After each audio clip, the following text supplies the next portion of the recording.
About 1 o'clock, would you say? Yeah.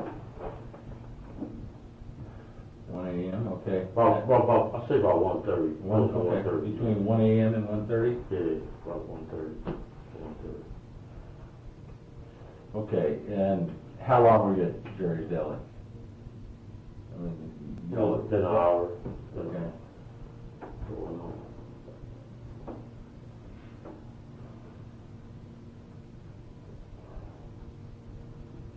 About 1 hour, so that would make it at this point. Got home about 2:30.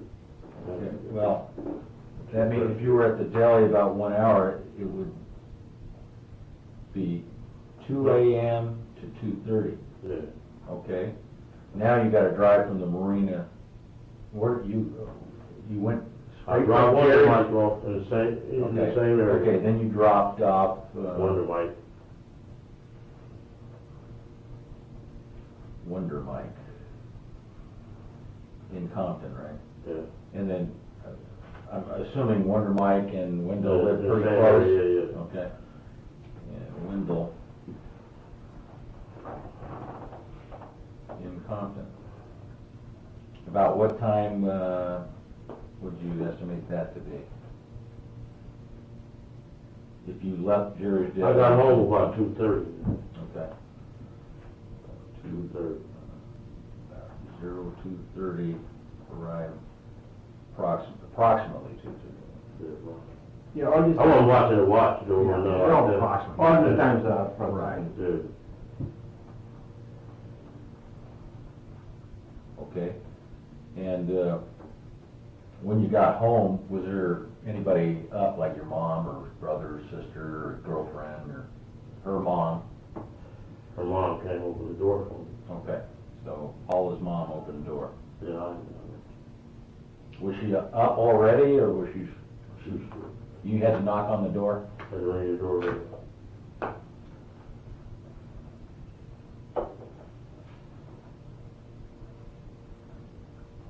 Yeah, I had on blue sweats and blue shorts. Okay. So And then, Blue and with the white, you know, the Michael Jordan jumpsuit we got, that blue one. You know what I'm talking yeah. about? Yeah.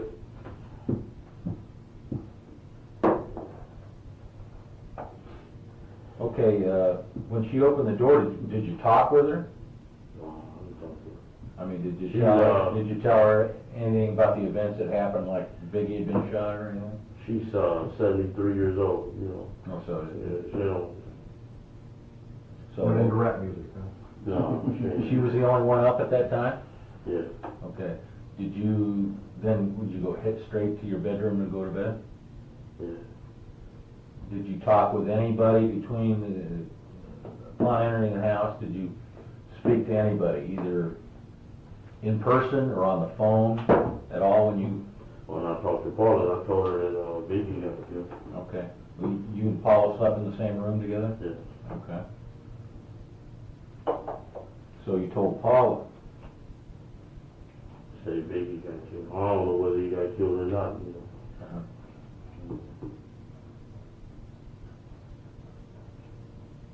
So, did you talk to anybody else besides Paula? Just us two. Okay, Wonder Mike and Wendell. Yeah, we was like, dang, that's messed up, you know. Okay, from the time you were at was about ready to leave the party to the time you arrived home, the only people you talked to were Wonder Mike, Wendell, Paula's mom. You may not have said anything to Paula's mom. Okay, and then you talked to Paula. Right. Was there anybody else that you talked to?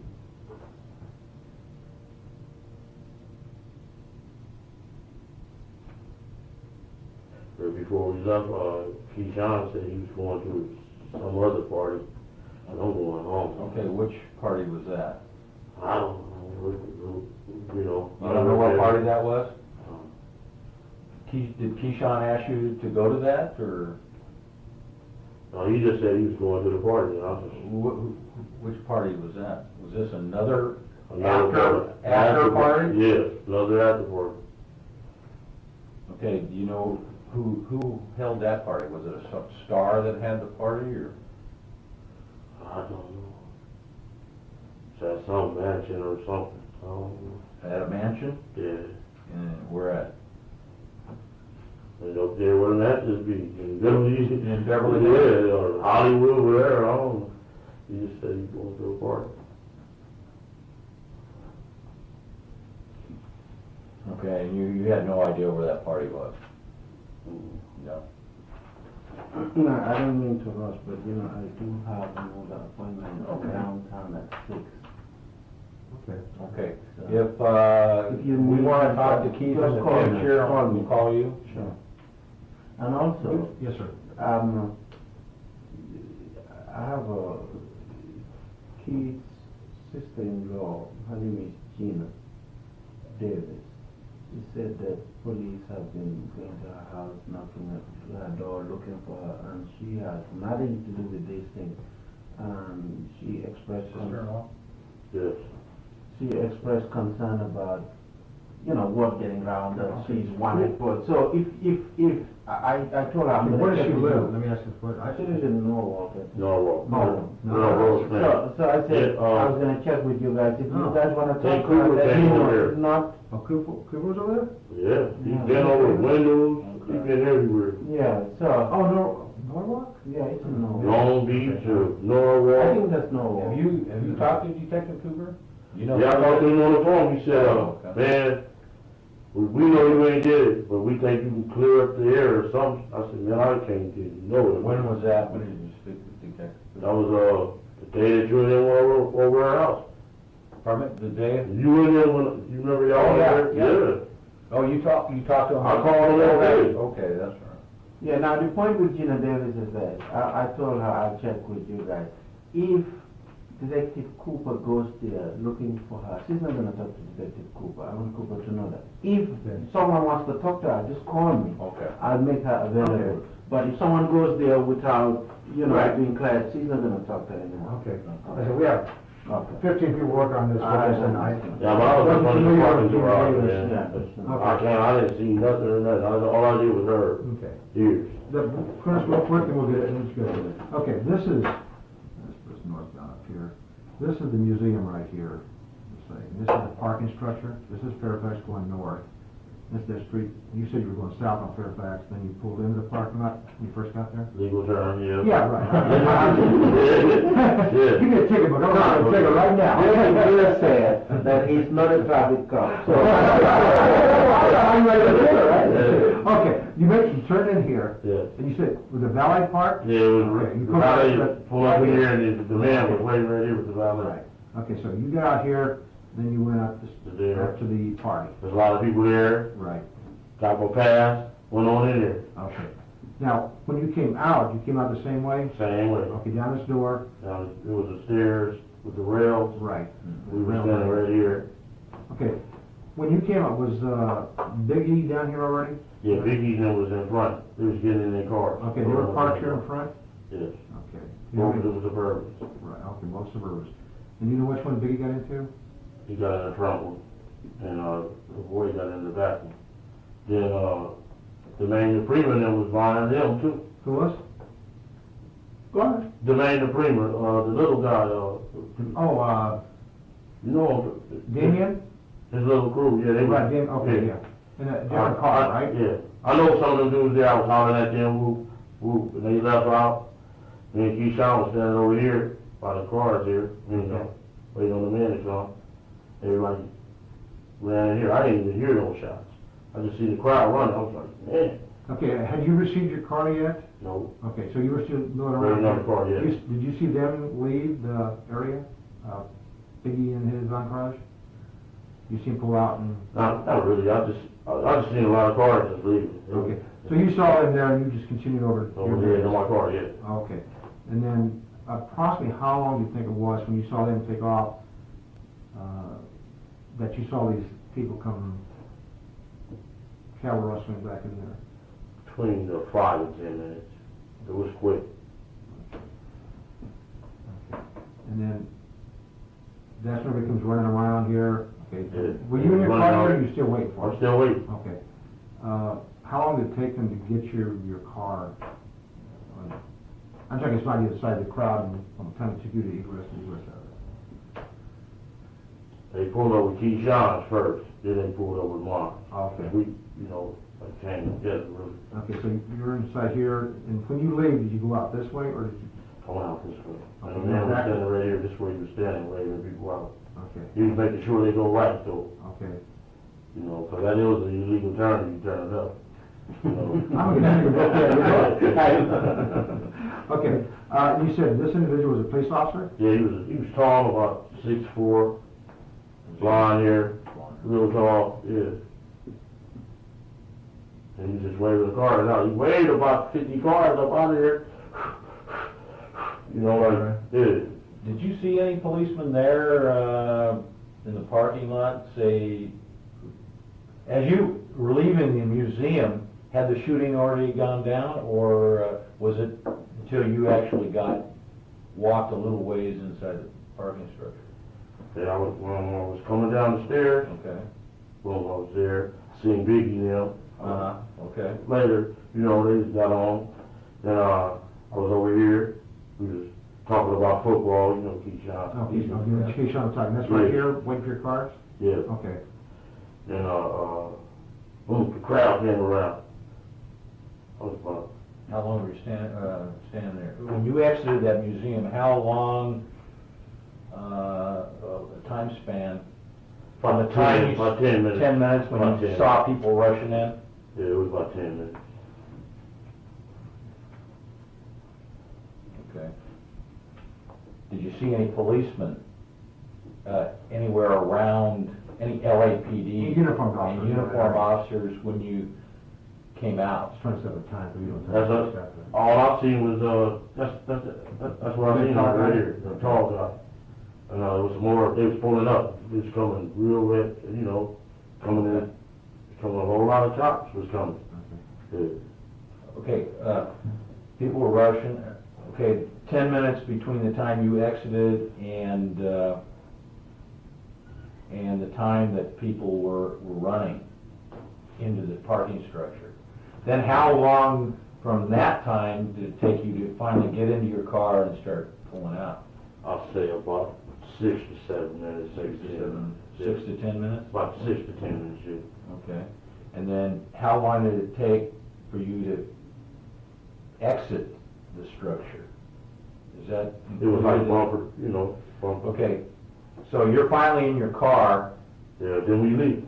I mean, did you have to wait for a long period of time because of the... No, not really, He was pushing through pretty he was fast. waving them through, yeah. So after the crowd started moving in, the policemen were there within, what, 6? About 6 minutes? minutes, yeah. He was running in, Biggie got killed. I'm like, Lord have mercy, you know.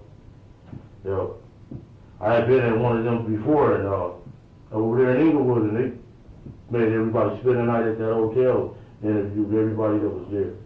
Which hotel? This was at by the farm. What, that shooting you're talking about? It was a shooting in it. You know, that was kind of strange for him to be waving people out, so, you know what I'm saying?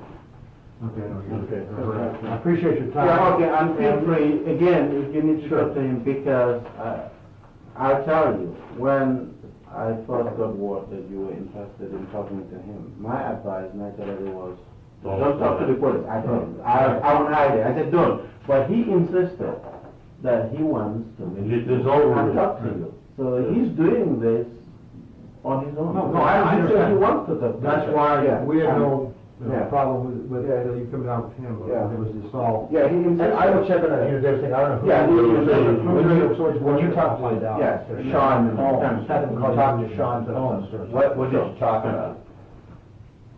He said the FBI is all over me, man. I don't want you guys catching my heat. Stay away from me. Who said this? Sean. Oh, okay.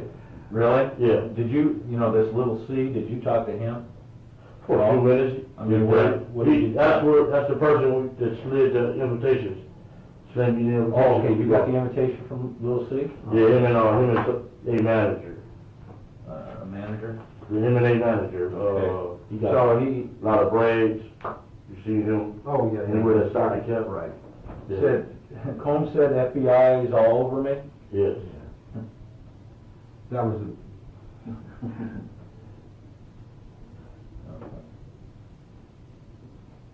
So with Little C was just high and Yeah, he gave the invitation. Him and this the is guy. before you went in? Before I went in. Then I Okay. went up there, they was drinking, gave me a bottle, I started Did drinking. you talk to Little C inside? Huh? Did you talk to Little C Yeah, I talked to inside? him. What did you guys talk about? I mean, you met before, right? He just said, how you doing? Yeah, you know, what you been doing? How long had you known Sean and Little C before this event? Maybe about a year. A year? Where'd you Couple meet of him? years. He had gave an after party at, the Soul Train Award. In what year? That was, 96? one night that guy get killed at the El Rey, what year was that? They got beat up. At Flair, I'm sorry. Oh, Yeah, what year was that? That was 94? That was the year I met him. Yeah. Okay, so that's 3 years ago. Yeah.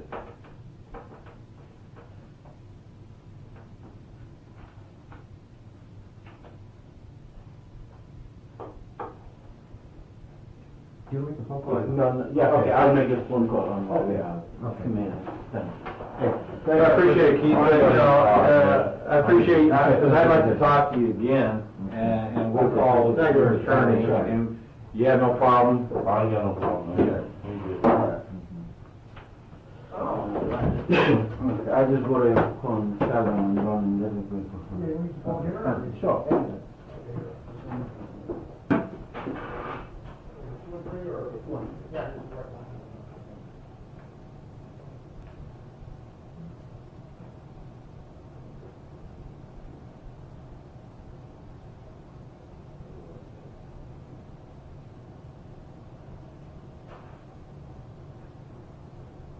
Thanks, buddy. No call, good, thank you, appreciate it.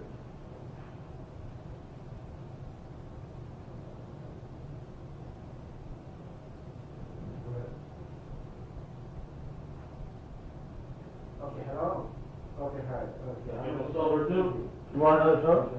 Oh, okay. Fine, how are you? Did you talk to anybody? You talked to me, you know, I'm in the death penalty case, so I have no time whatsoever. Friday, today, we had access, Which one? but, I told you, I can't see this one, medical. No. Is the only difference that you have. Otherwise, you just forget that money. Otherwise, you just spin the wheel. But I'll talk to you later. Yes, I'm at the police department, so I'll just tell you.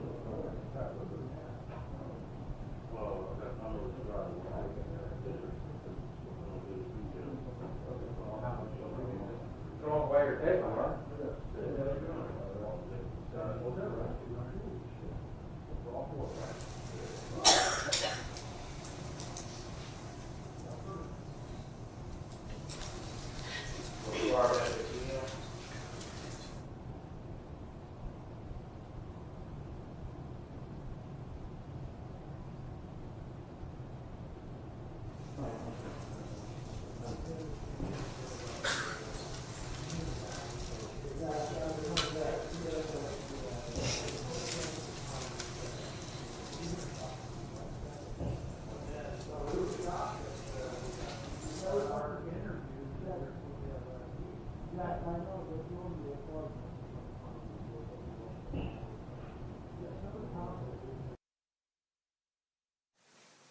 All right, who's your next witness? Thomas Kern.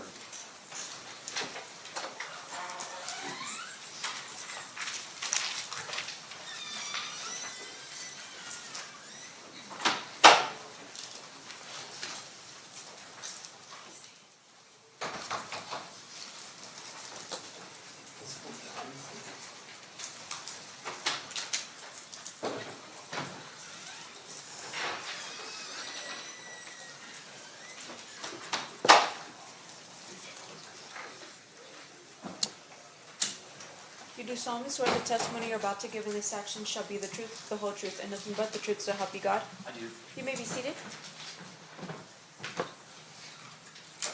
May I please have you state and spell your first and last name for the record? First name is Thomas, Thomas.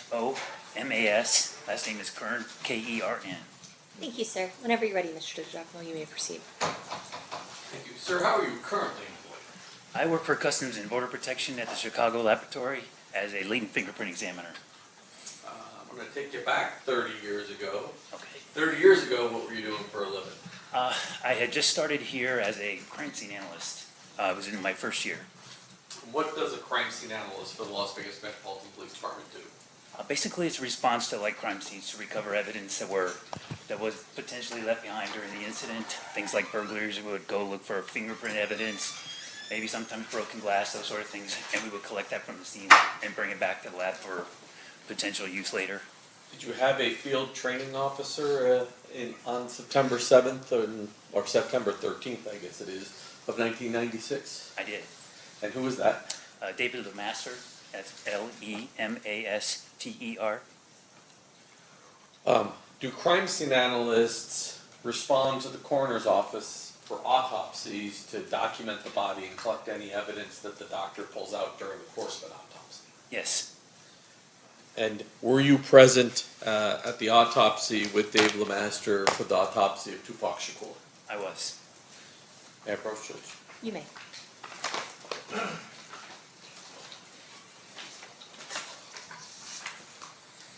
going to start with state proposed exhibits 44 to, looks like 56 there. Just want you to flip through those.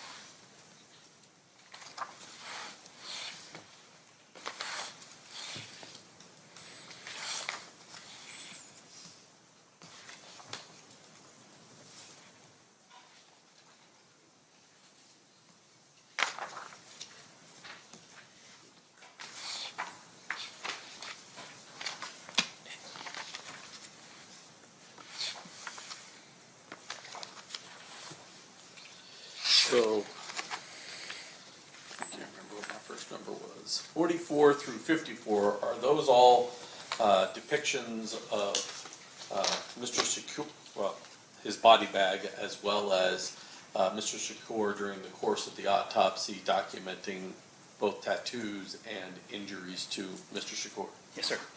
And then 55 and 56, it is two sides, I'll say, of what looks like a bullet and a fragment that was removed from his body at time of autopsy. Is that correct? That's correct.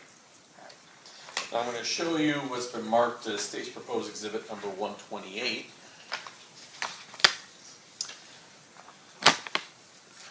From looking at that, does that appear to be an impound done by Dave Lemaster from the autopsy of Mr. Shakur in September of 1996? It is. And flip it over here. Why don't you explain to ladies and gentlemen of the jury how evidence is collected? So this is a typical evidence collection bag, and on the front there's information that you would complete and fill out that would be relevant to the investigation you're working on.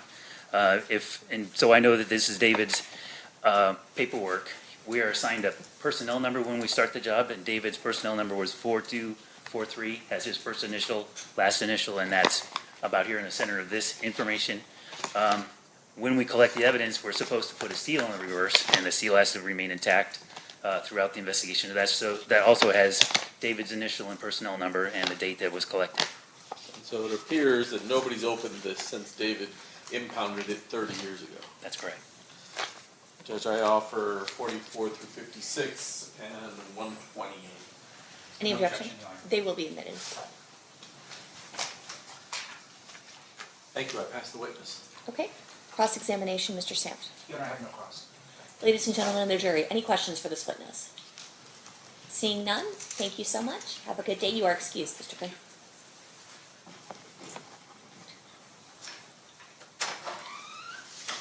State, who's your next witness? Dr. Lisa Gavin. Okay. Lisa Gavin.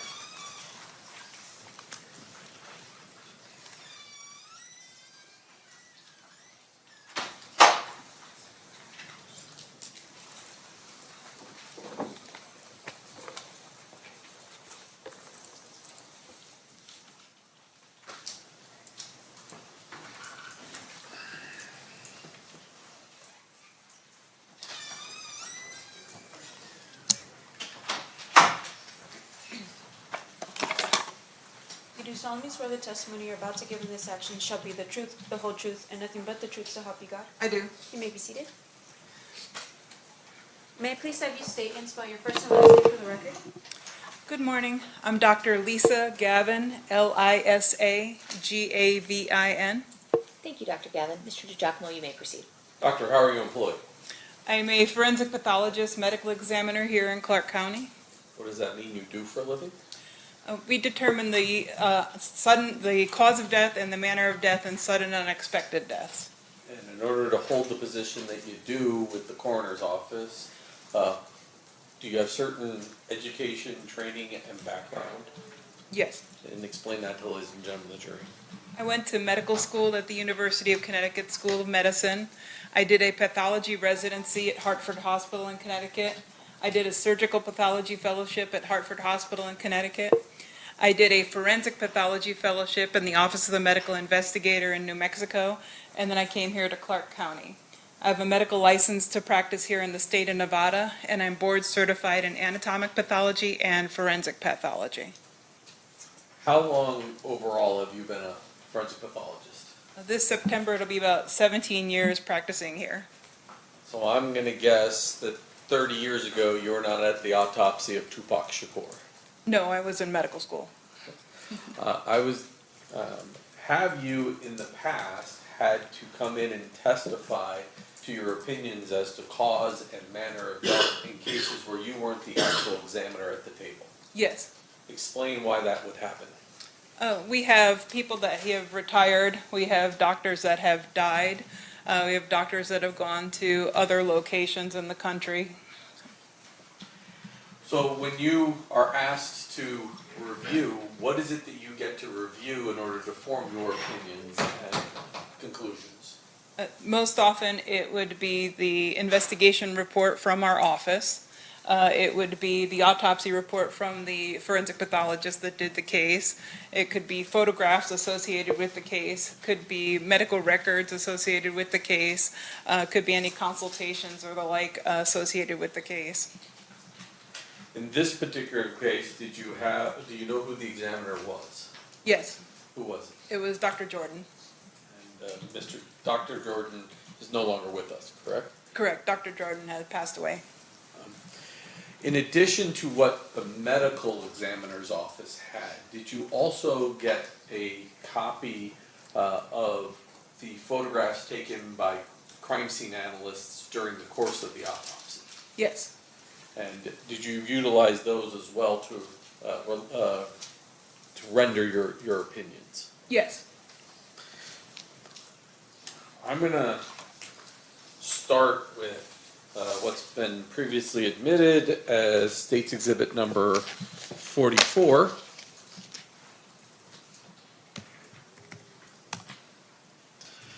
Now, as long as you don't click that mouse, there should be a nice little arrow that comes up and you can point to it. What are we looking at in State's Exhibit 44? In the background is a green body bag, and the way that we sealed the body bag to preserve the body as evidence is we put this little blue tag through the eyelets of the zippers as they come together to demonstrate that the body was received, placed into that sealed body bag, and then received in the office with that seal intact at that time.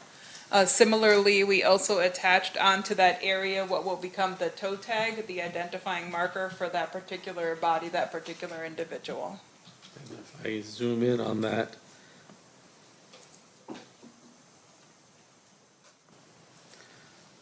we're able to see that the name was Lassane Crooks, aka Tupac Shakur, date of death 9/13/96 at approximately 1600 or 4 p.m. That's correct.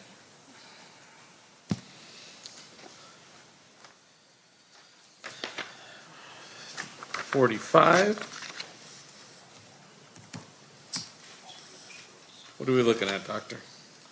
This is just opening up of the body bag, and then one of the first photos that was taken at the time that the body bag was opened, demonstrating the decedent and the condition that he was received in and the body bag.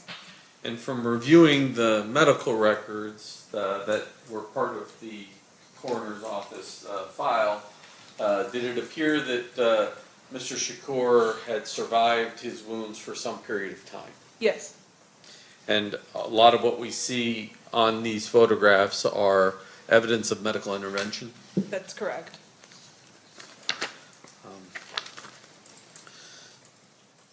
046. This is a facial shot. I know there's a ruler in the way, but this is a facial shot of Mr. Shakur. Oh, that's correct. And then we're not going to display all of his tattoos, but there were photographs taken. This is 47 to identify his various tattoos. Correct. So you can see on his right stomach there that says thug. And then if we go to 48, on the other side, it says life. Correct? Correct. Okay. So now I want to get to his injuries. And I'm going to start with, well, I'll start with 49. What are we looking at here? This is the right side of the body up by the chest area. You can see the right axilla or armpit in that region. And then you could see some of the sutures of what they call a thoracotomy incision, where they've cut into the side of the chest. And then just below that, this is an entrance gunshot wound. And then just below that thoracotomy chest, there appears to be a stitched up area. I can move my mouse too, right there. What is that? That's a sutured chest tube site. So he had a tube there to help drain some of what was going on in his body. Correct, and in the previous one that had all the medical intervention, you could see from the left side, there was a similar chest tube on that left side. From your review, were you able to determine sort of the path of this particular bullet? Yes. And what was that? It entered here in the right lateral aspect of the chest, just below the axilla, the armpit, and then went across the right chest space, went across the right lung, and then ended up coming to rest in what we call the sternal notch. The sternal notch is a location just between where your collarbones kind of meet up towards the center of your chest. So just beneath that, the projectile was recovered. The nature of that type of wound, what did it physically do to him, his ability to breathe and those types of things? The injury to the lung would have collapsed the lung and also caused the lung to bleed. And so it was documented within the medical records that he had about 2 liters of blood in his chest cavity when they put in the chest tube to try to save him. And similarly, they ended up removing that lung to try to save him and kind of clamp off the bleeding. And then it already had multiple episodes of not becoming responsive, so he wasn't able to breathe. He was bleeding out in that area from that injury. Additionally, I guess I should have asked this when I was back on some of the prior pictures. We're going to see a lot of pictures, or we have seen some pictures of Mr. Shakur while he's alive. We're going to see some video of him alive. He certainly looks a lot skinnier in those pictures than he does in these pictures. Is there a reason why he's so bloated in these photographs? After they've been on the life support system, you end up not being able to circulate the fluid in the body that they're trying to give you, and so it kind of seeps into the tissues, and it makes your tissues look kind of bloated and literally bloated. I'm going to move on to his next wound, State's Exhibit number 51. What are we looking at here? This is the right lateral aspect of his body, so his right flank and his lateral aspect of his right thigh. And then his back side of his right hand is also within this picture. The ruler, though, is identifying what? The ruler is around the right lateral aspect of his thigh, so the right thigh on the lateral side. And what is that? And that's an entrance gunshot wound. And can you tell me the path that bullet took? Yes. And go ahead. That bullet entered in the lateral aspect of the right thigh and then went upwards into the abdomen and damaged his intestines. They ended up operating there and removed a portion of his intestines during recovery.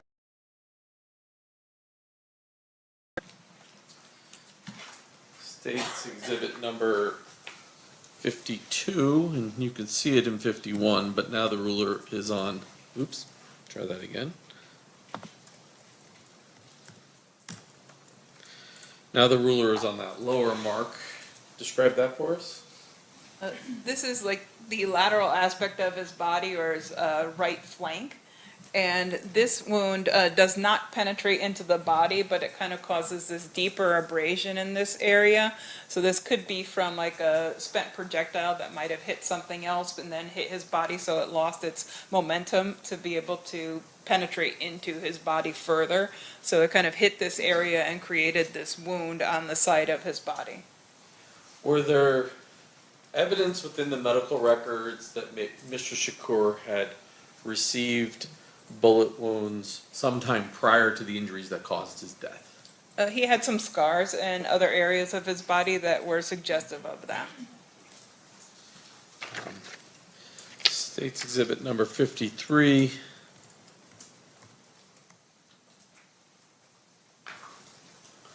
What are we looking at? This is the back of his right hand, and on the ring finger, he has an entrance gunshot wound.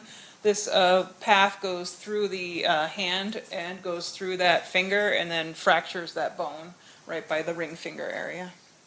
And then 54, 054.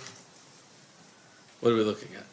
This is the exit aspect of that wound that we saw the entrance to on the back of the hand, and it kind of exits out the underside and partly in the webbing between those fingers. Now you mentioned that during the surgery, UMC would have recovered one bullet, and then autopsy, another bullet was recovered? That's correct. And so, as it relates to the autopsy, showing you State's exhibit number 55. What are we looking at here? This is the projectile that was recovered during the autopsy. This was the one underneath the sternal notch to which I referred earlier. And just so the jury understands these when they get to the back room, that's the same bullet, it's just taken from the opposite side. Yes, we take multiple angles of those projectiles, photos of multiple angles. Your Honor, just for the record, what exhibit number is this one? Mr. Distracto? 56. Okay. Now, Doctor, in addition to not only the photographs, were there other records identifying Mr. Shakur within the coroner's office records? We have both some medical records and some photographs, as well as the autopsy report, the investigation report, and the toxicology report as well. Did you also have an affidavit from Mr. Shakur's mother indicating that's her son and he's dead? Yes. And were there also postmortem fingerprints taken to confirm that information? Yes. After reviewing all of those records, do you have an opinion as to the cause of death of Mr. Shakur? Yes. And what is that? He died of gunshot wounds of chest and abdomen. And do you have an opinion as to the manner of death? Yes. And what is that? Homicide. When a medical examiner uses the term homicide, what does that mean? The simplest form is death at the hands of another. Thank you. I pass the witness. Cross-examination, Mr. Sant. Yes, Your Honor, thank you. Dr. Gavin, good morning. Good morning. How are you doing? Good, how are you? Good, thank you. Just a couple questions. Your testimony here today revolves really around your review of the record that was laid out 30 years ago. Yes, that's correct. And so, fair to say, of course, that keeping records would be very important in your line of work. Yes. In the event that in the future, something that you do while you're on vacation somewhere in the Bahamas could be testified to by another doctor. That's correct. Now, with regards to the records that you saw here, is it Dr. Jordan. Jordan? Was there anything missing in your review of those records in terms of record keeping or anything like that? No, but we only took a few photos at the time of autopsy. At that time, they used Polaroids or they used film and cameras. And so we had few photos of the body itself. And so consequently, the crime scene analyst photos were helpful for being able to come to determination in addition to the reports. Right, so the way we're able to explain it to the jury today is that you reviewed the record as well as any photographs that were taken at the time of the autopsy. That's correct. Okay. And once again, going back again to my original question though, is that, was there anything at all in review of Dr. Jordan's records or record keeping that would have indicated to you something that should have been done differently with regard to Dr. Jordan's work? No, nothing that I could see in my review. Okay, and fair enough to say though, that you're not really there to critique his work as much as it is to relay what you read in the record to a jury like the people that we have here today. But that's fair. And once again, a critical review of someone's record is a little bit different compared to just reading what was done and then relaying that to a jury. Yes. Okay, what is the difference? I think the scrutiny that you can utilize in those kind of details may be something that becomes relevant for a particular case. Right, so for instance, if there was some issue, some dispute over whether or not he was given adequate medical treatment, that would be something for another day, for another topic, and another type of review, right? That would be for somebody that actually does treatment of bodies. I'm a forensic pathologist, so I'm a medical examiner, so I review people after they've died. So that would be treatment related to whomever does that type of treatment. Now, would you have been able to do this type of review if Dr. Jordan had not kept an adequate record of his efforts? It depends on what you have available for review. Say, for instance, there's no record at all. He doesn't do a record, he does some work, but you don't have anything other than maybe the pictures in this case. Would that be enough of a review for you? Photographs can be very helpful in terms of determining what happened to the body, and then in terms of where the locations of injuries are. Based on my knowledge of anatomy in the body, I can definitely generate opinions based on that. Sure, but with regards to, say, his work in general, outside of the fact that you could point out location of where there's entry and exit wounds, for instance, from a bullet, outside of that, would you be able to tell this jury exactly what Dr. Jordan had done with regard to his autopsy? What he did for his exact procedures, no. Okay. And in the event that you don't even have that, say for instance, you're coming in here today and the question is, well, did Tupac Shakur die of bullet wounds? Would that be something that you could just tell a jury like this without even looking at a record or photographs? We would need some kind of record in order for me to be able to generate an opinion, or some kind of photographs for me to be able to generate an opinion. And fair to say then, once again, that in your line of work, record keeping, record writing is critical to maintain the integrity of what you do as a coroner. Yes. Okay. No further questions, Your Honor. Thank you. Any redirect, Mr. DiGiacomo? Man, Mr. Stamps suggested, I just want to make it clear, you're not regurgitating Dr. Jordan's opinions. You've formulated your own opinions as the cause and manner of death. That is correct. Thank you. One final question based on Mr. Giacomo's. And fair to say though, in order for you to do that, you have to rely on Dr. Jordan's documentation of what he did. I relied on his documentation as well as the other documentation that I talked about, which was medical records as well as photographs. Thank you. No further questions, John. Ladies and gentlemen of the jury, any questions for this witness? We have one more that we're waiting for.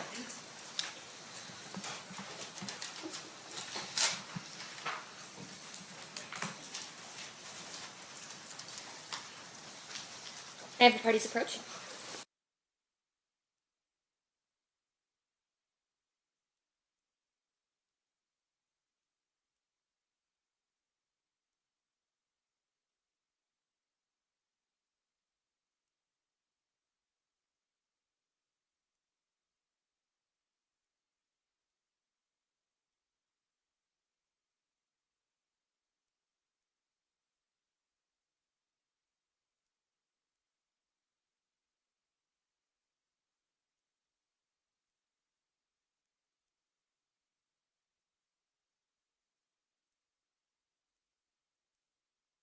All right, Dr. Gavin, we have a few questions from our jurors. Were there any wounds to the head that you or Dr. Jordan observed or noted? No, there were not. And then, were all the bullets found of the same caliber? I don't know what the caliber of the other bullet was, the one recovered at surgery. Okay, state any follow-up based on those questions. Do you even know what the caliber of the bullet was that was covered at autopsy? No, I don't know this caliber. Is that something that is not in your realm of determination? That's correct. Thank you. Mr. Sam? Doctor, I'm assuming you're probably going to say I don't know, but are you aware that if any Metropolitan Police officer or expert came forward to take a look at those fragments that we're looking at now, or any other fragments that were recovered from the body? No, I don't know. You don't know that? I don't know whether or not somebody did that. All right, thank you. No further questions. Okay, thank you for being with us, Dr. Gavin. You are excused. Thank you. You're welcome. Next witness. Judge, before we call the next witness, I have in my hand state's proposed exhibit number 59, which is a certified copy of Marion Show Knight's medical records from UMC that night. Any objection to the admission of those records, Mr. Sam? No, Your Honor. All right, those will be admitted. I apologize, I don't know his name, but he is the custodian of records for MGM surveillance. Okay.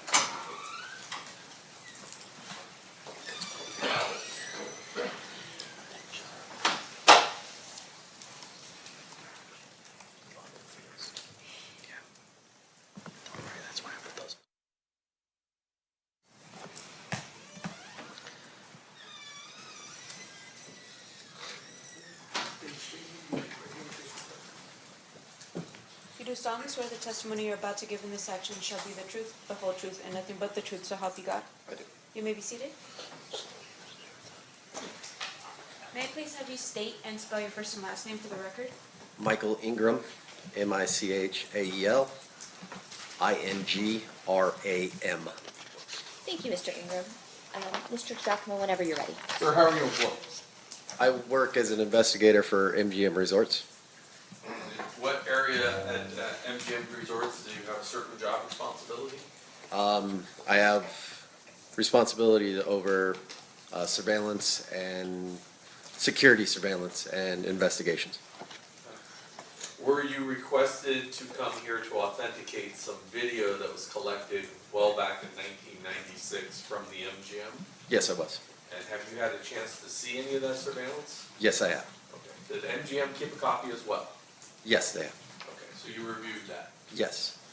Judge, I have in my hand stage proposed exhibit number 115, which is that video I'd offer. Any objection?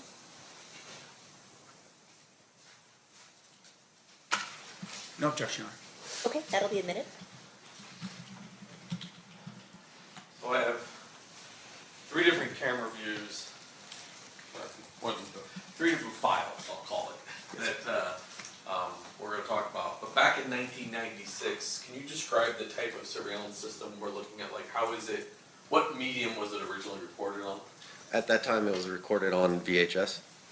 And did MGM reuse tapes every so often? Yes.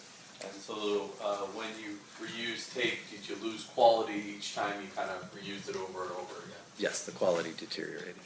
So unlike today that's digital, some of these views that we're going to watch, it's going to be pretty hard to facially identify anybody. Is that correct? That's correct. So I want to start with, actually,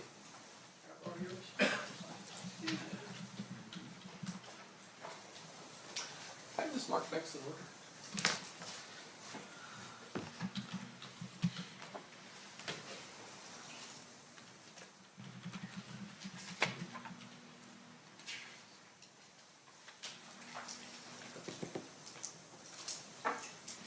I need to switch it over. I know, I just remember if it's at the top or the bottom. There's 2 blues. Oh, this one? She has to switch it over. There you go. It doesn't work that way, the way you're wired. Alright. I'm going to show you the stage proposed exhibit number 144. You recognize what that is? Yes, that's the MGM Grand. Is that currently the way the MGM Grand looks? The general layout of the the casino or the hotel, yes, it's the names have changed and stuff, but Okay. the property is the same. So we don't know if this is from 1996 or if it's from 2002, 2010, when in the last 30 years, but generally the layout's been the same. Correct. Put this up, ladies and gentlemen, the jury. Your Honor, if I could, Oh, I moved to bit 144. before we move to admit, can I just ask a couple more questions of this witness with regards to this particular? You'd like to voir dire on this issue? Yes, please. You may. Sir, with regards to the photograph that's been marked as proposed State Exhibit 144, can you tell me if you can read the locations that are on that particular map? I can read most of them. There's one that's a little fuzzy to me. Sure. In terms of your review of the surveillance video from the MGM, fair to say that what we're about to see would indicate where the camera location was, including the name of the area that would correlate with what you have up there on the map? As a general rule, yes. Okay, thank you. We'll have no further questions. Any objection then to No the objection. admission of it? No. It'll be admitted. State, you may proceed. Thank you. There's actually two areas of this I want to talk to you about before we show the video.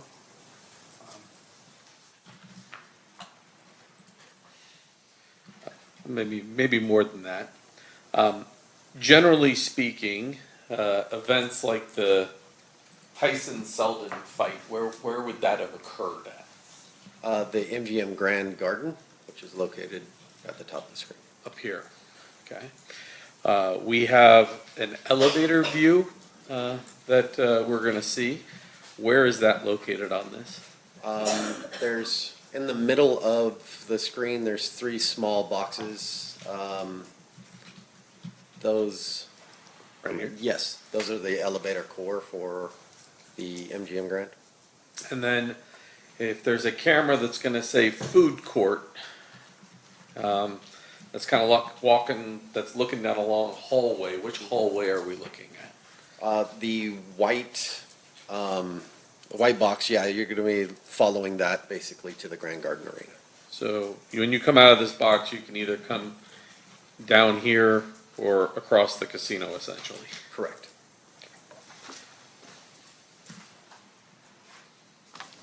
So now I'm going to start with, if we can go back to me.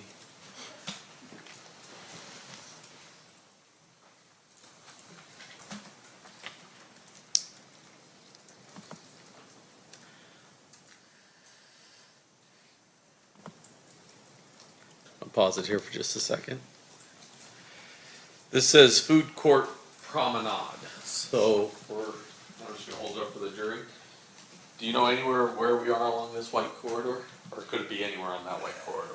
Specifically, I couldn't tell you exactly where along that corridor you are, but you're along that corridor.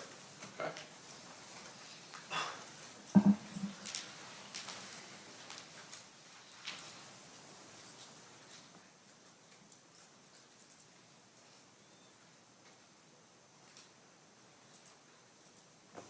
And I'm going to stop it. Oh, maybe a little farther.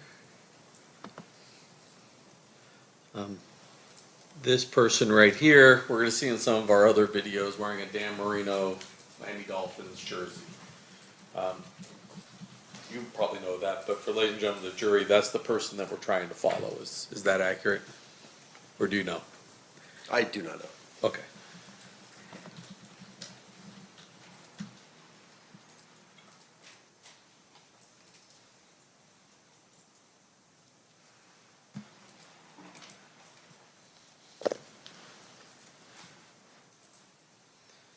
Now we have another camera view of this long hallway. From this, can you tell generally where in that hallway it is, or once again, we're just somewhere on that white hallway? Somewhere along that white hallway.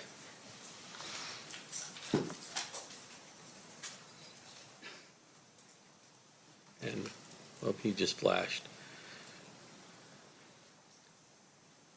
That, So let me stop it here. On these VHS tapes, cameras would flash between different hallways. That technology was in effect during that time frame. Called multiplex back in those days. Correct. So sometimes we jump from camera view to camera view, trying to capture what we're trying to capture. Correct.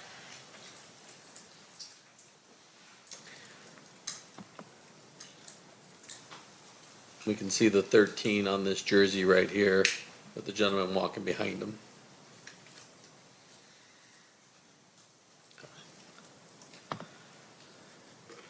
Now I'm going to take you to 115B. I don't know why it did that.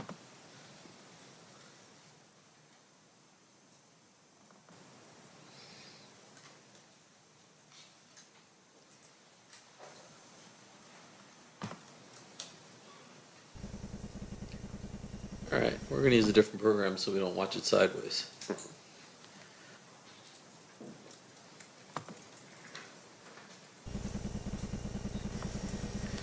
And I'll turn my volume off because there's no volume.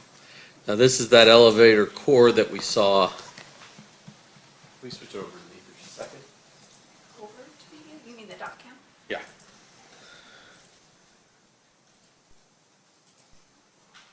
So as opposed to those other views that were somewhere in here, now we're down in the middle of these four and there's a tree in the middle of these four. Correct. Is that tree still there? No.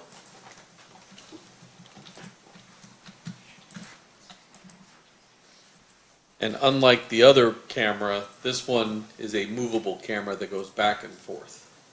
Correct. Go back to you. Yeah.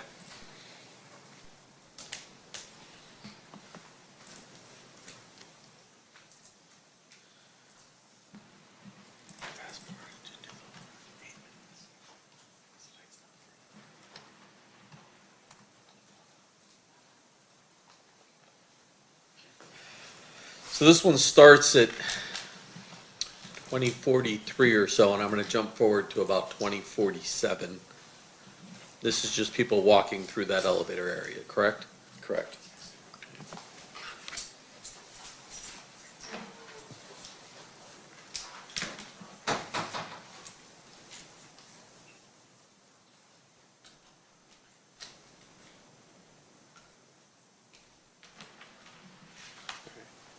Close enough. We'll start at 2046-33.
Stop it just here for a second to orient everybody.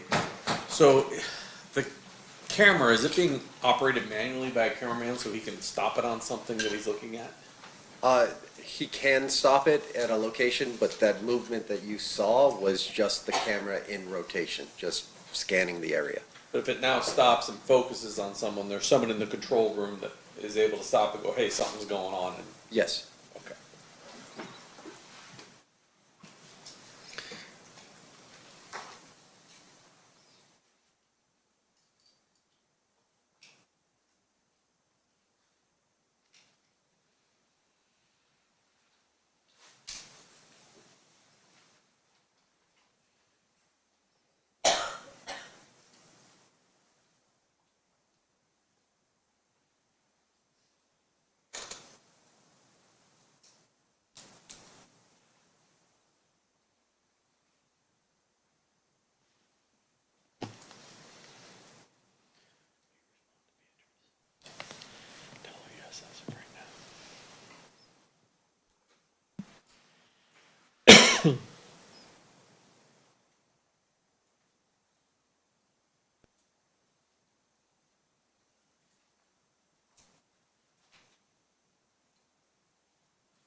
The gentleman in white shirts, are they security guards, and the gentleman in tan shirts, Metro Police? Yes, sir.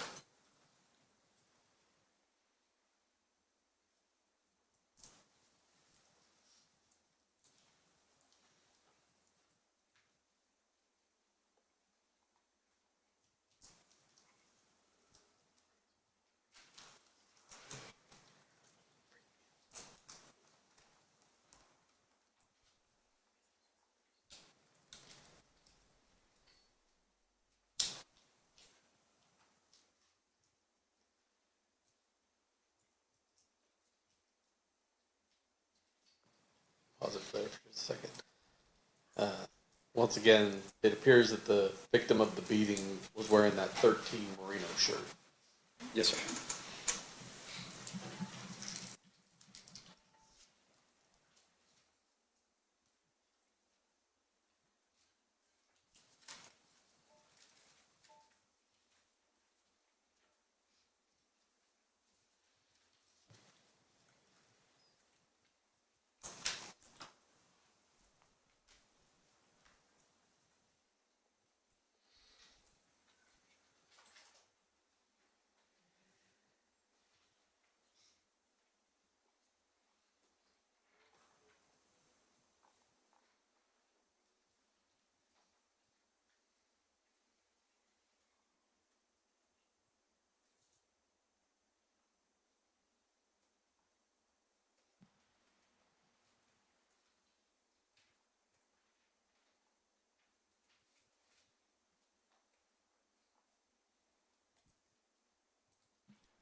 And then our final view, this may seem somewhat obvious, but I'm gonna give you this when you watch the cameras. After we're done, I'm gonna ask you generally where those people that we see leaving the area of the elevator after the fight, where they go. This is 115C. So is that the main casino floor outside the elevators? Correct.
Those doors that they appear to be exiting, can you generally tell me where that leads out to?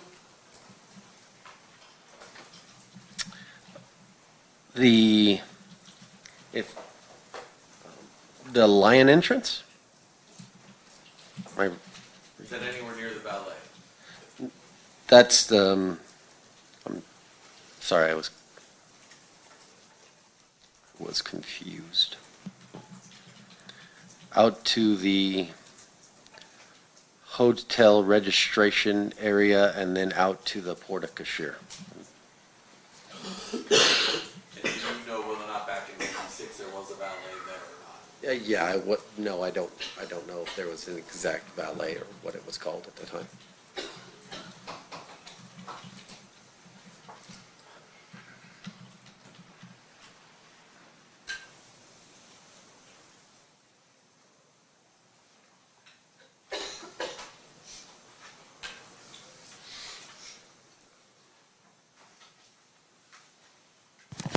Thank you, sir. Judge, I pass the witness. Mr. Smith, cross-examination.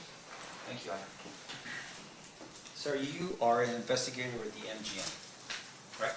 MGM Resorts, the whole company. So it would be MGM as well as the other properties that are on the ship? Correct. Okay. And I'm assuming you're more than just yourself doing the investigations? Correct. Okay. May I have that document? May I approach on it? Yeah. I'm going to publish this again for the jury. State's Exhibit number 44. All right. A couple questions. As the investigator, or a investigator, how long have you been doing that line of work for? 14 years.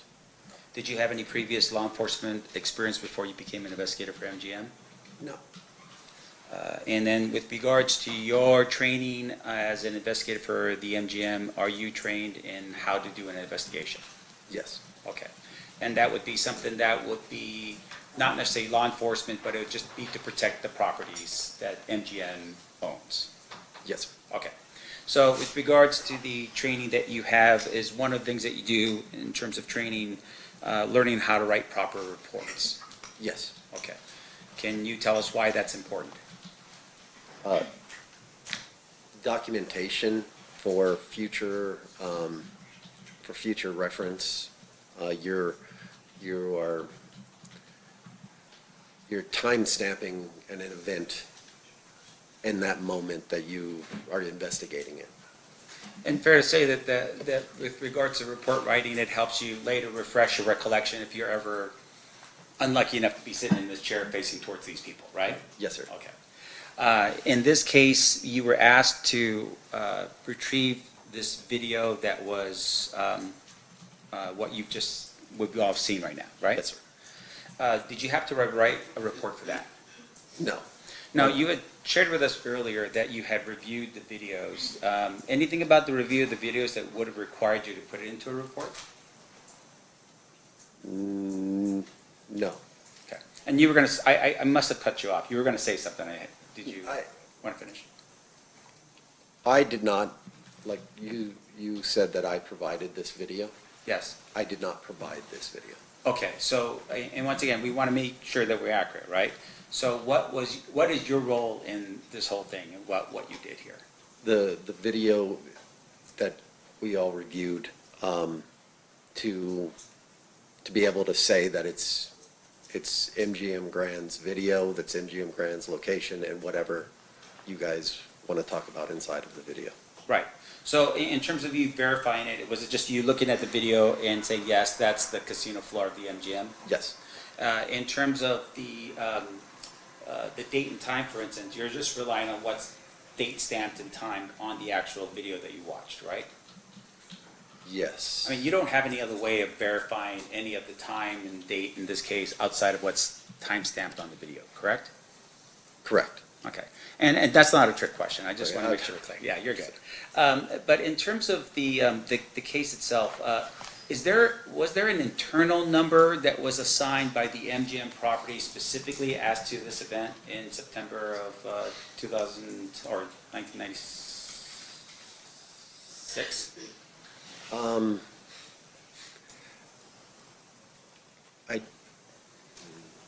I don't know that answer. So when you were asked to review the videos, do you know if there were any reports that were written by MGM Security or MGM investigators like yourself on September 7th, 1996 with regard to this event? I don't know that answer. Now, in addition to that, you were asked to look through the video. Were you ever asked to locate anyone based upon the video that you saw in this case? No. All right. And the way the surveillance worked back then, right? I'm assuming you weren't, that was 14 years ago, so that would have been, you were there in 2012. Technically, I got hired in 2010. 2010, all right. So this is take a step back, another 14 years prior to you working there. We heard testimony that the recording system was all VHS based. Yes. If you could describe for the jury, right? So you have a control room, I'm assuming, with all these monitors that are on there. Yes, sir. And there's multiple people that are probably looking at different quadrants or areas of the casino. They're looking at different monitors, yes, sir. Okay, and some of them are concerned with, like, say, cheating on the tables and that kind of thing, right? That is a different team altogether. I see. You have your security team and you have your gaming surveillance team. I see. So as a security team, you're just tasked with safety on the premises. Correct. Okay.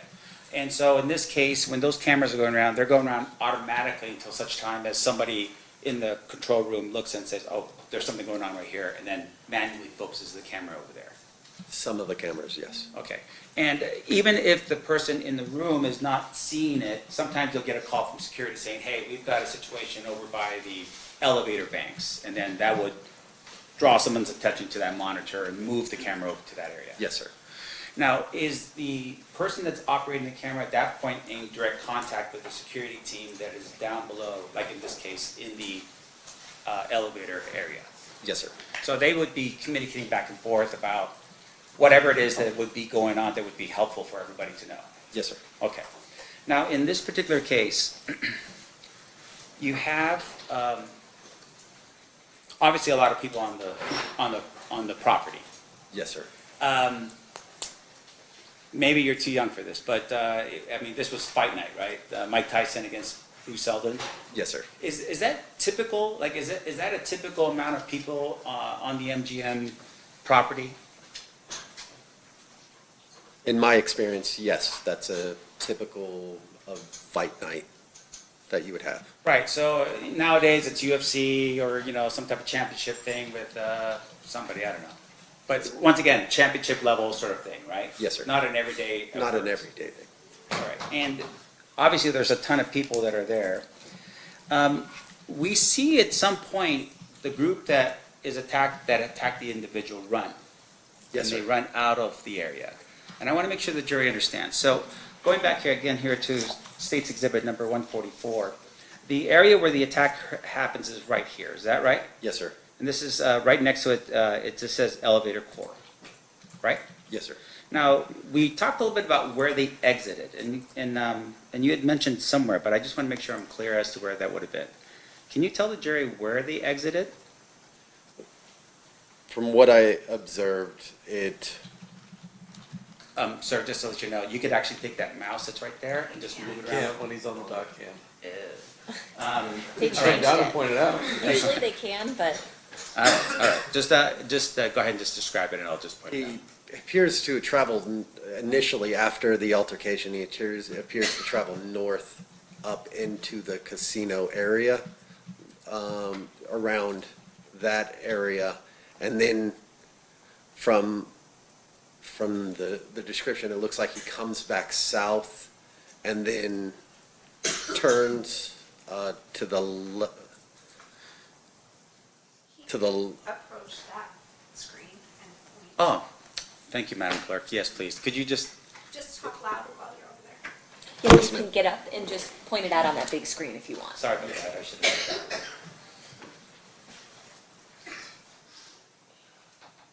The altercation occurs in the elevator core. It appears that he travels up through this location on the casino floor, and then turns here, and then comes back down. And it appears that he goes.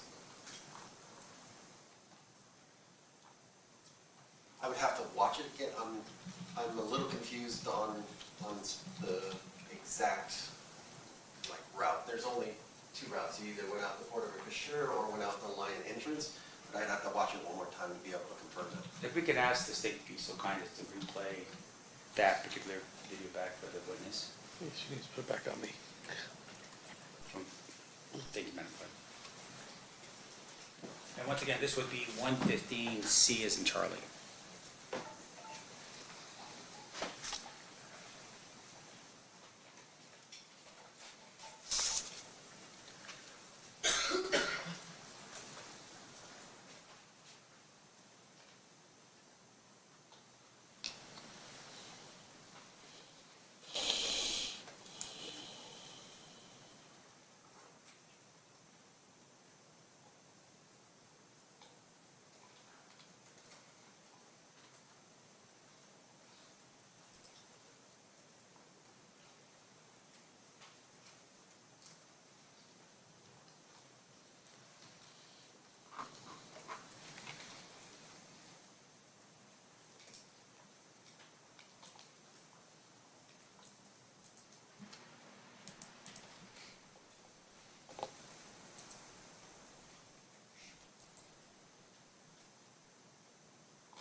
Did that help? Yes, it did. Okay. Let's show this to the jury then. Put this back up if you want to go on. Yes, sir. Speed banner away from me for a second. Showing you again States Exhibit 44. Can you explain to the jury the path that was taken? Initially, it starts in the elevator core. They exit the elevator core. They enter the casino floor. They come down. They pass the cage. They pass the Emerald City, and then they're out the line entrance. All right, and for the record, the line entrance is on the corner of Las Vegas Boulevard and Tropicana? Correct. Thank you. Now, with regards to how we're able to determine this, obviously it's, we're looking at this particular map here, and there's names of certain parts on here. Did that help you in terms of seeing where the camera locations were? Yes. As well as just looking and seeing that there was a casino cage and there was, you were able to determine just based upon that where everything was? Correct. Okay. Now, looking at the map again as well, can you point out for us the number of cafes that's located on the property?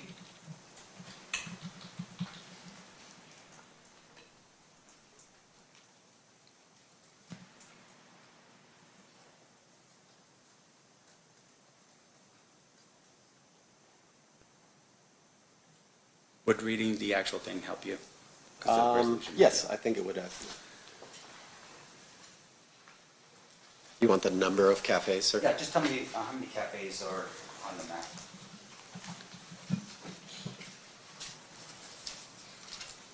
One, two,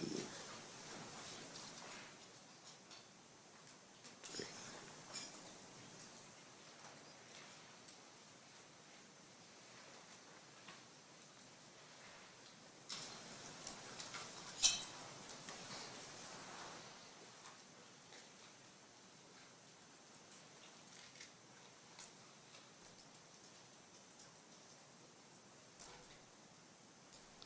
Three? All right. Thank you. I'm sorry, I'm Mayor Coach. Oh, of course. You may move freely. Thank you. Showing you again for the jury 144. If you can just get up and point to the map in terms of where the cafes are on property in 1996 for us, please.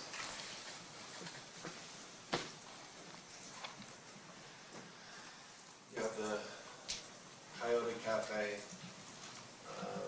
the studio, I'm not sure, the coffee shop, and I believe this is also like a gourmet coffee stand. Okay. Thank you. I appreciate that. Now, in terms of the number of people moving through the casino, obviously very excited in terms of who they think is going through the casino, would that have been something that would have been unnoticed by anyone? I'm sorry, I don't understand the question. Seems like a weird question, right? But the idea behind it is that there are so many people moving through that casino. Is MGM built in such a way where you wouldn't notice that, the noise or the bustle or anything like that? Yes. It is You built that wouldn't- way. No, you wouldn't notice it. And in terms of the number of people that are going through there at that particular time, you have camera angles, right? And they're showing us where these people are going, right? Yes. So outside of the casino, going back down here to the bottom of 144, were there any camera angles out here in the line entrance to help us see where the individuals left and what direction they went to? Not that I'm aware of. And fair enough that there is actually cameras that are outside the property as well to protect the MGM property, right? Generally, yes. Yeah. I don't know what it was at this time. Sure, and I'm not trying to pin you down, but the idea behind it would be, even now, for instance, there would be surveillance cameras to help protect the property. Correct. Now, directing your attention over here to, you had mentioned this before, what is this called here? I don't, The Porta Cashier, okay, what is that? it's a drop-off, pickup, a taxi line, limo service. It's basically everything for the guests arriving to the property. Arrive and leaving at the same time? Yes. Okay, and fair enough, once again, there should have been, or would have been cameras as far as you would believe, in the hotel registration area as well as this Porter, sure, Sure, yes, sir. thank you, sure. There would have been cameras there, at least now there are. Yes, sir. Okay.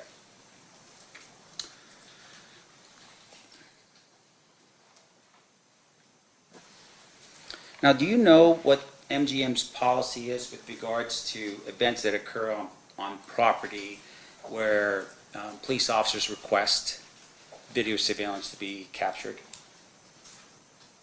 Yes, I know the policy. Okay, what is the policy?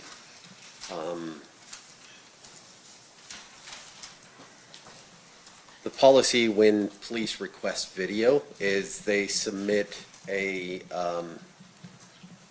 what we call an admin subpoena, with the date, time, and kind of information that they're requesting. And then a member of either security surveillance or gaming surveillance will put that video onto a portable drive of some sort and provide it to the police. Right. And with regards to that video surveillance, is it the entire property? No. Okay. What typically is requested of the police officers and what's typically protected or is saved by MGM?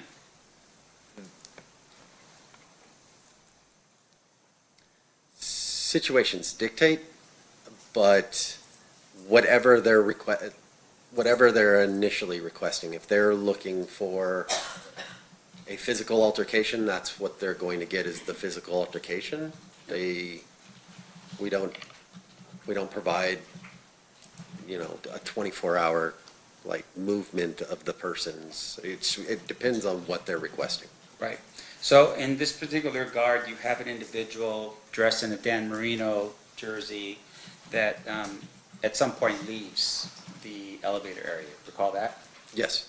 Now, do you know if there was ever a request to follow that individual through the casino and maybe off the casino premises just because he had been involved in an altercation with some other people? I'm not aware of any request.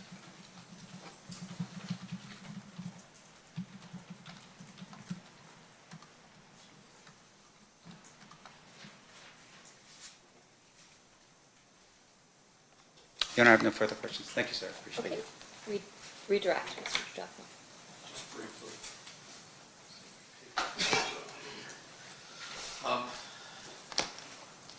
You mentioned one, you didn't know if this was 1996 or not, correct? Correct.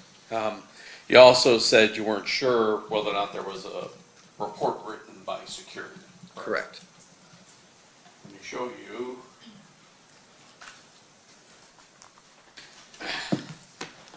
Does that document generally look familiar to you?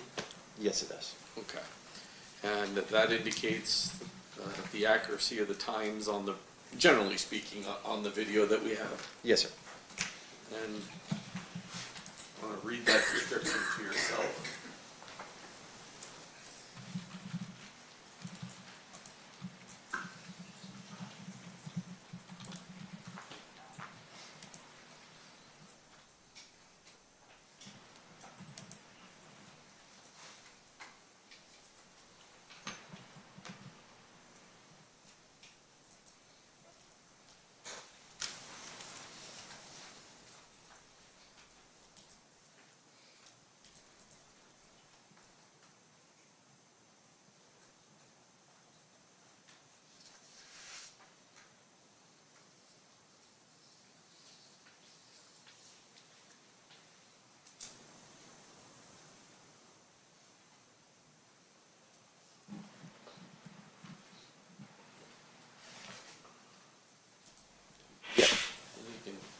And there's more.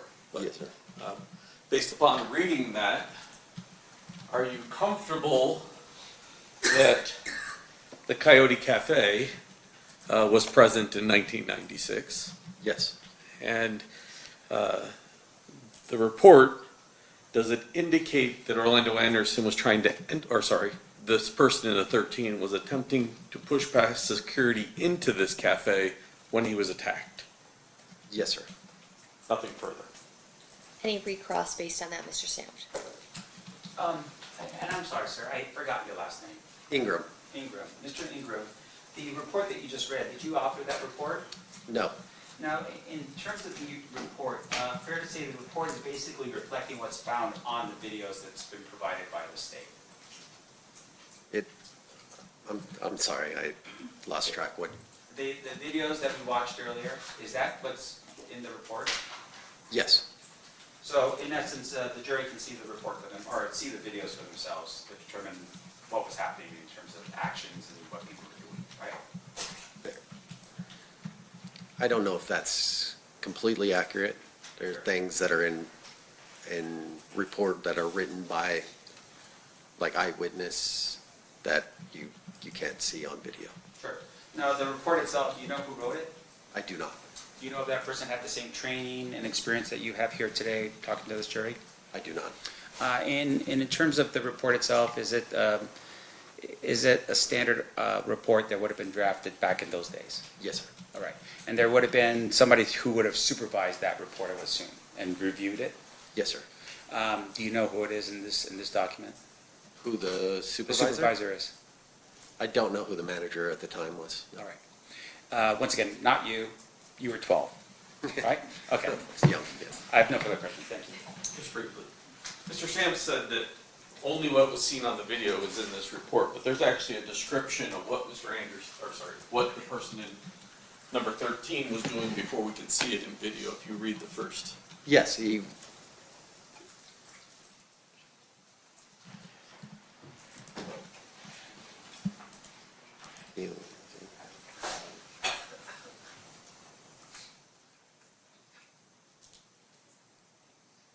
Yes, sir. This is a document that appears to be authored by somebody who was present and confronting Mr. Anderson from security as he was trying to get into the Coyote Cafe when he was attacked, and then we see on video kind of the remnants of that attack, but not the beginning of it, correct? Your Honor, I'm sorry. I'm just going to object to that question. Well, he opened the door with that question by Leading? saying, What's your response on leading? oh, as the leading? Oh, okay, read the first 4 lines of the report. I'll rephrase my Okay, question. so it's sustained, you may rephrase. Read the beginning of the report. On Sunday, August 7th, 1996, at approximately 8:50 p.m., this officer was in the elevator core when I noticed a BMA wearing a sports jersey force his way past the officers. Your Honor, at this particular point, I'm going to object as this is hearsay, and there's no exception to this particular statement being brought in. Okay, your response on that one? 2 things. 1, he opened the door by claiming this report only says it's that. 2, it's a report generated at the time by the person who witnessed it, and it is a record of the MGM, from MGM in 1996, all of which would qualify for admissibility. Your Honor, maybe approach. Sure.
All right, overruled, this the statement is not being offered for its truth. Instead, it's being offered to rebut the idea that the only thing that the report contains is viewable on the video.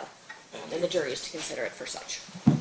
If you could just, I guess, start over. Start at the beginning there and stop at the point you get to this person in the jersey getting attacked.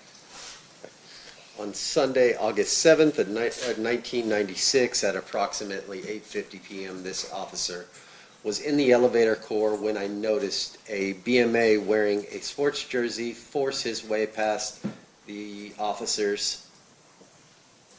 Chelsea, I can't read the first name, Muniz Roberts, at the North Key checkpoint by Coyote Cafe. The unidentified BMA was questioned by myself and Officer, your screen went black. Oh, sorry. I love technology. Mm-hmm.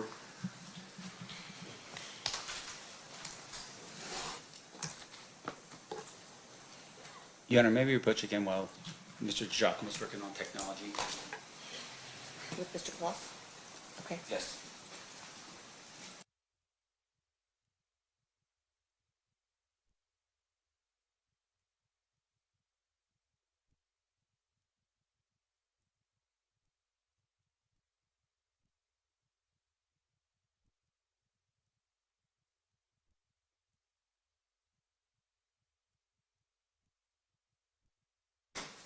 Go ahead, I think you were at officers whose name you couldn't quite figure out.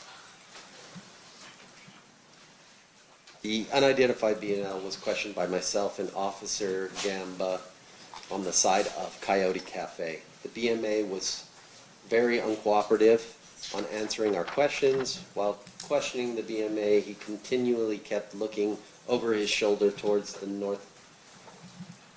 North Key checkpoint. It was seconds thereafter when I noticed a large group of BMAs force their way through the North Key checkpoint. The large group of BMAs, approximately 20, were running right in our directions. As they got close to, when I got close to the BMA that was being questioned, started to run south towards the elevator core. Around 5 or 6 BMAs from the group caught up with the single BMA, grabbed him, punched him, and knocked him to the. That's probably far enough. Okay. Thank you, sir. I have no more questions. Okay, Mr. Samp, anything else based on that? I guess that'd be recross. No, Your Honor, but with regards to my discussions with the state, I'm going to move for the admission of that particular page that was read into the record. Any objection by the state? I don't. There's a second page. You want to read it all first and then make a decision? Is it the first page or both pages? Is it bad, the second page? At least page 1 will be admitted. Page 2 is still up in the air. But would that be next in line for the state, or do you want it as defense exhibit, Mr. Samp? This will be defense exhibit B, Your Honor. Okay, so that'll be admitted as defense exhibit B. We'll hold tight to see if you want 1 or 2 pages. How many pages? Potentially 2, but right now, Okay, yeah. let my clerk know. Yes, ma'am. Thank you. So nothing further. Nothing further there. Any questions from the jury for Mr. Ingram? We do have at least 1.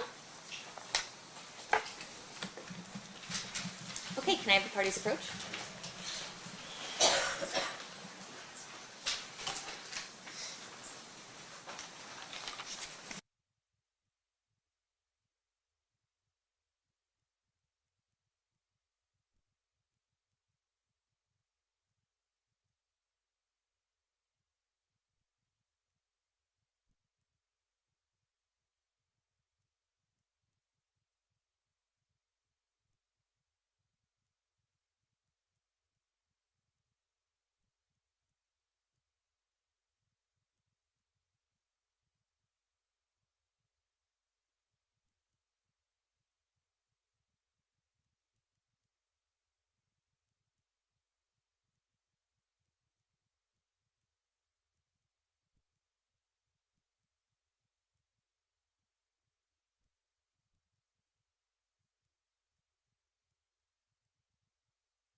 All right, a question from one of our jurors.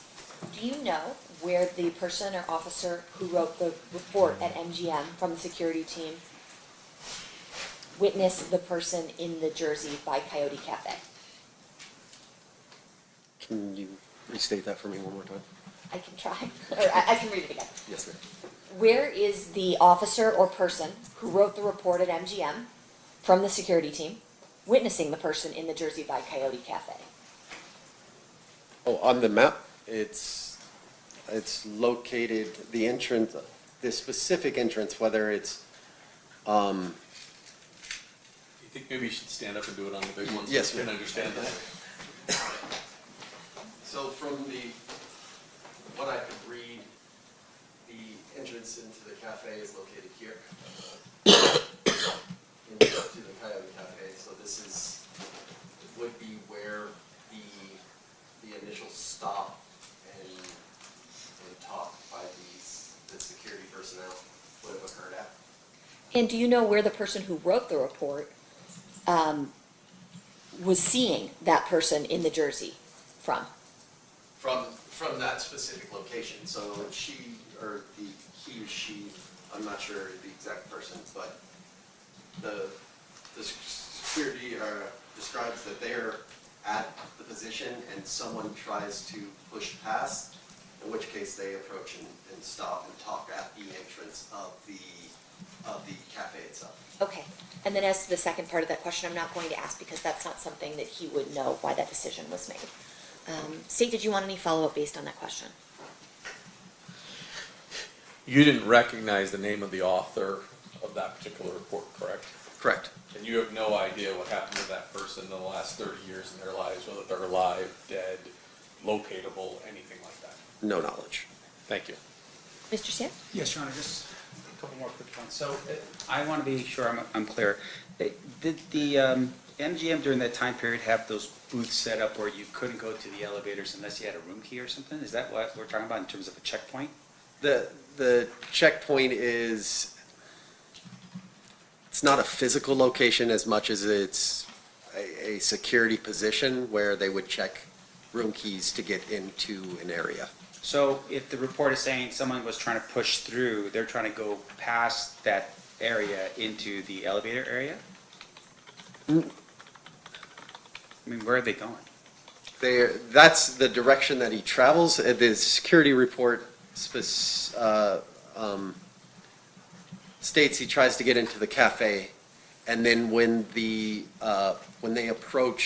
approached by the large group of males, he runs towards that checkpoint. So he's trying to get out or through the elevator core down into or wherever he decides he's trying to go, but that's the checkpoint. That little looks like a telephone next. Correct. That's where he's trying to get. All right, so, but the report's kind of weird, right? Because it's not saying that he's trying to go into the Coyote Cafe, he's actually trying to go through a checkpoint or an area. I think that's what you read, right? I would have to reread it again, but I believe he tried to get into Coyote Cafe first. Okay, so he's going, there's a ton of people, they're all leaving the fight, and for some reason, him going into the Coyote Cafe causes security to go after him? If it's closed or if it's blocked for a private part, I'm not exactly sure, honestly, why they would do it.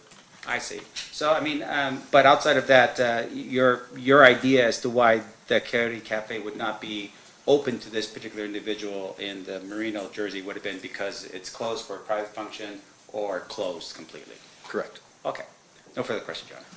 All right, thank you. Mr. Ingram, you are excused at this time. Sorry, Judge, can I have one follow-up to that? Oh, okay. Or the cafe's overcrowded and they're stopping people from going in. Correct. Thank you. Okay, now you're free to go. Thank you.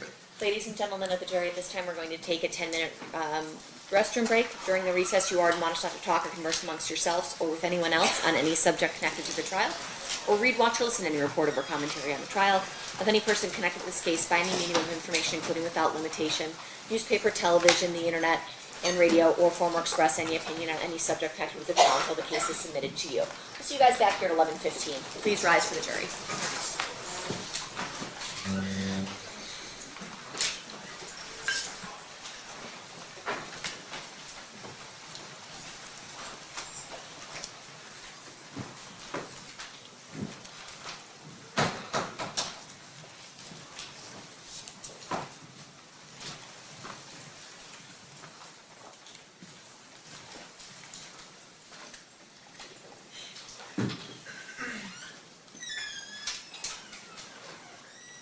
Jury is out of the room. Anything we need to address outside the presence? Well, I'll work with the state with regards to the last proposed defense exhibit. Okay, perfect. Thank Well, and then let my clerk know what pages you wanted in, or give it to her, actually. Yes, ma'am. You're gonna have to print that out, I guess. We'll be in recess.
Okay, back on record in State versus Davis, C 377407. Anything we need to address before bringing the jury back in?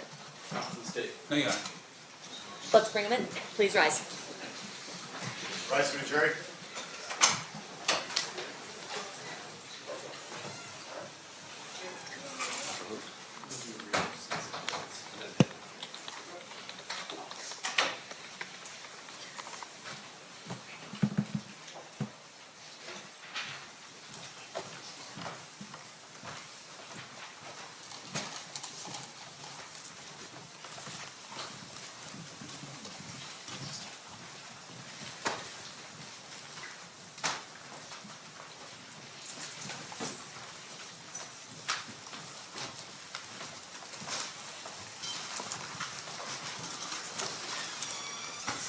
Do the parties stipulate to the presence of the jury?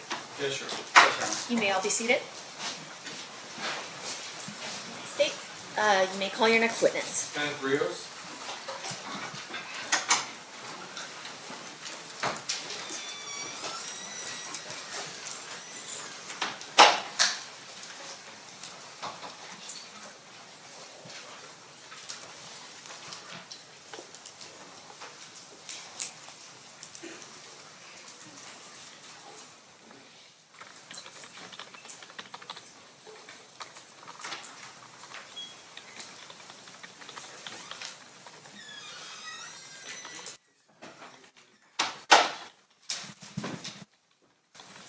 Good morning, sir.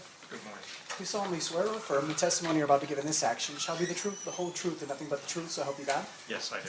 Thank you. You may be seated. And sir, if you please state your full name and then spell it for the record. Kenneth Rios, Kennethrios.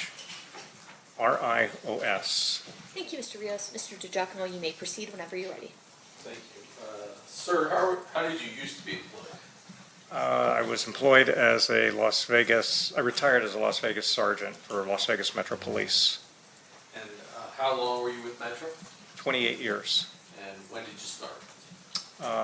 April 17th, 1990.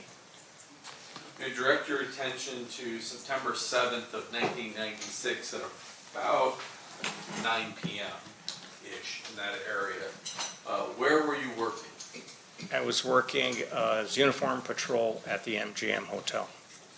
At that time, did you learn of a situation that occurred in the elevator section of the MGM? Yes, I did. And did you respond over to that location? Yes, I did. And did you have contact with an individual wearing a Dan Marino number 13 jersey? Yes, I did.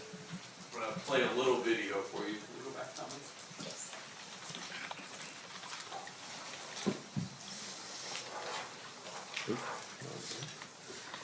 And this is 115B. And I got to play it with the other program. I don't know why.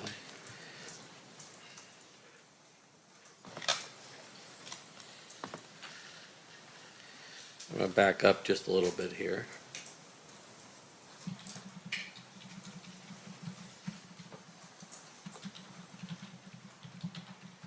When you come in.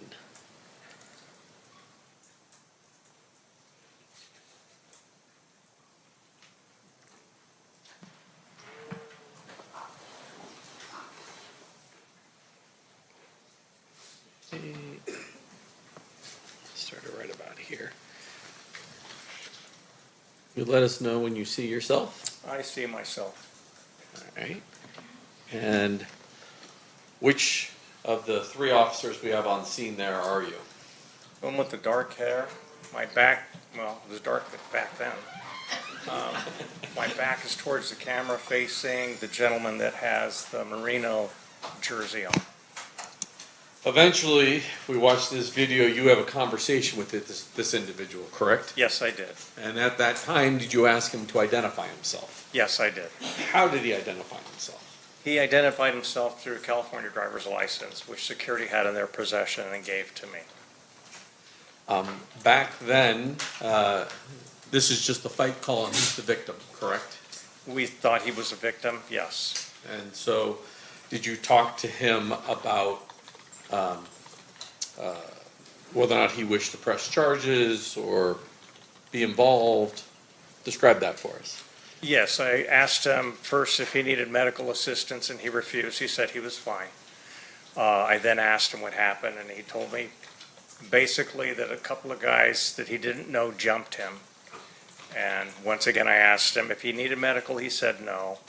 I asked if he wanted to file a report, and he said no. At that point, was he released and free to go on his way? Yes, he was. Later on that evening, did you learn about a shooting involving Tupac Shakur? Yes, I did. And then were you asked to then draft a report as to what your interaction was with Mr. Anderson? Yes, I was. And at that time, what name did you remember for Mr. Anderson? It was Orlando. I remember his first name. Is it anything unusual that when a victim gets attacked and doesn't want to press charges or write a report, for you not to have written a report that night? No, it's not. Basically, if you don't have a victim, you don't have a crime, as we put it, which isn't necessarily true. You always have a crime.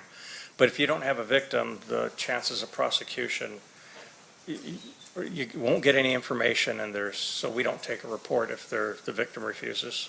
It's only afterwards, the incident that occurs a couple hours later, you then go back from memory and write down what you recall from this incident. Yes, I did. And you were able to remember his first name as Orlando. Yes. Nothing further. Cross, Mr. Stift? Mr. Rios. Yes, sir. Did you review anything in your preparation for your testimony here today? Yes, I did. What did you review? I reviewed my officer's report. I reviewed my memory. I reviewed also the last statement that I gave, I believe was to the grand jury a few years ago. Okay. And I would assume that prior to your testimony at the grand jury, you reviewed your officer's report back then even? Yes, yes, I did. Prior to testifying in front of the grand jury? Yes, sir. Okay. Make sure we're clear here. You wrote that report, that's in the normal course of your duties as a police officer? Yes, sir.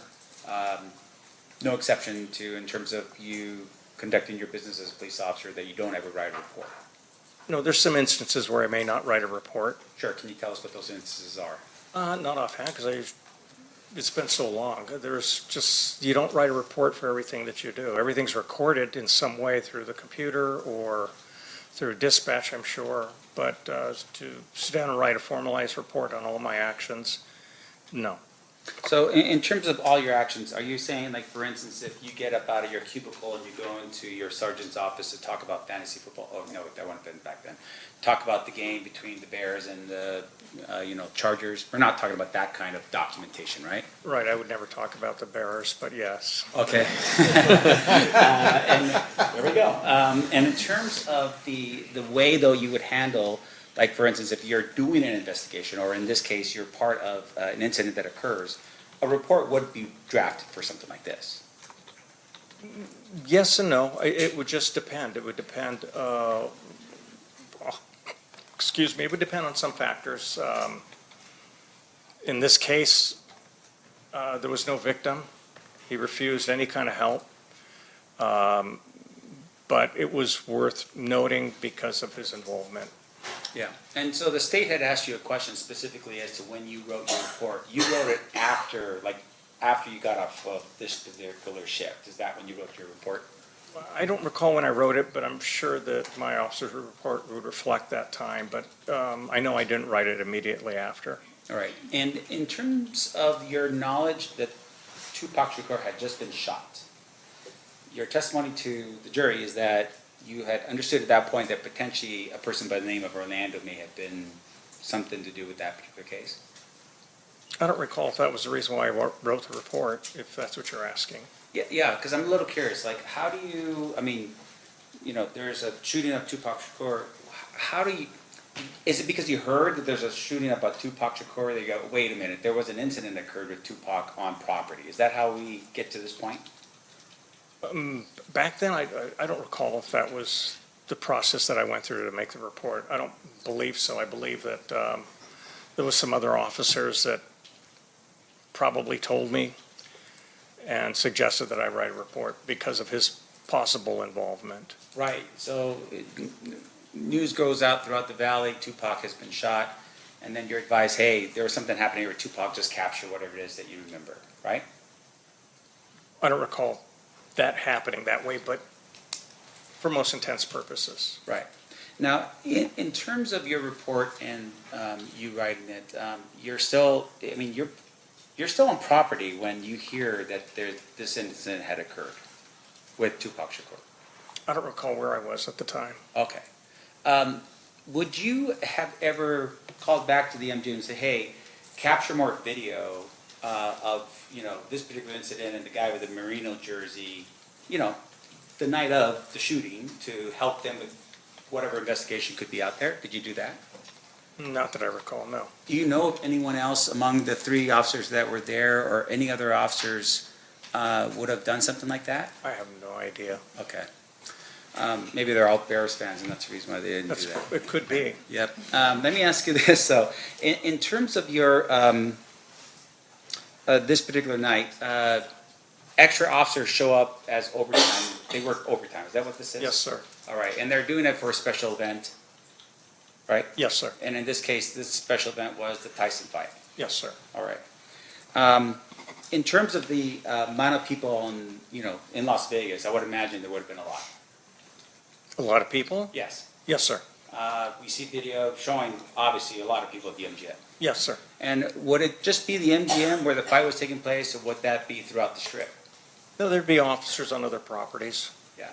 And once again, these officers are on there because of the anticipated flow of people coming into Las Vegas for this special event. Yes, sir.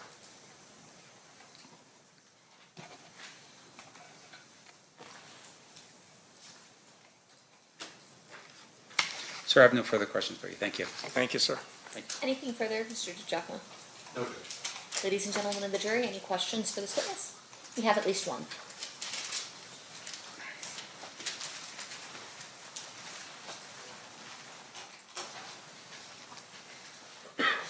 Can I have party support?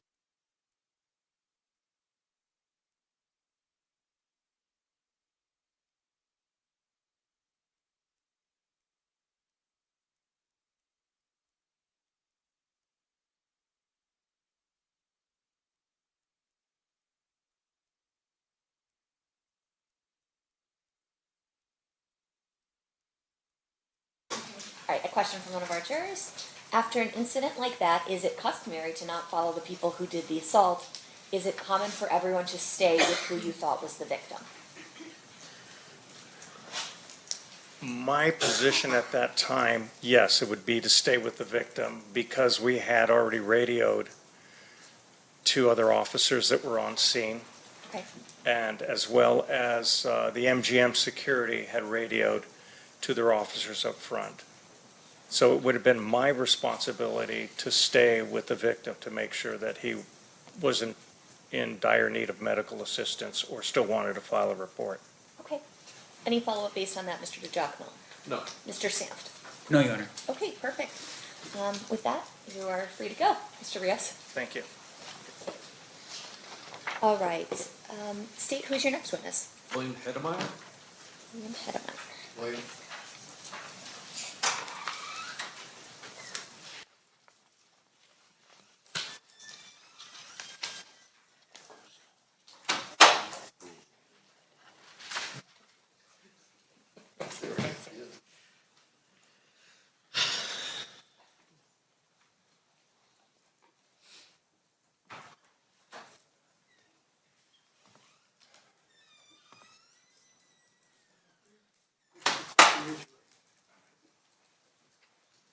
Good morning. You solemnly swear or affirm the testimony you're about to give in this action shall be the truth, the whole truth, and nothing but the truth, so help you God? I do. Thank you, may I have a seat? Thank you. And sir, if you please state your full name and then spell it for the record. It's William Heidmeyer, William William, and Heidmeyer, Heidmeyer. Thank you, sir. Whenever you're ready, state you may proceed. Thank you. Sir, back in 1996, were you working here in Las Vegas? Yes, I was a security officer at the Maxim Hotel and Casino. And the Maxim these days is now the Westin on the corner of Koval and Flamingo? Correct. And it's on the northwest corner. Yes, northwest corner. Actually, sometime prior to 11:17 p.m., were you engaged in an investigation with some Metro officers? Yes, I had 2 Metro officers with me, and we were looking for stolen vehicles. There were 5 or 6 Dodge Caravans that were stolen out of our parking garage that night. And where were you located when something unusual did happen? Well, I was on the ramp of the 3rd floor of the parking garage on the southeast side of the property. And while you were there, describe what you hear. Well, the 2 officers, another security officer and I were standing around one Dodge Caravan, and we just suddenly heard a lot of gunfire. And we ran to the barrier wall that was overlooking Koval Boulevard, not Koval, Flamingo Boulevard, and that's when I witnessed what I saw. So you hear a bunch of shots. Do you have any idea how many you heard? It sounded like a lot. 1 volley, 2 volleys? 3 volleys. 3 volleys. Yes. Heard. And when you say a lot, I mean, to some people, can you put any sort of number on it? I had 3 to 4, maybe even 5 each volley. It was a series of pops. Somewhere between 9 and 15 shots in a series. Something like that. You said after the shots fired, you guys ran to the retaining wall. Yes. I assume you ducked for cover at first. No, because I was armed, so I was leaning over the retaining wall to see what I could see. And when you look over the wall, what do you see? I see a line of vehicles in the left straight lane on Flamingo heading east, and there's several vehicles. There was a white Dodge Stratus at the front, a black BMW behind it, another dark car, and I believe another car, and then there was a white Chevy Suburban behind that, and several more cars. Do you see anybody outside of those vehicles? Yeah, there were a number of people standing outside of the vehicles in the traffic lanes. And do you see any of them armed? One gentleman was armed, one black male adult, very young, well-dressed. He was wearing a very bright white 3/4 sleeve shirt, black pants, and a black dress vest. And at the time that you see him, is he firing his weapon? No, he's not, but he does have the weapon in his hand. It was an automatic weapon, automatic pistol. Semi-automatic pistol? Yes. And is he holding it down? Is he pointing it in a direction? He wasn't pointing it in any direction. It was kind of just off to his side. What do you see this caravan of cars do? Well, I looked back because the Metro officers jumped in their cars to pursue. And then when I turned around, everyone was back in their cars again. And they made a U-turn heading west on Flamingo towards Las Vegas Boulevard. All of the cars in the caravan? Yes. And so you see them make a U-turn at Koval and head back towards Las Vegas Boulevard. Correct. And those vehicles, you saw the 2 Metro officers you were with jump in their vehicle to give chase to that caravan. Correct. At the time that you're out there and you see somebody with a gun, you've just heard shots fired, is it the conclusion you originally drew that that person was your suspect? Yes, yeah, that's what I deduced at the time. And based upon the officers following that caravan, that's a reasonable assumption that they deduced that as well. Right. They asked me what direction they were going. They rolled down their windows and were asking me what direction everybody went, and so I pointed to make a right and head towards Las Vegas Boulevard. And those officers then went after the caravan. Correct. Objection as to speculation. What's your response? Well, he watched them do it. He didn't Over. testify. Did he testify that? Did you watch Lay the some more officers? foundation. Did you watch the officers go after that caravan? Yes. Okay. Thank you, sir. I pass the witness. Okay. Any questions, Mr. Stamp? Yes, Your Honor. Mr. Heidmeyer, I'm going to show you, it's been marked and admitted as State's Exhibit number 1? 1? No. Yes. One, you want 2? Let me both. Thank you. Closer name, more modern. You were right. All right. I'll show you State's Exhibit number 1 here. You recognize this photograph? Yes. Okay, just to get to the point, this is Las Vegas? Yes. All right, and I'm just more concerned right now about the actual streets themselves. Can you just show us, actually, you know what, if you could step down out of the witness chair and just go to that screen, I'm going to have you point out for the jury where everything's at, okay? Okay. All right, can you point and show us where the Maxim Hotel is? The Maxim Hotel, this is Cobol and that's Flamingo, would be right about here. Let me help you out. Yeah, right about here. Okay, and just for the record, it looks like you're pointing in this area right here? Well, this would be the hotel and this would be where the parking garage was. And there was parking in front of the parking garage as well. All right, and just for the record, I'm pointing to the north part of, this would be Flamingo that I'm pointing at, is that correct? Correct. And that's on the north side of Flamingo, in between, what's the main streets that are in between where the property sits?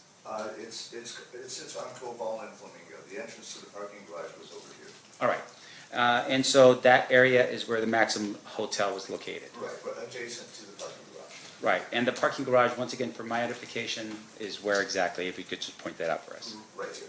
All right, so that would be on the north side of the property? Yes. So would that be behind where the hotel is? No, it's beside the hotel. Beside the hotel, okay. And that's where you were located with the 2 police officers? Correct.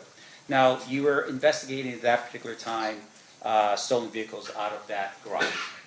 Did you write a report on your own with regards to what you were doing that night with the stolen vehicles and? Actually, no, I turned that report over to my other co-officers at the security because I was tied up with this incident. Okay. I'm going to zoom in a little bit better for you here, sir, if I could. Going back again.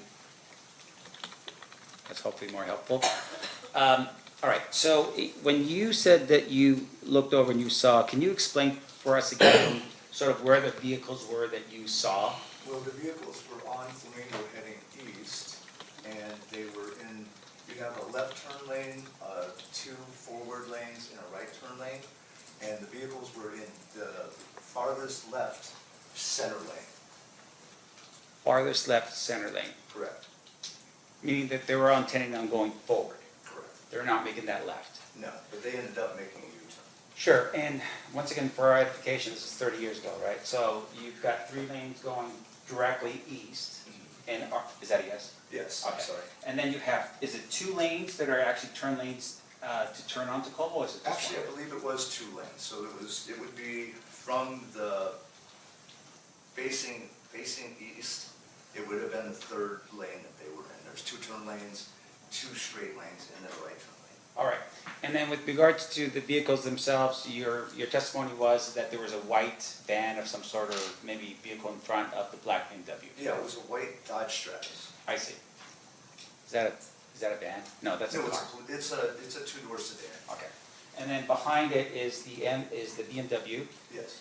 and then behind it are multiple cars leading back. Yes. And your testimony was that you had identified a Lex, is it a Lexus behind it? I think it was a Lexus, I believe so. And then another vehicle, and then a white Chevy, and then it just kept going all the way down. Correct. So even though we're identifying these vehicles, you don't know how many vehicles were in the procession or the? It was several. I didn't count them at the time, but it was a good 10 vehicles. Okay. And all those vehicles are now making a U-turn and heading back towards Las Vegas Boulevard? Correct. You don't see the actual shots being, someone actually pointing a gun at something and shooting something? No, I did not. You just heard it? Yes. The individual that you had identified as the person with the gun, Yes. did you see that individual shoot his weapon? No. All right, but you saw him dressed up in a relatively nice-looking sort of presentation, black Yes. pants? Yes, he was well dressed. Okay, vest and a white shirt.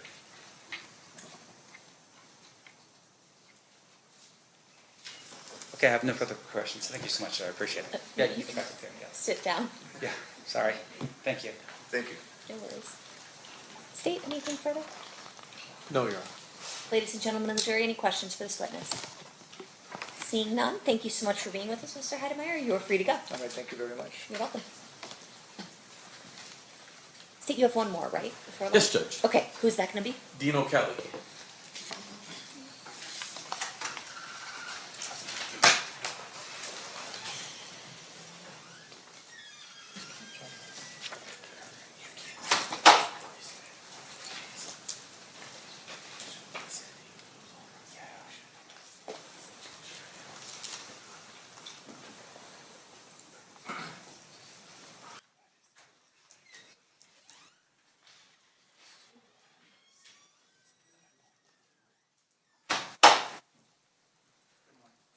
You solemnly swear or affirm the testimony you're about to give in this action shall be the truth, the whole truth, and nothing but the truth, so help you God?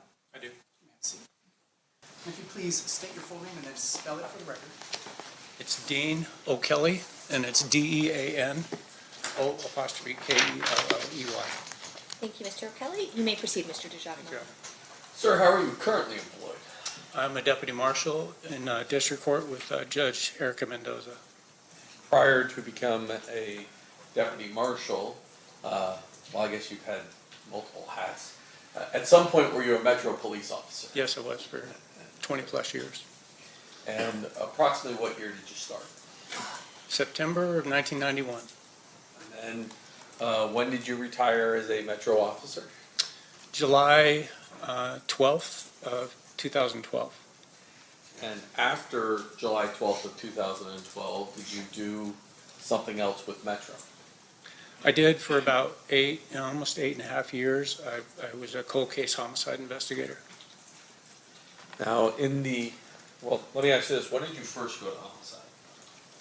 In 2003, on July.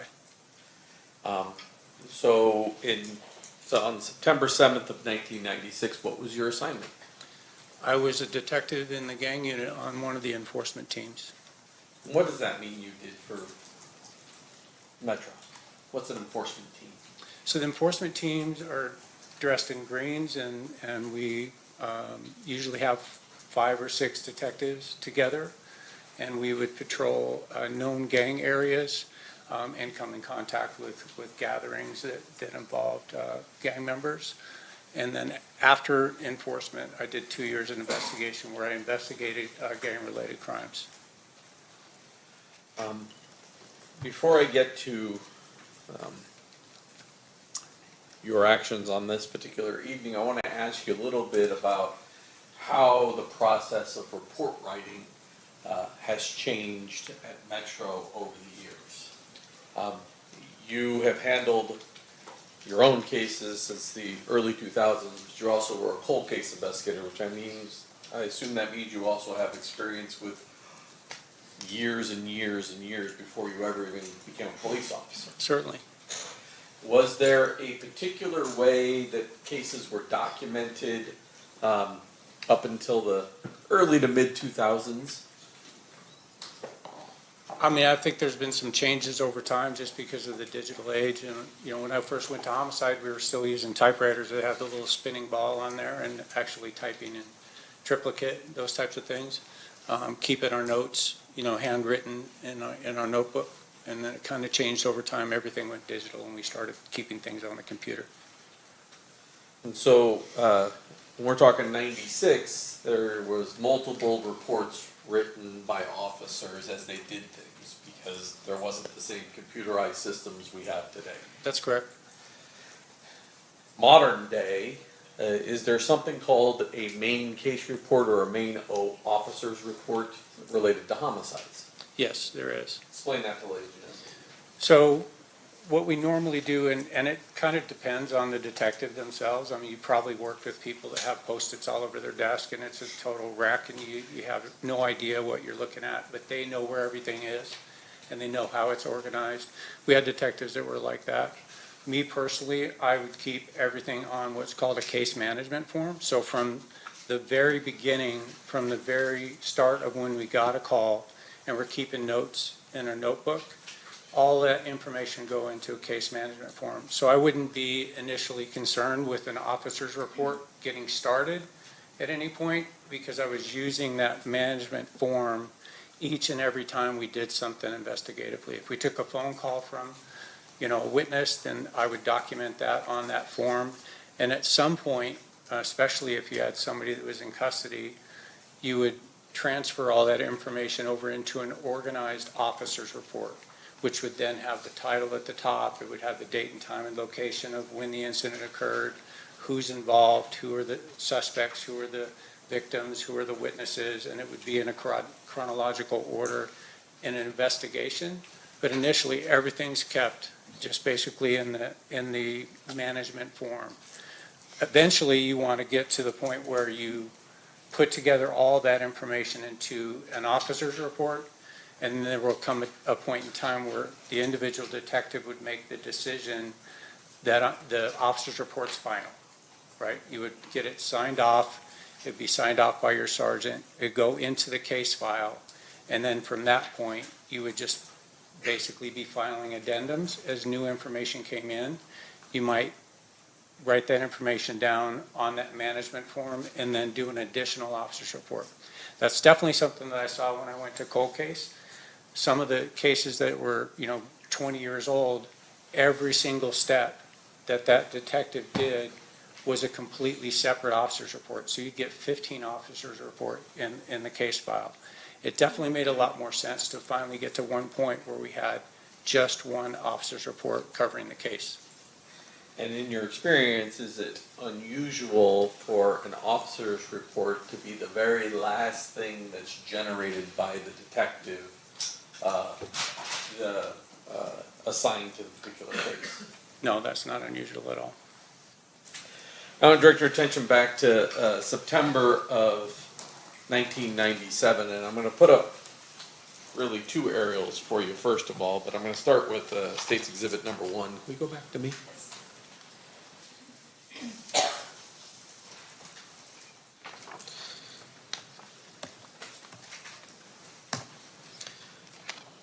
That appears to be an aerial of Las Vegas Valley. Yes. Okay. And it's clearly more modern than 1996 because you can see T-Mobile over here and some other things. Is that correct? Quite a bit different today, yes, that's true. Okay. And then I'm going to go back and show State's Exhibit number 2. This is a much earlier rendition of the Las Vegas Valley because T-Mobile's not there. Is that accurate? That's correct. Okay. And identified on State's Exhibit number 2 is where the I can't move. Oh, I can move the mouse away. Where it says Monte Carlo, that's generally where the Park MGM is today. That's correct. And at the time, back in 1996, there was a club called the 662 Club on Flamingo. Is that correct? Yes, very familiar with it. And is that referenced in State's Exhibit number 2 as well? It is. And is that generally in the location where it's at? Correct. So now I want to jump back to 1. At about 11:17 p.m. On September 7th of 1996, where were you? We were conducting enforcement activity kind of northeast of the location of Koval and Flamingo. And did something catch your attention? Yes. As we were out with a couple of 2-3 gang members, we heard over the radio an officer rather excited, certainly under a stressful situation, reporting shots being fired and requesting a code red on the radio. We weren't very far away, so we cut the guys loose that we were with, got in our vehicles, and with lights and siren, we went over to respond to the area of the Maxim Hotel. When an officer calls out code red, what does that mean? What is he trying to do? The code red is so that no other radio traffic is coming across except for what those officers are going through. So it's trying to keep the radio traffic to a minimum So we didn't even announce that we were en route. That's not important for dispatch or really anybody else to know that we were on our way, because we're waiting for updates from that officer or from the officers involved. So we stay off the radio. It's a sacred thing. You don't break the code red unless you really have to get on the radio. And where do you respond to? We responded to the intersection of Koval and Flamingo right there at the Maxim Hotel. Now it's called the Westin. But we went into the parking lot on the south side of the Maxim, and where we saw a patrol unit. At some point, do you walk out onto Flamingo? Well, let me ask you this. When you first arrive, is there traffic still driving eastbound on Flamingo? Yes, I mean, nothing's changed so far as traffic at that point, because whatever had happened was several minutes before that. So now people are still just driving by. We got to the parking lot. My Sergeant Cindy West, had inquired as to where the shots had come from, and we were able to look out into the street there on Flamingo, just west of Koval, and I saw in the headlights just little glints of light and recognized that. I mean, I spent plenty of time on a firing range, and I know what brass looks like on the ground. So we were able to determine where several cartridge cases were located in the street west of Koval on Flamingo. I'm going to approach and show you State's Proposed Exhibit 34 to 41. As you look through those, I'm going to grab something from the clerk.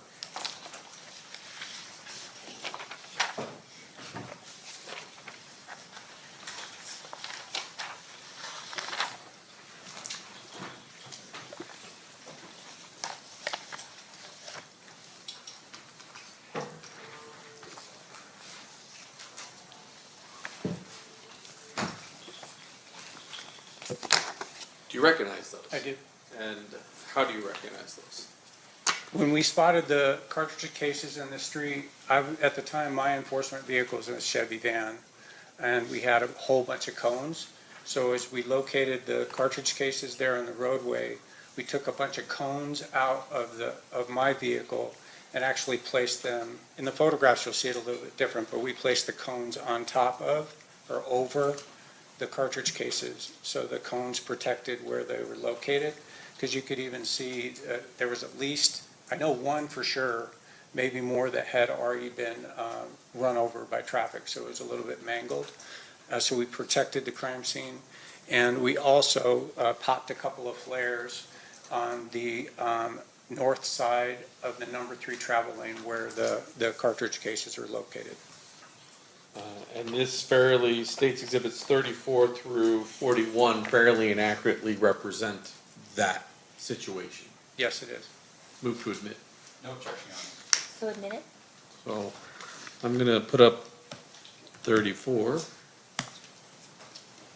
And can you just describe for us what we're looking at? So you can see the cartridge cases are kind of straddling the 2 lanes. I'll stop you for a second, Mr. O'Kelly. Yes. There's a mouse sitting right there. Don't click it. Just it'll freeze up the whole system, but you can use it as a pointer. Exactly. So these 2 cones that we set up here were more or less to protect where the cartridge cases were located. These other cones are covering the actual cartridge cases in the roadway. The one that's closest to us in this picture is a bullet fragment. It was the furthest away from Koval. And then the other cones are all spent cartridge cases, Winchester, Smith & Wesson 40 caliber cartridge cases. Do you know a person by the name of Dan Ford? Yes, I do. How do you know Dan? Dan Ford is a senior crime scene analyst that I worked with quite a bit. We started on the department right around the same time. And ran into him several times on cases that I worked with in the gang unit investigations. We also utilized him on the RICO task force that I was on for a couple of years. And then he responded to countless homicide investigations during my career. Eventually, does Mr. Ford leave the crime scene that was at Harmon and Las Vegas Boulevard and come, and is he the person that takes these pictures and winds up collecting these items? Yes, he is. Fortunately, Dan was already dispatched to the area of the Maxim for the patrol units that had called out on the radio the shots that were fired. They were taking a report for damaged vehicles that were there, and Dan had already been dispatched to that. So he wasn't far away when the shots rang out, and he was requested to come to that scene. Sitting there in front of you is state's proposed exhibit 129. Looking at the state's proposed exhibit number 129, do you recognize what that item is? Yes, I do. I've seen and reviewed the handwritten evidence inventory that was authored by Dan Ford.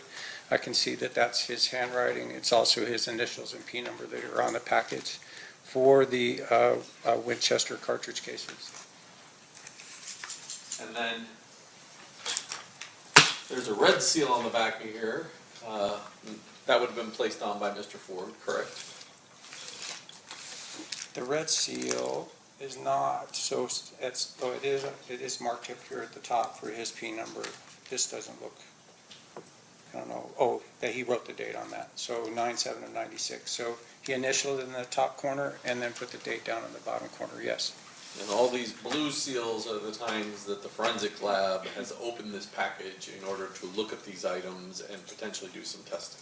That's correct, but I do remember from the evidence inventory that that Dan had indicated that these cartridge cases were checked for fingerprints at the time with negative results. So I'm gonna have, well, I guess I'll move to admit 129, Judge. No objection, Your Honor. Okay, so admitted. I'm gonna have you cut this not along a seal, if there's a place left to Is do there a it. place? I think if we cut right along there, we can pull those items out. Oh yeah, down here at the bottom I can. I don't think we have to go too far. Just do that. And we just pull those items out.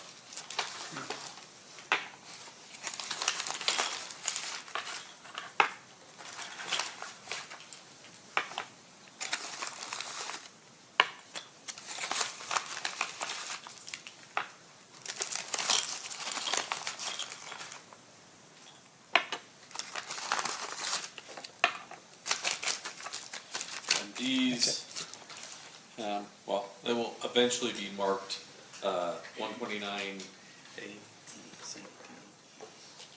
G, A through G, but I'm going to show you this one, which has a 14 on the top of it.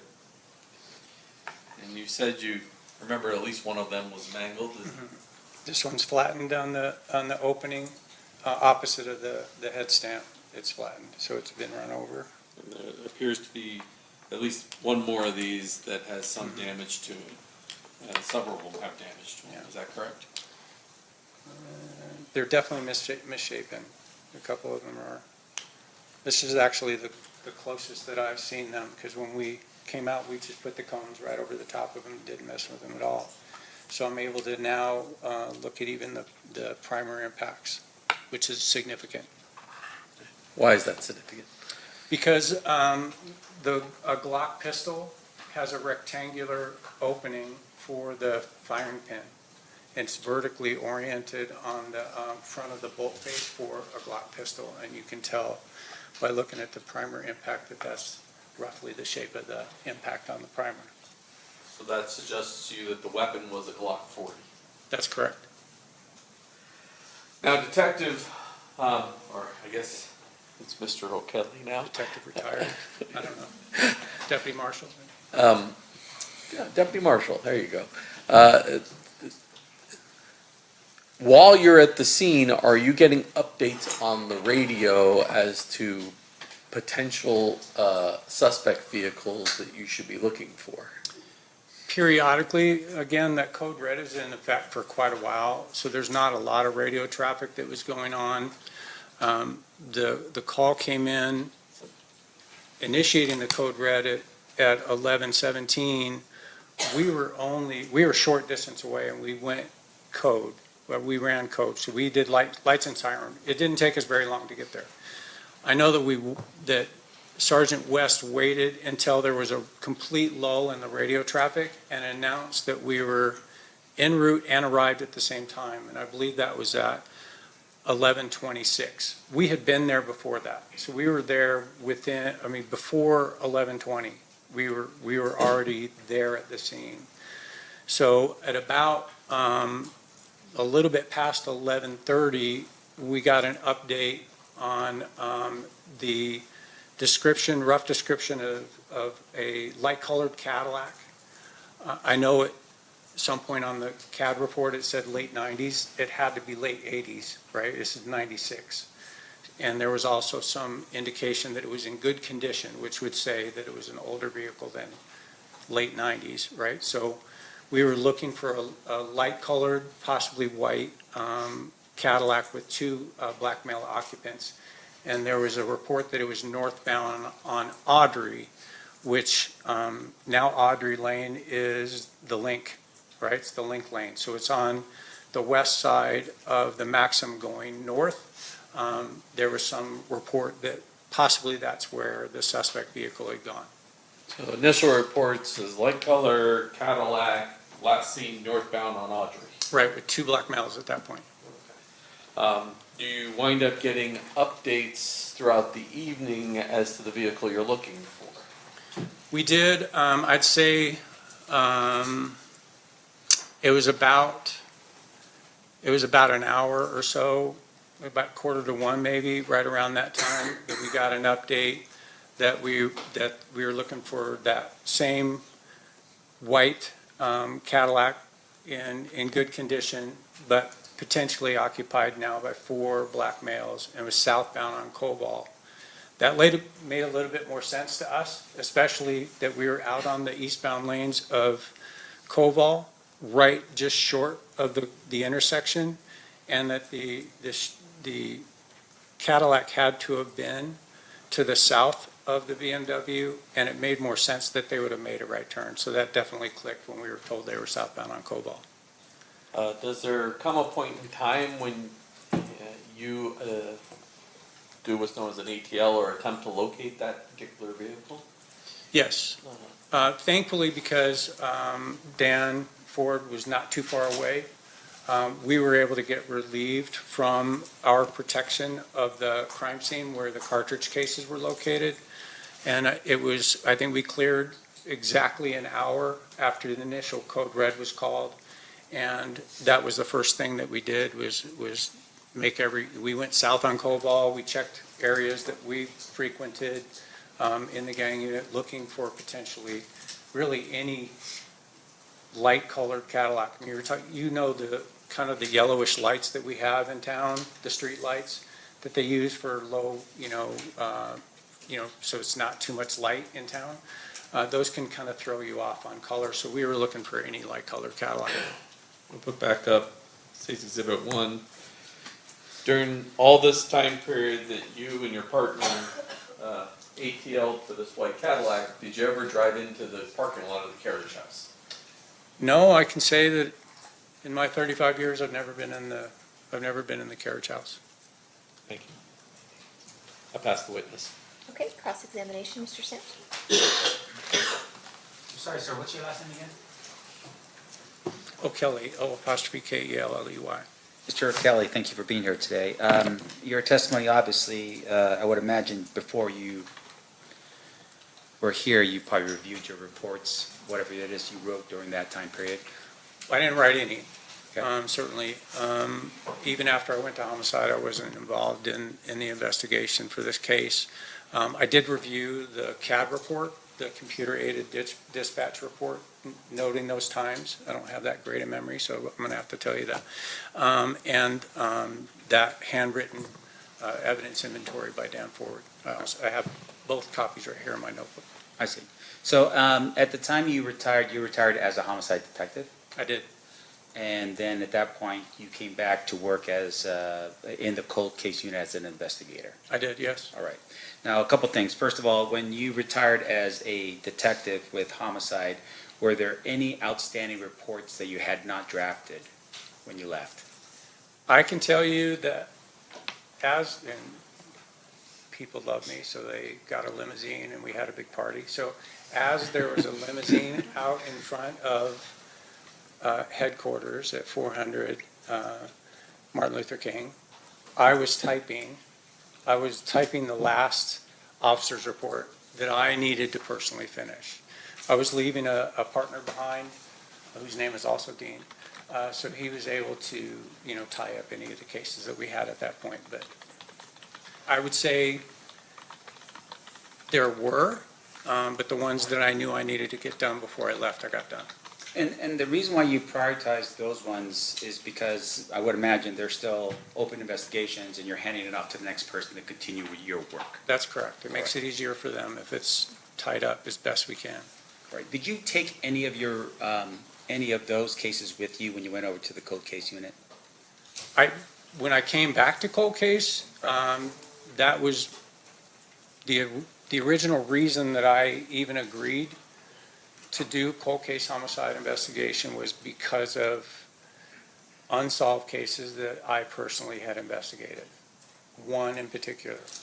So as soon as I came back to cold case homicide, the very first thing I did was go and pull Jamie Sheldon's case and bring it over to my desk. That's the first case that went there. And we were able to work,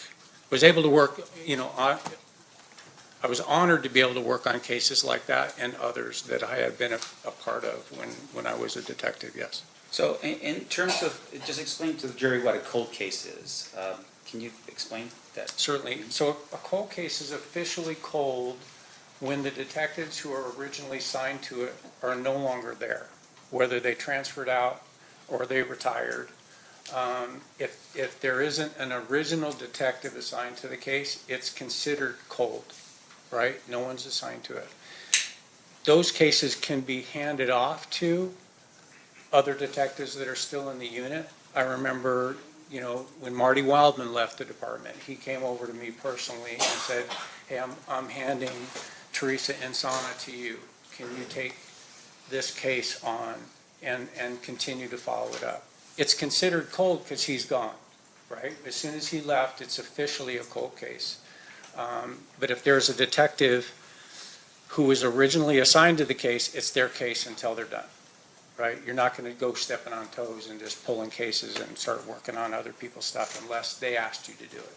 And with regards to the cold case unit, I'm assuming there's probably two detectives who are the official detectives for the unit, and then you have investigators, retired homicide detectives that help with the investigation? That's correct. Initially, when Sergeant Hefner, sergeant in homicide, but then came back with me at the same time. So the two of us came back, and we were on our own. Like, we had a sergeant that was assigned to us, but basically they were a signature block. We could pull any case that we wanted and work on those. The department saw, thankfully, a lot to do with the work that we were getting accomplished, where we solved 20, 25-year-old cases, and the department's able to go to the media and say, look, we're not giving up after all these years. We're going to continue to follow these cases and solve them. Because of that success level, then the department dedicated 2 full-time detectives that were still in homicide to the cold case unit. And then we had, I want to say 3, 4 more cold case investigators that were assigned to us. So I think we had a total of 5 or 6 at one point, plus the 2 detectives and a dedicated sergeant to the cold case unit. So in terms of your work in the cold case as an investigator, you're not a detective, right? No. So there is a difference in terms of your responsibilities versus the responsibilities of a detective. Correct. Because the detective would be the law enforcement officer. Certainly. And you are a person helping the law enforcement officer. Essentially, I mean, we can still steer the investigation where we want it to go. We're doing interviews, we're doing those things, but say authoring a search warrant. So if we run into a situation where we need a search warrant done, it's going to be It may get written by one of us, but it's going to be sworn to as an affidavit by a detective on the department who's a sworn police officer. Have you ever drafted a report, I don't know, 8 years after you started an investigation? Well, because of cold case, yes, certainly. But Yeah. just as a police officer or a detective, have you ever waited, say, years to draft an actual report on something? I don't know what would be my record-breaking delay in authoring a report, but I'd say, yeah, if you're dealing with a case where there's nobody in custody, like you haven't arrested anybody, I mean, probably pushing 2 years before I finally said, you know, and even reluctantly said, all right, I'm gonna close this officer's report. It's signed off because we've run out of investigative leads. We're to that point. There's really nothing else coming in. And now that's officially done. Then there could be maybe somebody calling up, or we could have somebody that gets in a jam, right, where they're now looking at serious time. This has happened to us in cold case, where now that person says, hey, I have information on a murder. So now it's completely open. Now the case is back up and running, and there would be a new officer's report started at that point in time to complete that investigation. I know where the gun is, I know who did the shooting, and now we've got a solved case after 15, 20 years. Now, have you ever delayed writing an officer's report after going to the grand jury and presenting evidence on that same case? Yeah, I would say that I've gone to grand jury before officers' reports are done. I would say that I've gone to grand jury before I've started an officer's report. Again, because for me personally, and for a lot of the guys that I work with, I'm not completely OCD, but I mean, certainly there's things that I need to get done, or I'm not gonna be able to sleep, that kind of thing. You may feel that way. But I always get the case management form started and maintained up to date. It's gonna be up to date. If you make a phone call to me, I'm gonna document it, date, time, phone call, right? That may not go into the ultimate officer's report because it's superfluous information, didn't mean anything, but I'm gonna keep that record in the CMF. I might not even start the officer's report for months, and grand jury may have already happened. Now, I feel now some pressure to get that done, right? Because if I'm going to grand jury, more than likely we have somebody in custody, and I want the district attorney's office to have the benefit of a completed officer's report, although it's not necessary. Right, and so if you had submitted it to the grand jury or done your grand jury, you're telling us at some point you could delay finalizing your officer's report? Yes. Okay. Now, would you delay that officer's report until after you retire? Well, because I still have a partner that hasn't retired, I can have confidence in doing that. You know, we definitely did have that happen. I recall specifically a double murder that was not, the officer's report wasn't done when I left. Because I knew Dean was gonna be, Detective Rates was gonna be continuing on with it. Right, so you knew that the other detective would still be the detective handling the case through because you are now retired. No question. But what if you didn't have that detective there, that you're a partner? Would you have delayed after you retired to draft your officer's report? I would not. How about? I mean, I wouldn't be able to do it, right? I mean, I just know that I wouldn't be able to do it. That's why when, you know, the limo's out in front of headquarters, I'm typing an officer's report. I literally I got the officer's report done and then went downstairs. And I was done. I was retired. Now, can you explain to us, I'm sorry for interrupting, but can you explain for us a little bit about why reports are so important to you in your line of work as a homicide detective? Reports document everything, right? I mean, you need to document your observations, you need to document evidence. And for us, in homicide, or even in the gang unit before that, we did that with officers' reports. Officers' reports don't become evidence, right? Officers' reports are so anybody picking up that case file can walk through the investigation from beginning to the last part of an officer's report is conclusion, right? So it may be a conclusion as to what you believe happened and you don't have somebody in custody. it can be a completed officer's report where the case isn't solved. It's still open, right? But you can, it's, at that point, when you're doing the conclusion, it's more or less your opinion. This is what we believe based on everything else that precedes it in the officer's report. Okay. And that would, of course, help you later if you ever recalled to testify in front of a jury, to recall what happened. Oh, absolutely. That's the go-to document for somebody who's preparing for trial, is that officer's report. I mean, it can be lengthy. I've written officer's reports that are 70 pages long. And with regard to those reports and being 70 pages long, fair to say that details are super important when you're doing this kind of investigation. They are. And that would be helpful for you to remember details in the future, right, to write a good report. Right, the more extensive and the more detailed your report, the better off you're going to be, the more prepared you're going to be. But in addition to that, you could be documenting things that you observed or that you knew at the time you were doing the investigation that you don't realize were important, right? So I could document something in a crime scene that seems like it's innocuous, you know, something that's just doesn't seem like it's that important. And then later on, when maybe a suspect's in custody or, you know, the investigation's further, then you find out, oh, that one item that you made a note of now becomes important because the suspect touched it, or that was the murder weapon that was cleaned up and stuck over there and nobody realized it. Now, let's shift gears a little bit here. So you're no longer a detective, you're now working with a cold case. Have you taken on any cold cases that weren't yours to begin with? Certainly. And what is typically the standard operating procedure when you are starting your investigation as a cold case investigator? So you're pulling the case file, right? And it can be extensive, depending on the murder, depending on the case that you're looking at, can be rather extensive. Some of the cases that we were pulling had pouches in them with VHS tapes, right? There were separate boxes that had VHS tapes in them. You probably may even know what a VHS tape. So, and we had cassette tapes, right? Actual physical cassette tapes.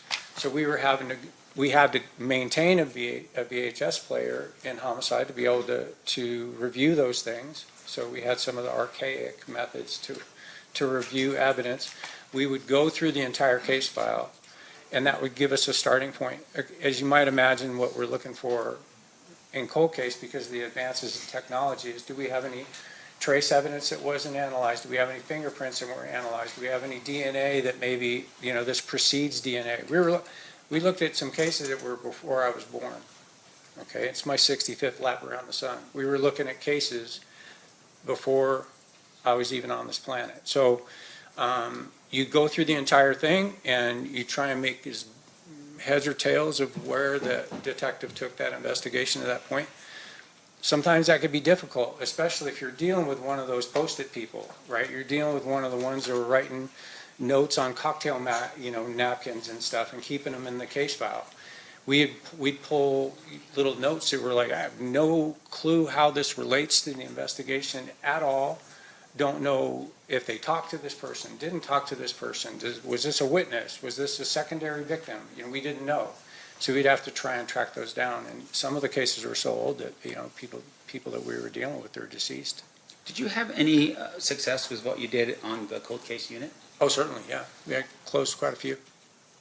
So when you say closed, meaning that you were able to find out basically the information you needed, you know, the suspect or whatever the case was? Yes, absolutely. All the way through to an arrest and prosecution and conviction, yes. And with regards to the success you had on the cold case, did any of those cases not involve some type of technological thing like either a trace, DNA, or fingerprints? I think, I'd say there was none come to my mind that we didn't have something that was redone and reviewed and then came to a conclusion or pointed to a specific person that we were then able to go and interview. We had one where we flew to Toledo and we got a confession on a murder that happened here in Las Vegas, because that person was already doing life without there for another murder that he had committed. I don't recall that we had any physical evidence in there that we needed. He confessed to it basically. Oh. What do I have to lose? I'm already doing life without. So he basically was in custody ready for a murder in another state and basically Columbus, confessed yeah. and said, hey, I'm confessing to this murder in Nevada. Correct. So it wasn't like you found, We did. I mean, you look at some of these case files and they're definitely pointing towards a specific person, right? Every indication is that this is who you're dealing with. Right. And that it just didn't, you couldn't get it across the finish line, right? And like Jamie Sheldon, I brought up earlier, I know who did that murder, but it's whether or not there's enough to get across the finish line with that piece of evidence that's going to be where the district attorneys are willing to take that case to trial. And you're waiting for that one more thing, right? So it just stays there waiting for that one more piece of evidence to come in. And that happened with some of the cold cases where it's like, hey, we knew who this person was. I remember one specifically where who we were looking for. And then I got to homicide and then looked up case files and saw that that person had never been charged. Like, how did he never get charged? We knew who it was.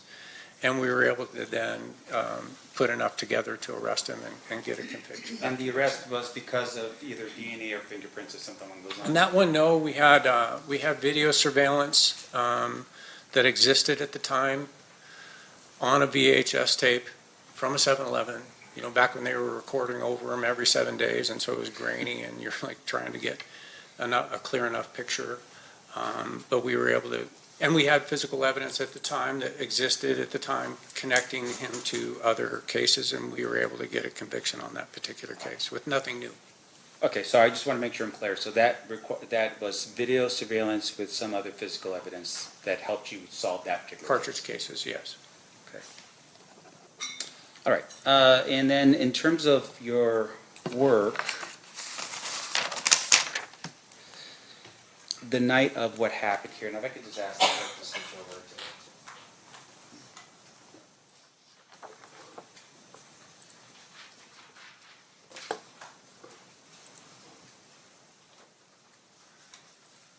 Are you, does this help a little bit here about just zoning into what's, zooming into where this thing happened? Right, that, the red triangle, or the red rectangle there is where the cartridge cases are located. Near the intersection, I think the closest piece of evidence was 60 feet away from Koval, and they were out in the travel lane, probably 14, 15 feet away from the south curb. Okay, so my question is to you very specific. You mentioned a little bit ago about what potentially would be a white Cadillac traveling north on Audrey or Aubrey. Can you just, you could step out, Dean, if you want, and just actually point with you can just point at the screen from over there so the jury can see. So this is Koval. This is now the Weston, right? It used to be the Maxim. And this is the Audrey Lane going north. And then down in here is Audrey Street that cuts over, it actually cuts south and then goes all the way over to the boulevard. But the initial report was that we had this light colored Cadillac occupied by two BMAs that went north on Audrey. So they would have to, with that entourage that everybody had U-turned and gone this direction, they would have to have followed and then turn right to go up on Audrey. There's really no way for you to get from eastbound Flamingo at Koval to northbound Audrey without making a U-turn. Okay, and just if you could stay there for a second, Dean. The other part here is that I'm just pointing again with my pen, and that would be the area where you found and located the bullets, the cartridge cases? Cartridge cases, yeah, they're in the eastbound lane, I think the number 3 travel lane, primarily, kind of straddling the lane there a little bit, right here before you get to Koval. Now, if you can describe for us the street. So on that street right there, and I'm just pointing to the part of Flamingo that's, I guess, west of Koval, and then before or between Aubrey and Koval, this area here. Mm-hmm. Is there a concrete divider that's in that area? There was not a concrete divider, no. And I think now it's like those yellow plastic cones that are every few feet. Now separating it when you come up, because on eastbound Flamingo, there's two left turn lanes to go north on Cobalt, 3 travel lanes, and then a right turn lane to go south on Cobalt. So, for instance, if cars are going to make a U-turn and turn around and follow, like say, for instance, the black BMW, right? The other cars could just basically just make a left-hand turn and go right back. They don't have to go in procession around and keep going. Fair? Yeah, well, now they would be hitting all those yellow cones. So I don't know. I don't think back then, I think you could probably just right there, I mean, it's a violation of the law. It is. Yes, you could certainly make a U-turn there. Because my understanding is those cones that you're talking about will be actually on Cobalt to prevent people, I guess it's like to stop traffic from merging or having too much lanes or traffic in that area. Do you recall that? I know all the yellow cones, because I took a fellow marshal to the airport yesterday, and the lady in the box actually took me north on Cobalt to pass that intersection, so I was able to see all the yellow plastic. They're permanent cones that are there on the roadway now, dividing the north, or east and westbound traffic. Right, but at the time, your recollection back in 1996, you don't know if there were cones up at that I point? don't know, there wasn't.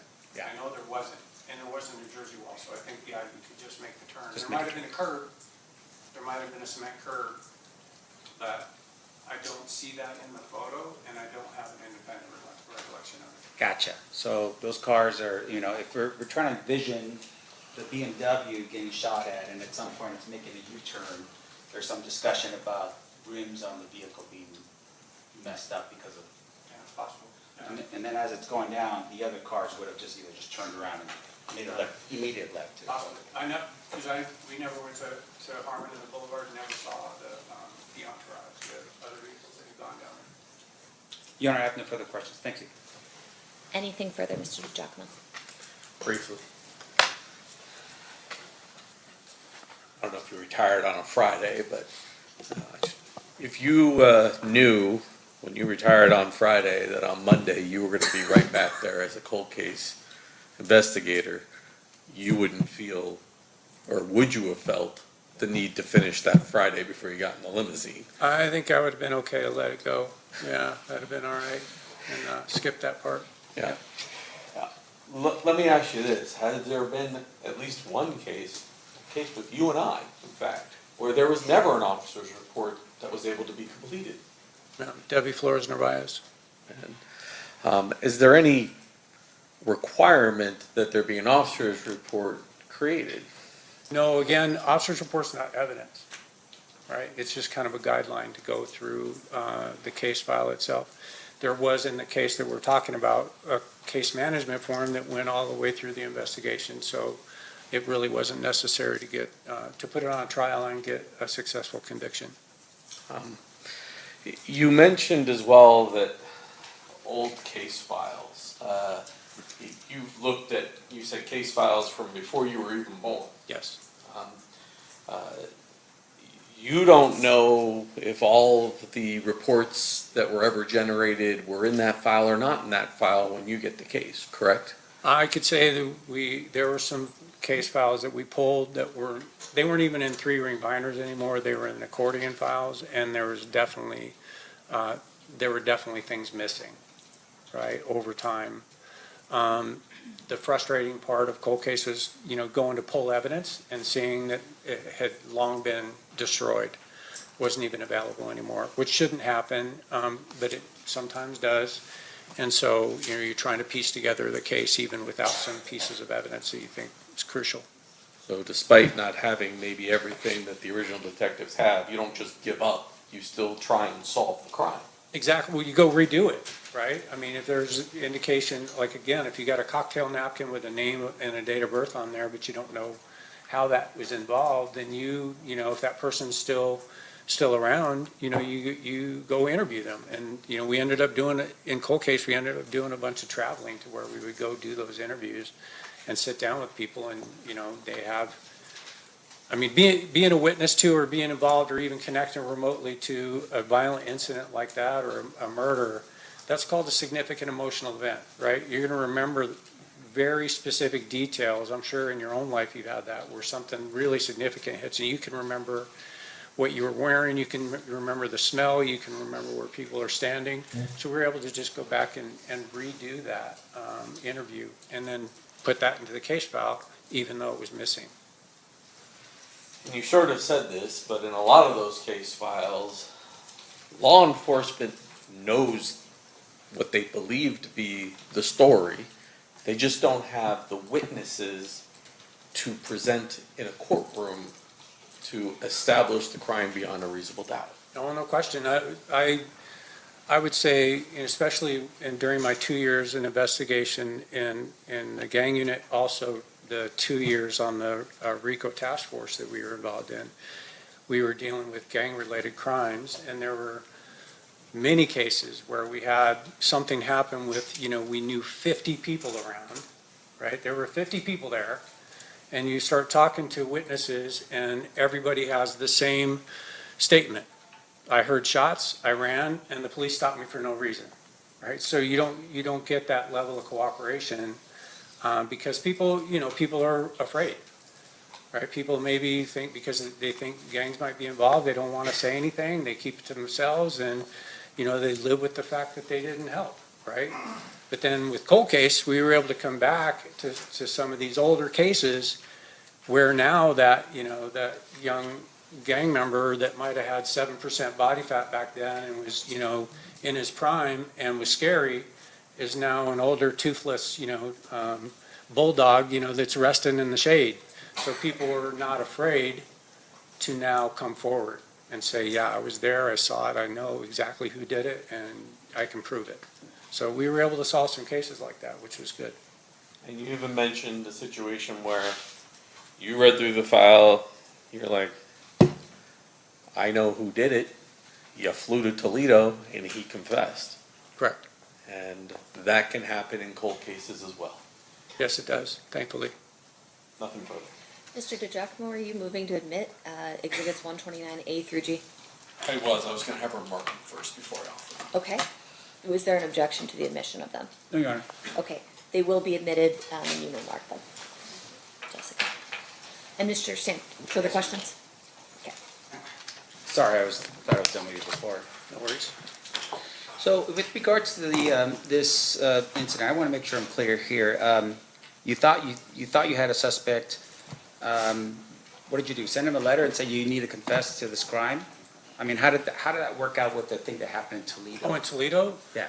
We had put together enough of the case to know, with every bit of confidence that it was him, even to the point where we were able to author an arrest warrant for him. And then we were in contact with the correctional facility that he was in custody and let them know that we wanted to come out. They actually approached him to let him know the detectives from Las Vegas want to come out and speak with you. And he agreed, right? I mean, he's sitting in custody for, serving life without for actually killing two people, a child and the child's father. And so, I think probably just for entertainment value alone, he agreed to talk to us, and we were able to come out there, sit down with him. They pulled him out of his cell, obviously, and away from the rest of the inmates. And we talked to him for a couple hours before lunch, and then we broke for lunch, and then after lunch, he told us he did it. So you put together information here in Las Vegas that was all corroborated, right? I mean, you had information, you had evidence that you were putting together, right? Correct. And all that evidence pointed towards this particular person. It did. And then at some point you said, we just don't have enough, we would want to hear from this guy himself. And that's when you went out to Toledo to confront him on it?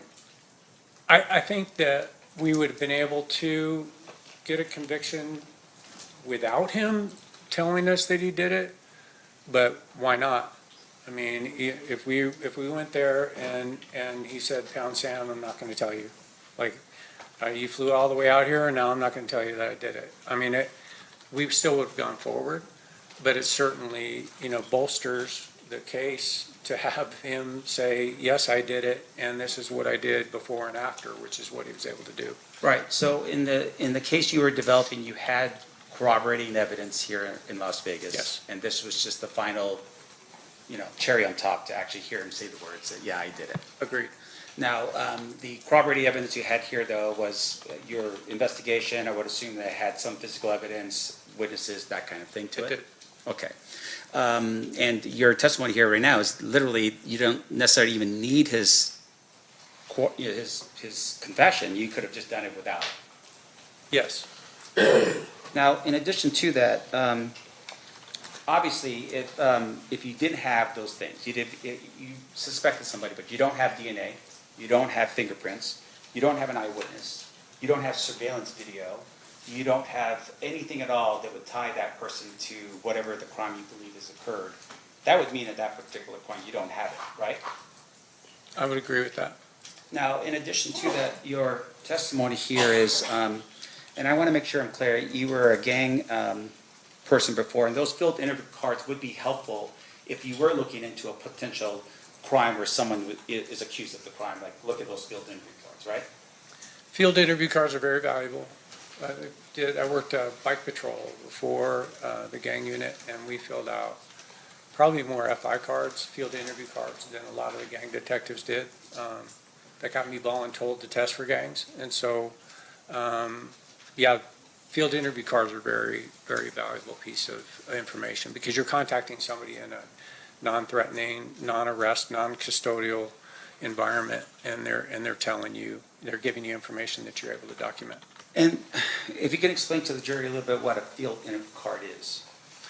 So that, like I was talking about that stop that we were on before the code red was called. So we were talking to some gang members that were gathered out in a neighborhood that we were familiar with gang members that we were familiar with. And so each time they're contacted, we would do a field interview card, little small, 3x5 card. This is a rights card, but just like this. It's white, and it has all of their pertinent information, name, date of birth, all height, weight, eye color, all those things, where you're contacting them, and there's a narrative portion on the back. And most of the gang members in that type of environment would say, yeah, hey, I'm 18th Street. I'm like, whatever, for life. I'm 18th Street for life.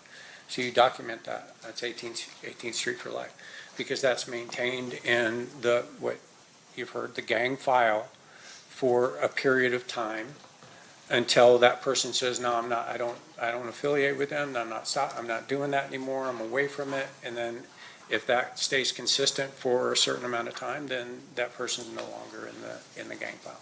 And is it every time that person comes in contact with law enforcement that a new card is generated because it's a physical thing? A new card is I always did. It documented my stop. It documented my activity. It documented our work. It documented, plus it starts the time clock every time, right? So every time that person admits, every time that person's in the company of other known gang members, and then it starts that time clock so that they stay in the gang file until that time expires. So you want the clock to continue to start over. Okay, and just one last question, and I hate hammering the heck out of this report stuff, but in terms of the example that was given you by the state, they said, well, if you retire and then you go into cold case, you can continue on with the investigation if it's a cold case, right? I would, yeah, okay. Definitely. How about the district attorney's office? You're an investigator at the district attorney's office. Does the district attorney's office have a cold case team? We didn't have anybody assigned to us. At the time, because I left in January of 23, at the time we didn't have anybody that was catching our cold cases specifically, so I couldn't tell you one way or the other. Right, so you are testifying that Metro has a cold case unit, to which if you're a detective with homicide and you want to take a case with you, you could have done that, right? Certainly. But with regards to taking your case as a homicide detective and now working for the district attorney's office, that's not how that typically works, right? I wouldn't know how they function with it, because I know, we put a case file together and we submit that case, it gets approved by the DA's office, and that the district attorney may recognize certain things that need to be cleaned up or need to be followed up on that maybe wouldn't come back to the detective in homicide. Because keep in mind, if we're working a big case, we're still catching new cases. There's not, you don't catch a big case and then all of a sudden, time out. And I get to do this, work this case. You're still catching new cases. We worked one weekend in 2003 where we had 6 murders in one weekend. So you're up going into the weekend and up on rotation coming out of the weekend. Because everybody, all the teams caught a case. And so, just for the jury so they understand, Metro is the police department, they do investigations. Correct. Once you're done with the investigation, you develop a suspect, you then submit that request to the DA's office and the district attorney's office for prosecution. Correct. The district attorney's office, on the other hand, do not have investigators that initiate cases to be charged, right? I don't know how the DA's investigators run their, I know I had contact with them multiple times over the years, because now we've involved the DA's office in what we've produced, because we seek the truth, DA's office seeks justice, right? So but I know there may be some incidental things that come up that an investigator will handle rather than taking it back to the homicide detective for follow-up. In your experience throughout law enforcement, even up to currently, have you ever seen an investigator or the Clark County District Attorney's Office be the primary officer on a case? No. No further questions. Thank you, Your Honor. Anything further, Mr. DiGiacomo? No. Any questions from the jury? We do have at least once. Can I have the parties approach? Except we only have one.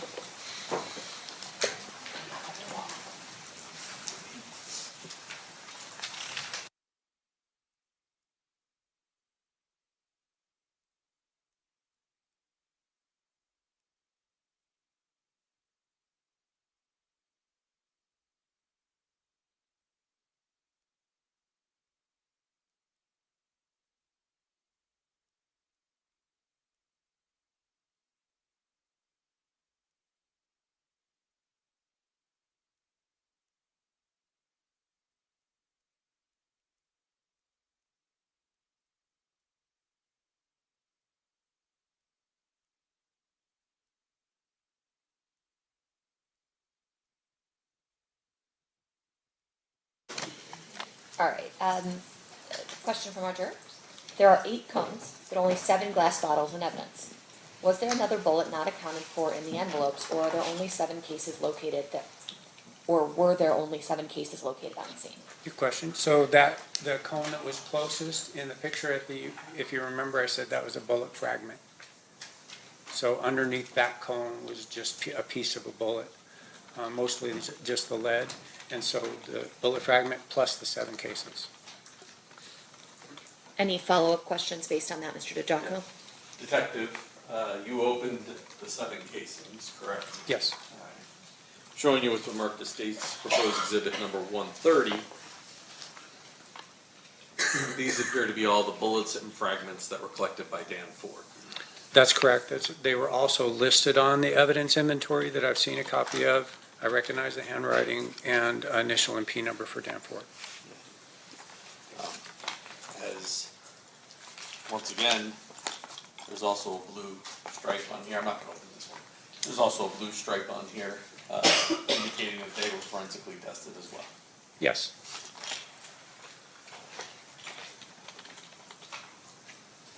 Judge, I'll move to admit 130. Any objection? No objection, Your Honor. Okay. Any other questions that you have? No. Mr. Sant, questions on this question, essentially? No, Your Honor. Okay, perfect. All right, you are free to go. Thank you, Your Honor. Ladies and gentlemen of the jury, at this time we are going to take our lunch break. During this recess, you are admonished not to talk or converse amongst yourselves or with anyone else on any subject connected to the trial, or read, watch, or listen to any report or commentary on the trial of any person connected to this case by any medium of information, including without limitation, newspaper, television, the internet, and radio, or form or express any opinion on any subject connected with the trial until the case is submitted to you. We'll be in recess until 1:45. Please rise for the jury. Until 1:45, guys.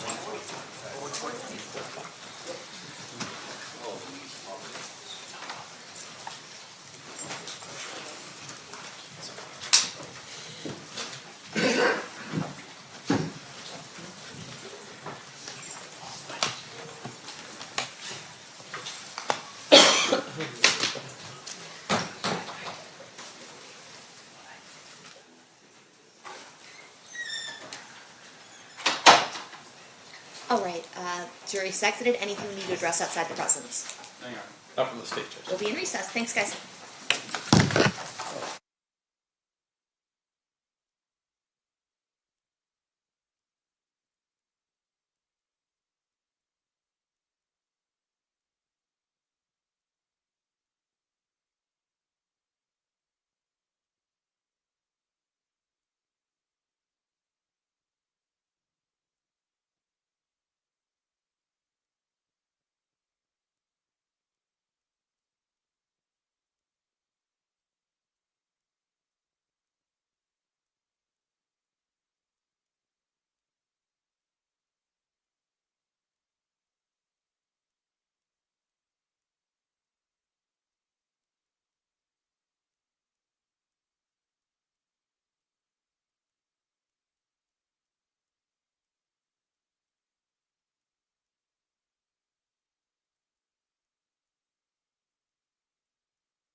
We're back on record in State versus Davis, which is C377407.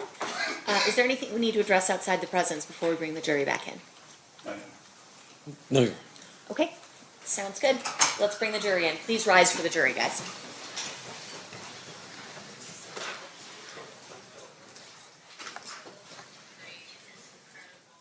Okay, the funny thing is if you stand up with one of these screens on, you can't read.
The parties stipulate to the presence of the jury. Yes, sir. Yes, sir. You may be seated. All right, welcome back from lunch, ladies and gentlemen. We're still on the state's case in chief. State, who's your next witness? James McDonald? McDonald or McConnell? McDonald.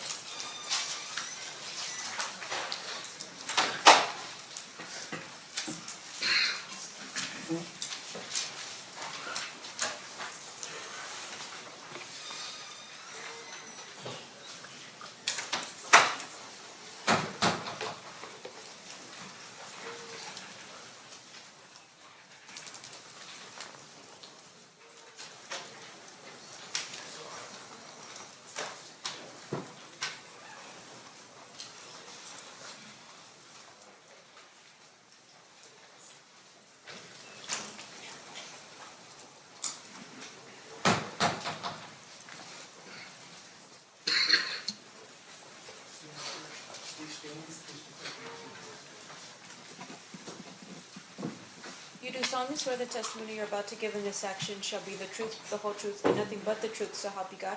Yes. You may be seated.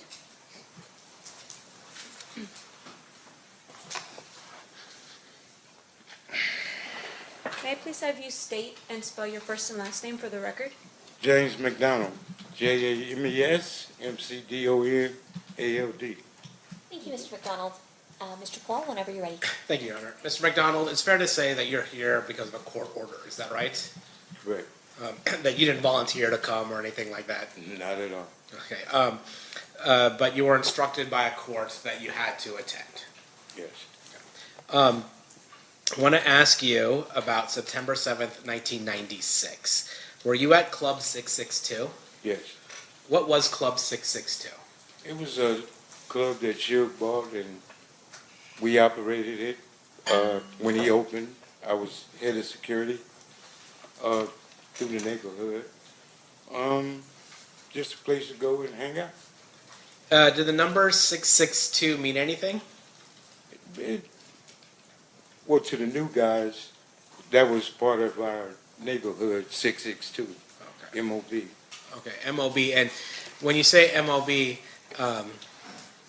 There used to be, before Apple iPhones and those types of things, when you had to have landlines and you pressed numbers, 662, there would be letters under those numbers, and M and O would be under 6. Is that right? Correct. And B would be under 2? Yes. So 662 would be M-O-B. Yes. When you talk about Suge, are you talking about Suge Knight? Yes, sir. How did you know Suge? He lived in my neighborhood. And is that in Compton? Yes. When you were at Club 662, you said you were head of security. Yes. Was somebody by the name of Reggie Wright Jr. there with you? Not at that time. No? No. When was he with you? I got out of prison in 1988. She came and got me in 1988, like 4 days from coming home. Started another company, Fern Hill Records, then Death Row Records came. Soon as Death Row was launched, Reggie came a few months after that. Okay, so we're talking about the start of Death Row Records. Reggie wasn't part of Death Row Records initially, but you were. Yes. And then Suge Knight, was he the boss of Death Row Records? Yes. Okay. Was Suge from the same neighborhood? From the mob? Yeah. I wouldn't say Suge was, he was guilty by association. Okay. He wasn't from the neighborhood. He lived in the neighborhood. We looked at him as somebody from the neighborhood. When he started Death Row and started to recruit us, then yes, he's from the hood. So I guess there's a difference between living on a certain street versus being from the hood. Yeah. And how would you describe that difference? I look at it, you have 3 different type of friends in the neighborhood.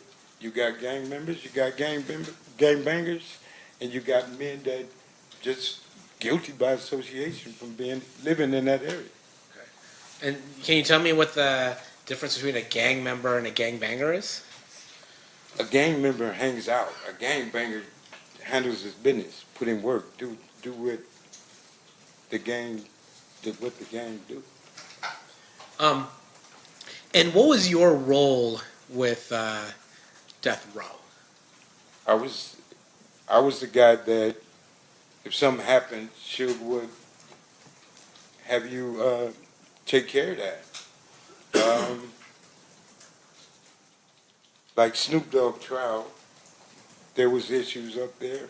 I was sent up there to make sure those problems didn't happen again. And are those problems, and I'm not asking you to get into specifics, but are those problems meaning issues with other people who might be gangbanging or might be trying to threaten folks, that type of thing? Correct, yes. And you were somebody that Suge relied on to be able to protect his roster of music artists and other things like that. Correct. And after you were asked to help out with Snoop, did Snoop have any other problems? No, we didn't have one issue at court.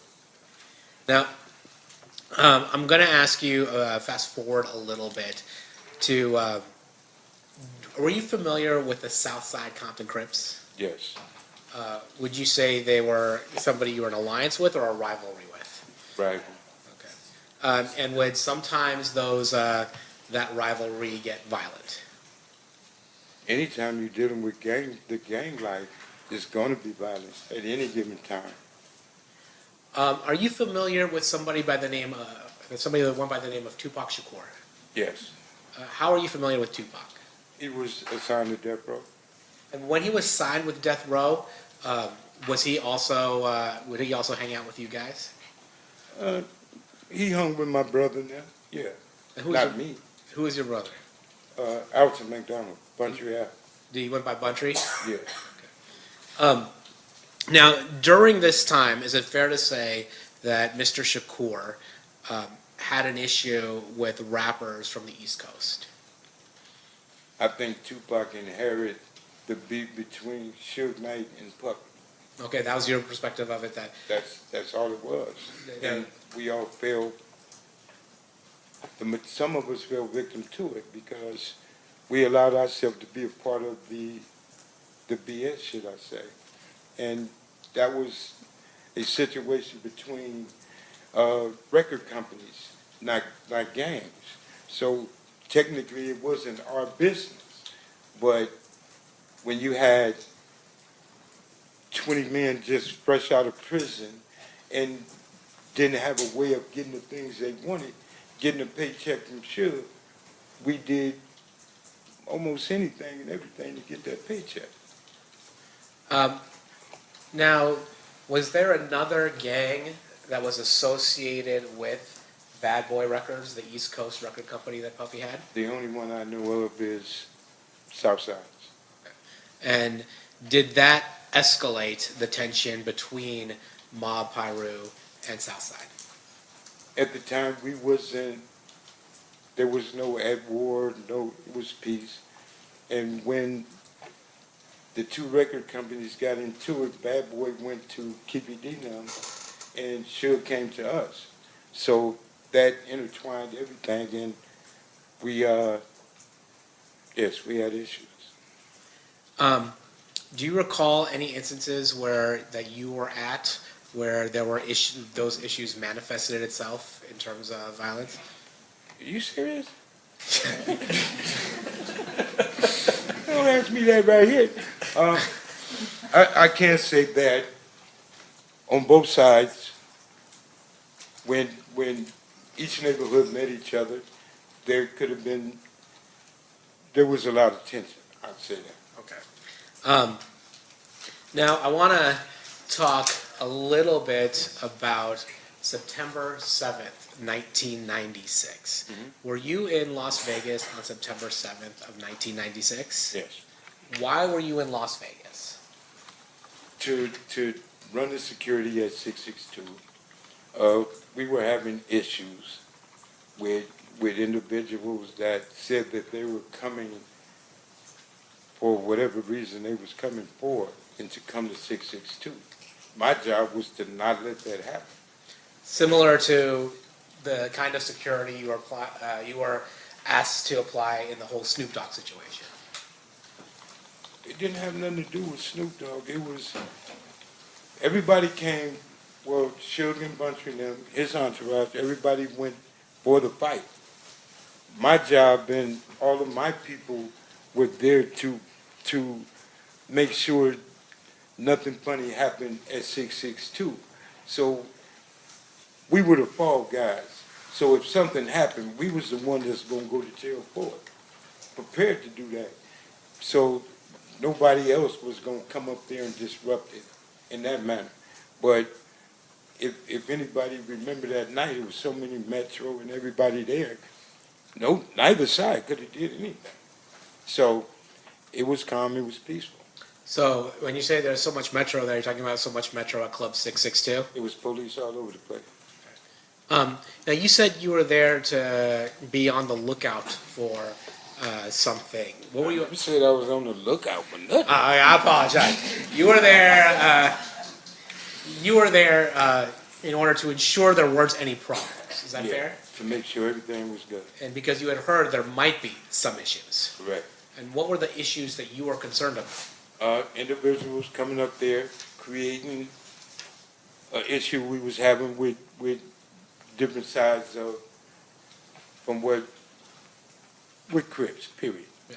So you were worried about Crips. Not worried, I'm sorry. You were there providing security to ensure that Crips did not initiate any violence at Club 660. Not just Crips, that nothing would happen. Okay. Period. Okay.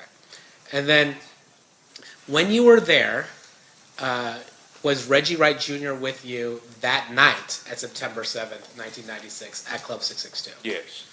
What was Reggie doing there? Reggie's job was to watch me and make sure I don't get in trouble. Everybody knew how I was. So Reggie, everybody else went to the fights.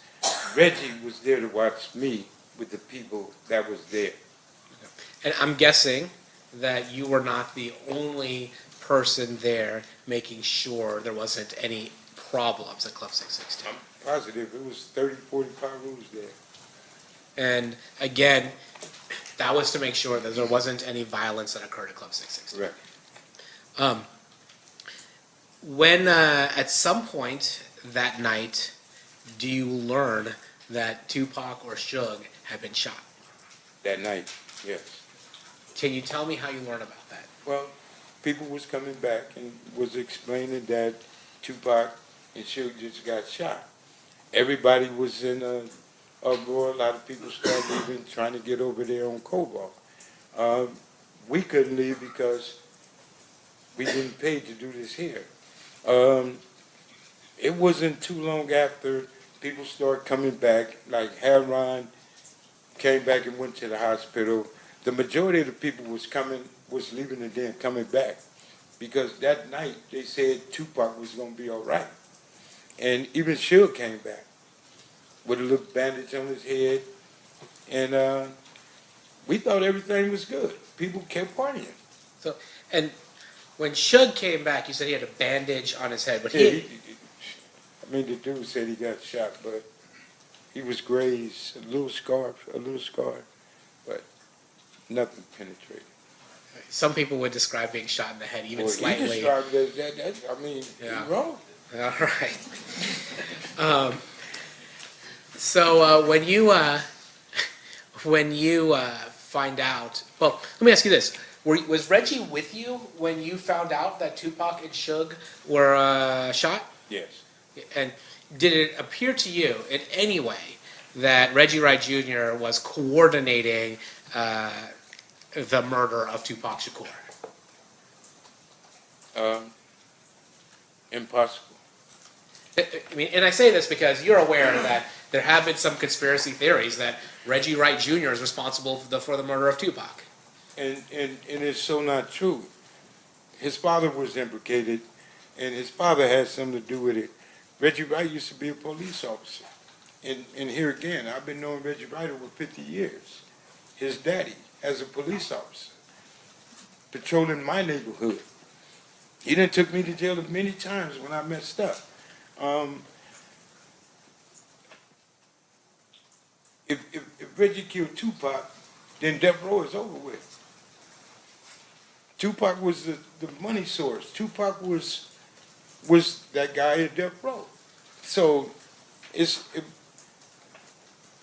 Reggie would have had a problem if he would have did that. And Suge, I truly believe Suge would have opened his mouth if Reggie betrayed him like that. So people say what they want to say. After that night, do you stick around in Las Vegas or do you go back to Compton? Well, I stayed in Vegas and we left that morning because we knew we was going to have neighborhood issues, and everybody left and went back to Compton. Why were you thinking you might have neighborhood issues? Well, you asking me some.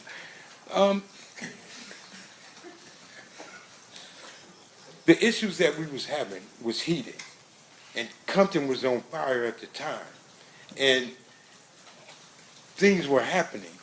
And me personally, staying in Vegas wasn't worth it. That man in the hospital, it's time to go and protect your home front and be prepared for whatever happened there. You know what I'm saying? Like the other side was being prepared and was prepared to do things because Orlando got beat up in there. And that's something you don't tolerate. So you was going to get some repercussion from that and everything else that was going on. So living this life, you got to be ready. If you not, you might as well just lay down. Now, you weren't there for the beating of Orlando Anderson at the MGM, were you? No, I was. Yeah, like we talked earlier, you were at 662. Yeah. But are you aware of why Orlando was targeted?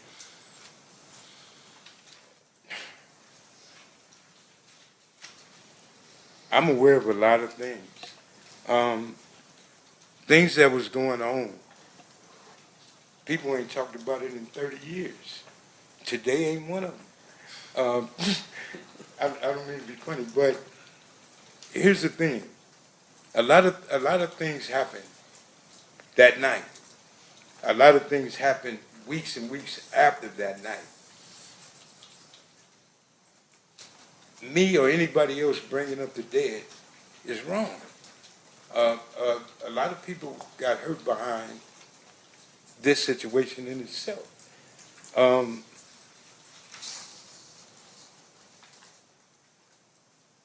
Living the life and how we lived in Compton is one thing. You bring back all of the guys that made it, like me, I'm 61 years old now, to rehash and relive this situation again. I told every attorney in here that tried to get me to come here, you better treat me as a hostile witness. And I think that's where I'm about to go now, because you're asking me questions, I can't answer those questions. Okay, well, let me ask you this, then. I'm not going to speak on Orlando. Let me ask you something about yourself. There was a rumor that Tupac had knocked you out one time. I'd have killed him. That would have been your response if that happened. Yeah, I'm being honest with you and everybody else. I said it on my podcast show. Him, Suge, and my brother. I'd have shot all three of them if he touched me. That's how I was living. Why is that? That's what I was back then. And so, is it fair to say that your reputation and your standing in the neighborhood would require you to do something if you're going to get punked by somebody like Tupac? You don't have a choice, or you can't be there. Overruled. I'm sorry. We're doing some side talking. Oh, my bad. No, that's my fault. I asked, that being in the life that you were, if somebody like Tupac is punking you, like by punching you in the face or something like that, you would have to retaliate, or you would lose your place in the neighborhood. You would have to go back home and fight everybody that called you a punk. You would have to go. There's some rules that you roll with, and some rules you just got to handle. Certain things need to be dealt with, adjusted, living that life. And when I was living that life, it wasn't no ifs, ands, or buts. It wasn't no, oh, you get a pass. No, I'd have shot him, to be honest. So then you had mentioned, I'm not going to ask you to go into any specifics, but you had mentioned that after what happened here in Las Vegas, there were issues between the neighborhoods. How long did that last for? Was it like, all right, one day we're good, everything's done, or did it last for longer than that? No, it was tension in the air for quite a long time, until I guess both sides, and he might agree, just said, let that shit go. Because it really wasn't our beef. This was between Suge Knight and Keepy D. And people put themselves in situations, like myself. I'm guilty as everybody else. Like myself, I put myself in a situation to protect something and somebody that didn't have nothing to do with me. I did it for a paycheck. I did it on some just because. I'm older now. I get it.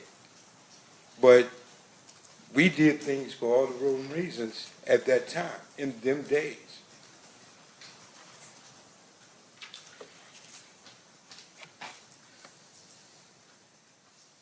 Court's indulgent.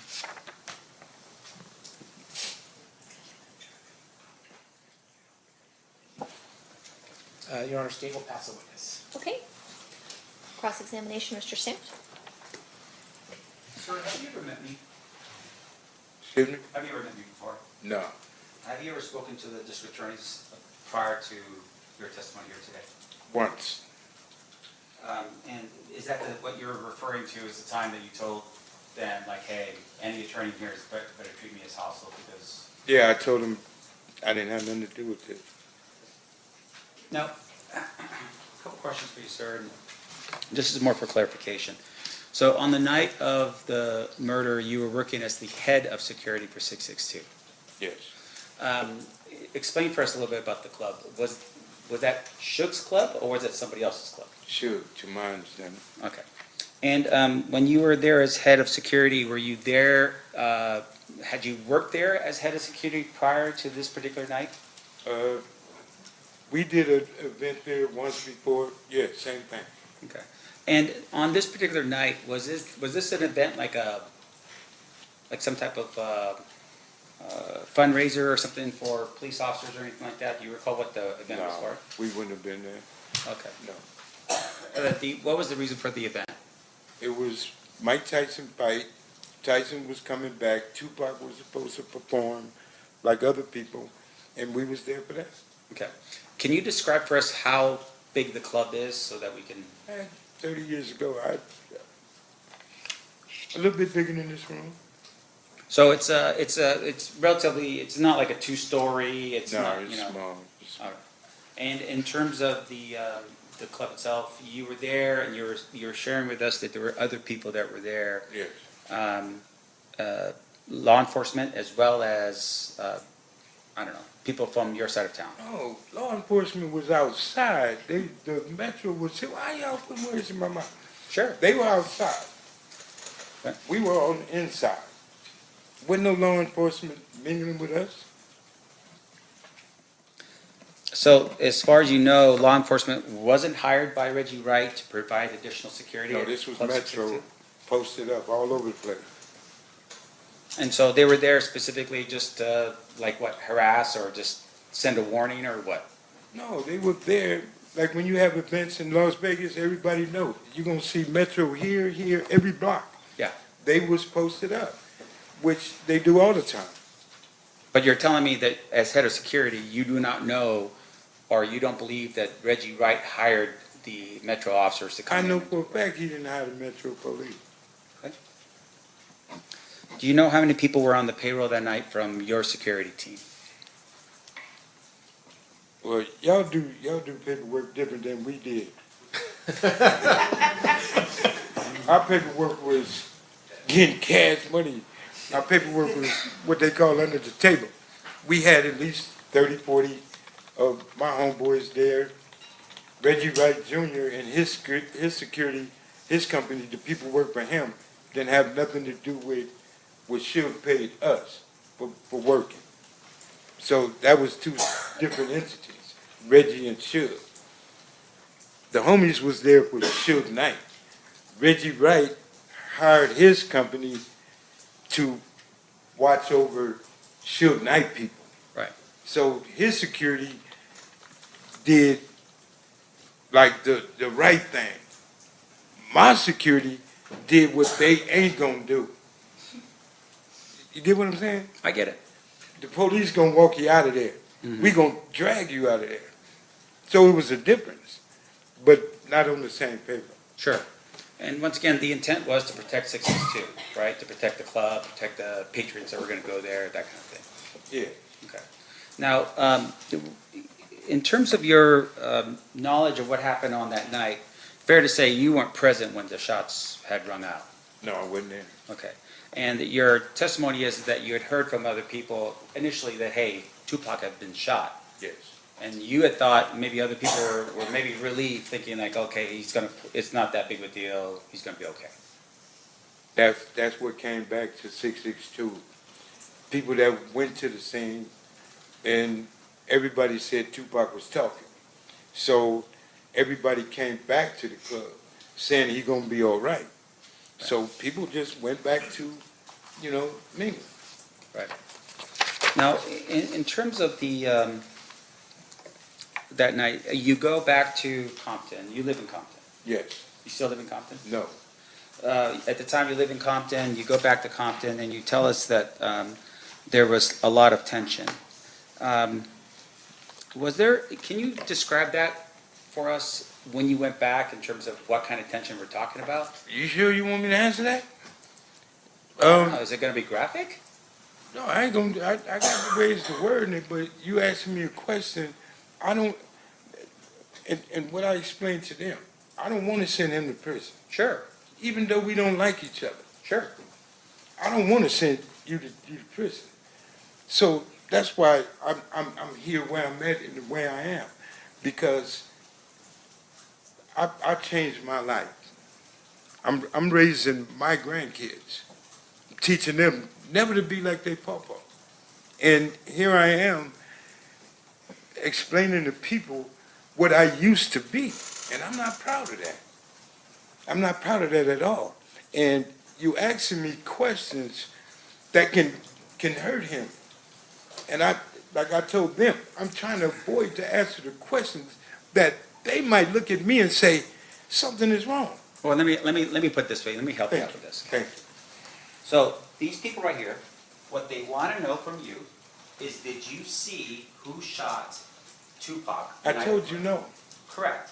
So outside of that question, right, the next question I'm asking you is, when you went back to Compton, was it like a Southside Crip that shoots a Piru Blood, and then a Piru Blood shoots a Southside Crip? Is that the tension that we're talking about? Do I answer this? That's a straightforward question. It's a yes or no answer. Okay. Did you see that? When I was a part of that life, I was a part of that. Once again. And I was, no, because you asking something that's gonna hurt this dude. And when okay, let me stop. And once again, I want to emphasize.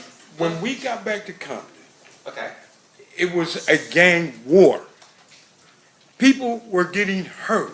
Okay. People was being sought. People were looking for certain individuals from his neighborhood, Okay. as well they did mine. Okay. But Orlando, him, and certain other people were being sought because people wanted to kill them. Sure. Were they the only ones that they wanted to kill? Am I the only one up in here? No, they weren't the only one. Okay. It's his neighborhood in particular. That's right. But they were the main subjects of a gang war. They was in the middle, such Sure. as me. So you're telling us that people back home somehow had some type of information that said that that guy, as a bunch of other people, were involved in what? In the murder of Tupac. Okay, but my question to you, Stop. Can you focus on me for a second, sir? Yeah, I will. And I apologize. I just want to make sure that we're clear, okay, for these people. In terms of that information, none of those people were there, right? What people you be speaking on? The people that was already in the neighborhood, or the people that left Las Vegas that same night Tupac was shot to go home, bear their arms, and go to somebody else's neighborhood Right. to look for somebody. They had to pay it back. So once again, my question to you is that the information that I'm asking about is the people that back home, you're saying were eyewitnesses to this? How could people back home be eyewitness to something that happened in Vegas? No, that's not what I'm saying. The people that were here in listen to my question, sir. The people that were here in Las Vegas, you're telling me were eyewitnesses to what happened and went back home. Is that what you're telling me? I'm telling you, the people that was at 662. Just answer my question, sir. Yes or no? I can't Is it answer a yes that or no? without a what you call it. You trying to tell me to say something that you're not going to understand. If you let me explain to you. No, answer my question. I'm not answering nothing. I don't know what he's talking about. Okay. Okay, Mr. McDonald, focus for a second. No, I am focused, very. Focus on this. My question to you is this. You didn't know what happened that night because you weren't there. I was at 662. Right. Do you know who that was there? I know everybody that was there. Okay. Like who? Talk to your lawyer, man. This dude is tripping. I'm not going to explain that. I can't answer that. Okay, let me ask you this next question then. You are telling us that people back in Compton, for some reason, knew what happened here in Las Vegas. A phone conversation.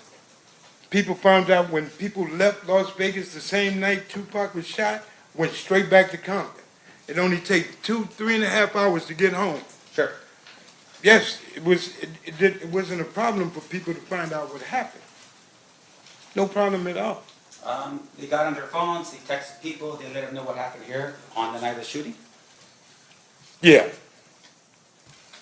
They had walkie-talkies, they had all kind of phones. They had ways to call people to say whatever. But when people left Las Vegas that same night, after they found out and got in their cars and went home because it was a situation, Pac was shot. Okay. Retaliation is a mug. Come on, man. Like, it was for real, for real. All of this was for real. Now, the night of the shooting, did you have a walkie-talkie, a Nextel thing or something like that? No. Did Reggie Wright?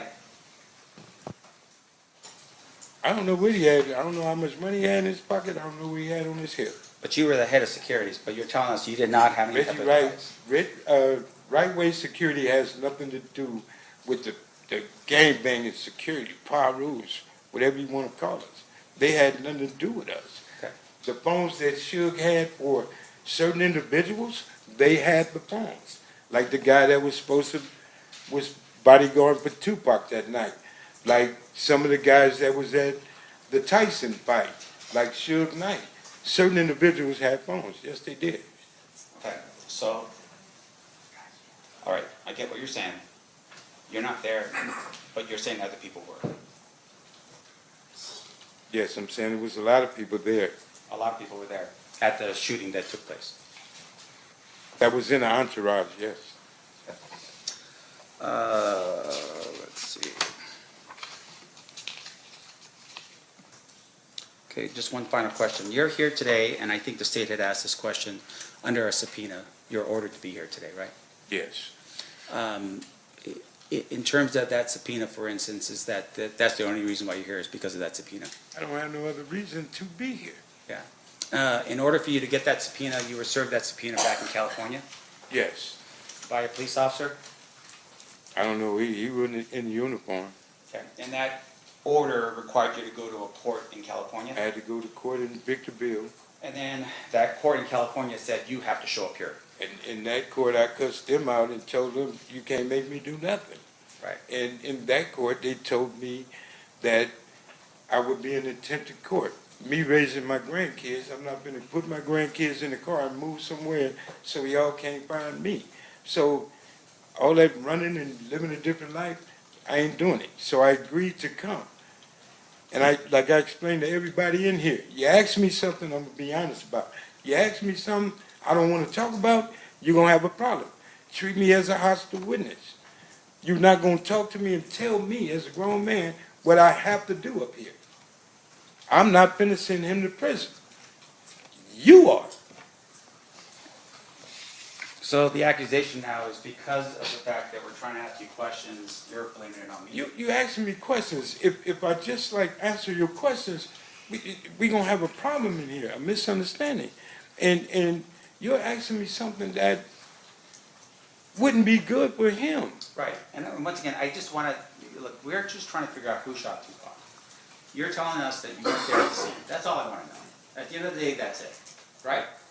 Was I in the entourage when Tupac got shot? No. Okay. Nothing else, right?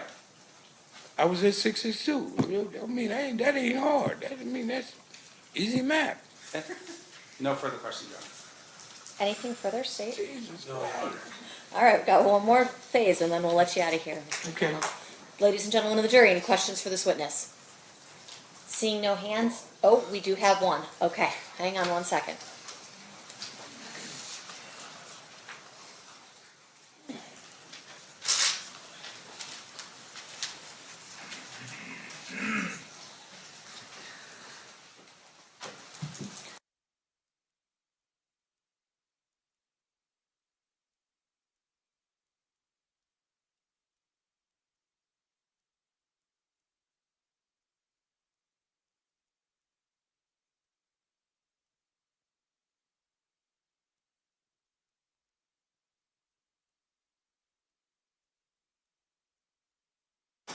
All right, I have a question for you from one of our jurors, if you can answer it.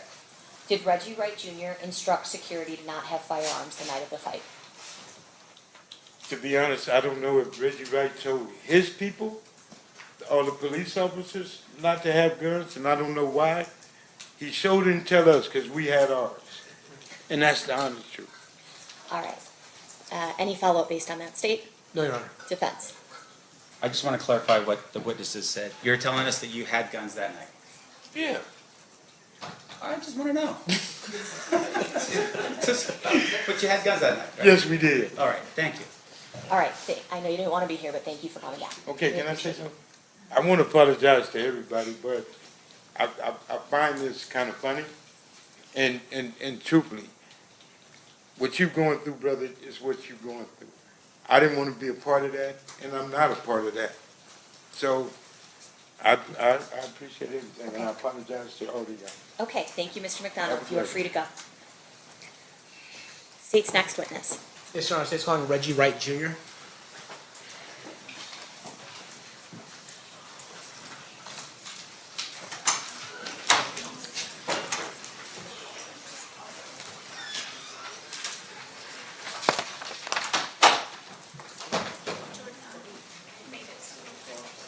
You think? All right, Jordan's investigating the burning smell. Anyone else smelling that? Is it burning smell? Maybe. I could.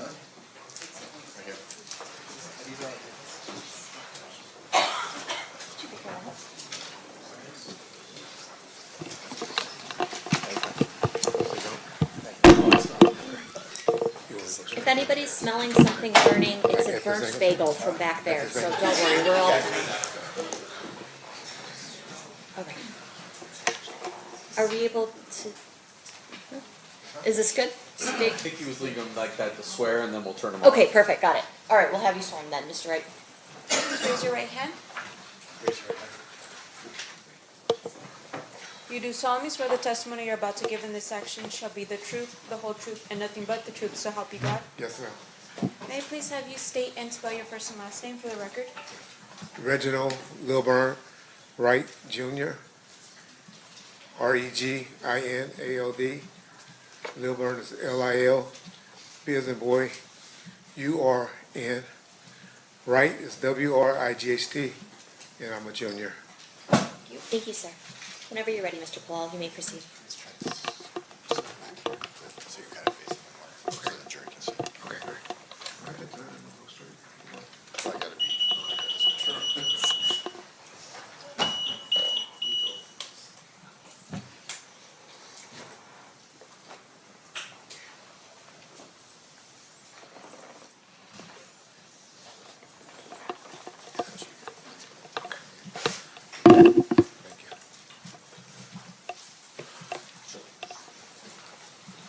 You're good, sir. Good afternoon, sir. Good afternoon, sir. Do you mind if I call you Reggie? Yeah, of course. Okay. Sir, where did you grow up? I grew up in the city of Compton, California. I was born and raised there until about the age of 19. And who is your father? Who's your father? My father is Reginald Wright Sr. And where did your father work? He worked for the city of Compton Police Department. And at some point, had he risen up the ranks of the Compton Police Department to become a lieutenant, is it, of gangs? Eventually captain, but during most of his career was a lieutenant. Where did you ultimately become a police officer yourself? Yes, sir. When was that? I was a civilian jailer from 1985 until 1989, and then I became a police officer from 1989 until I retired in 1996. And why did you retire?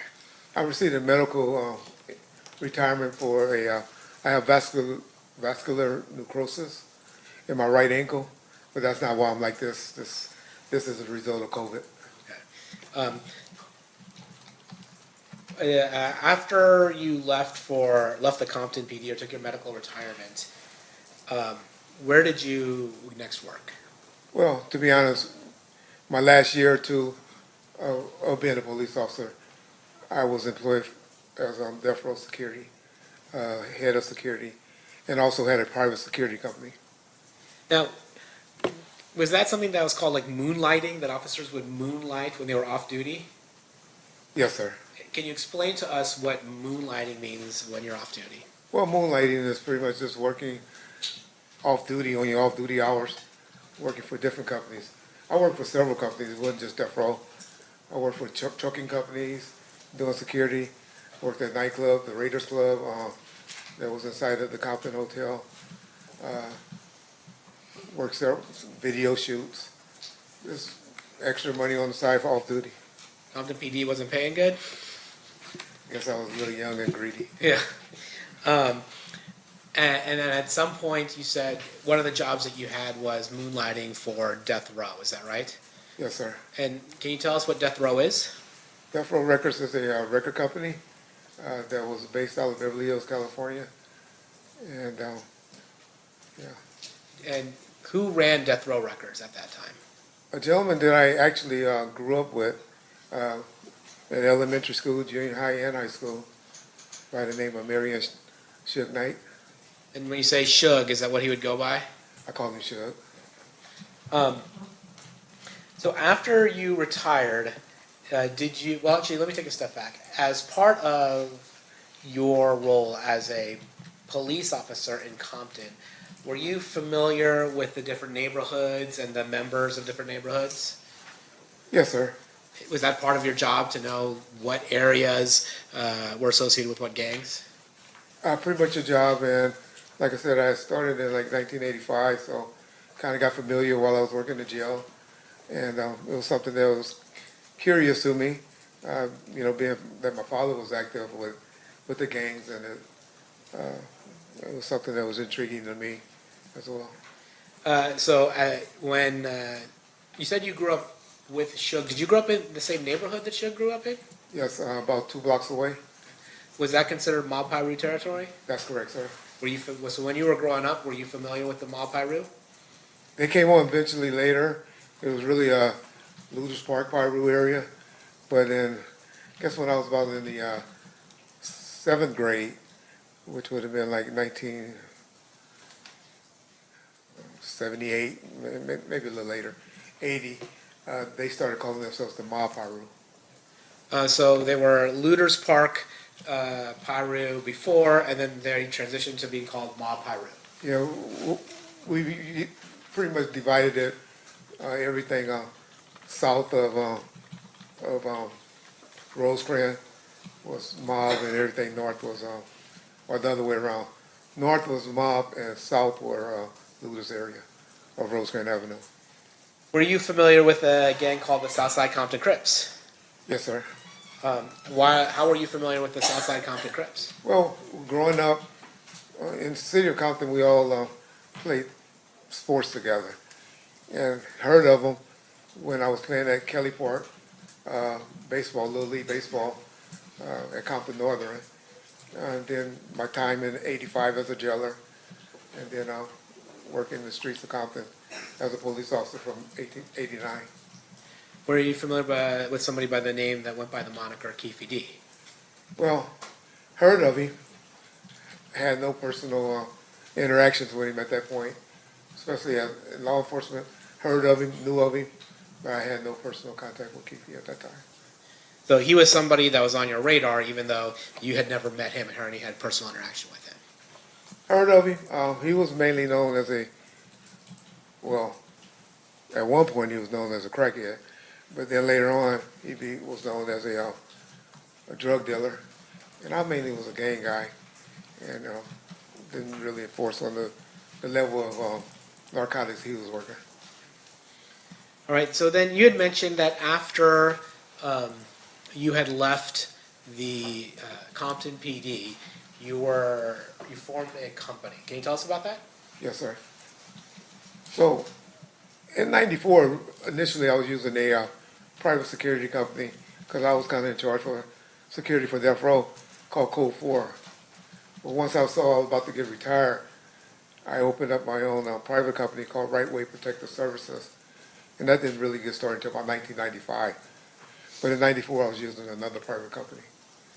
And who were your clients? Was your client just Death Row, or did you do anything else?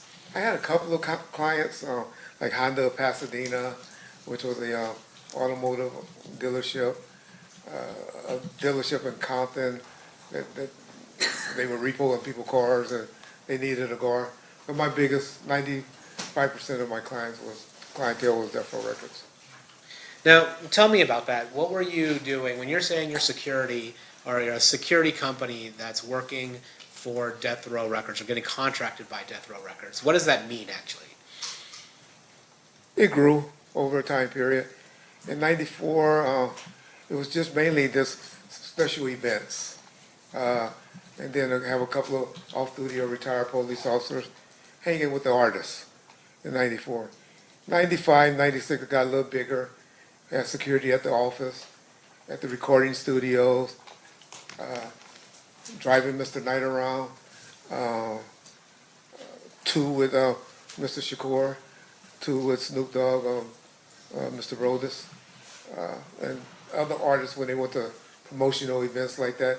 So I could pretty much have about 10 officers working a day. And when you say 10 officers, were the people that you would contract with or work for you in this world, were they largely off-duty police officers? Off-duty or reserves or retired. And why is that? Because they were able to carry guns concealed,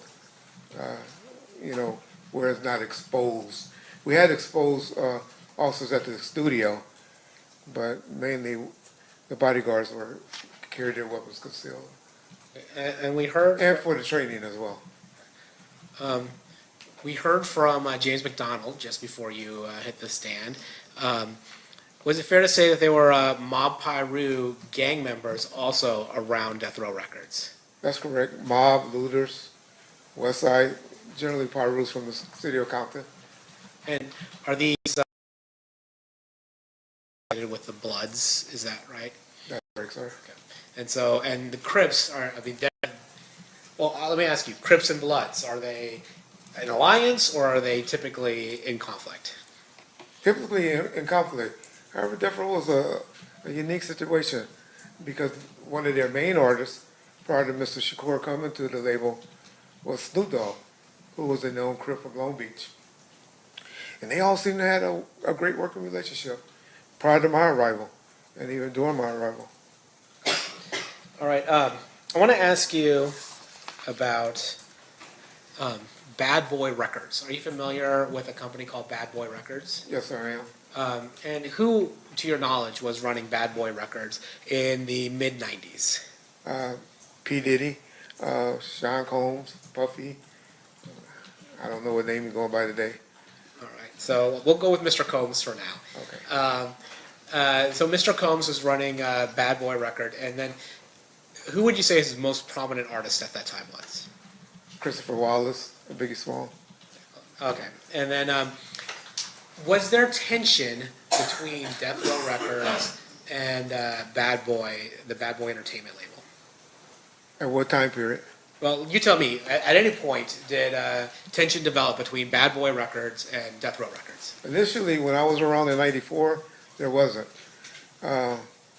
However, some things happened in '95 that started tension between Death Row and Bad Boys. There's a famous speech that Mr. Knight gives at the Source Awards in New York in 1995. Does that contribute to it?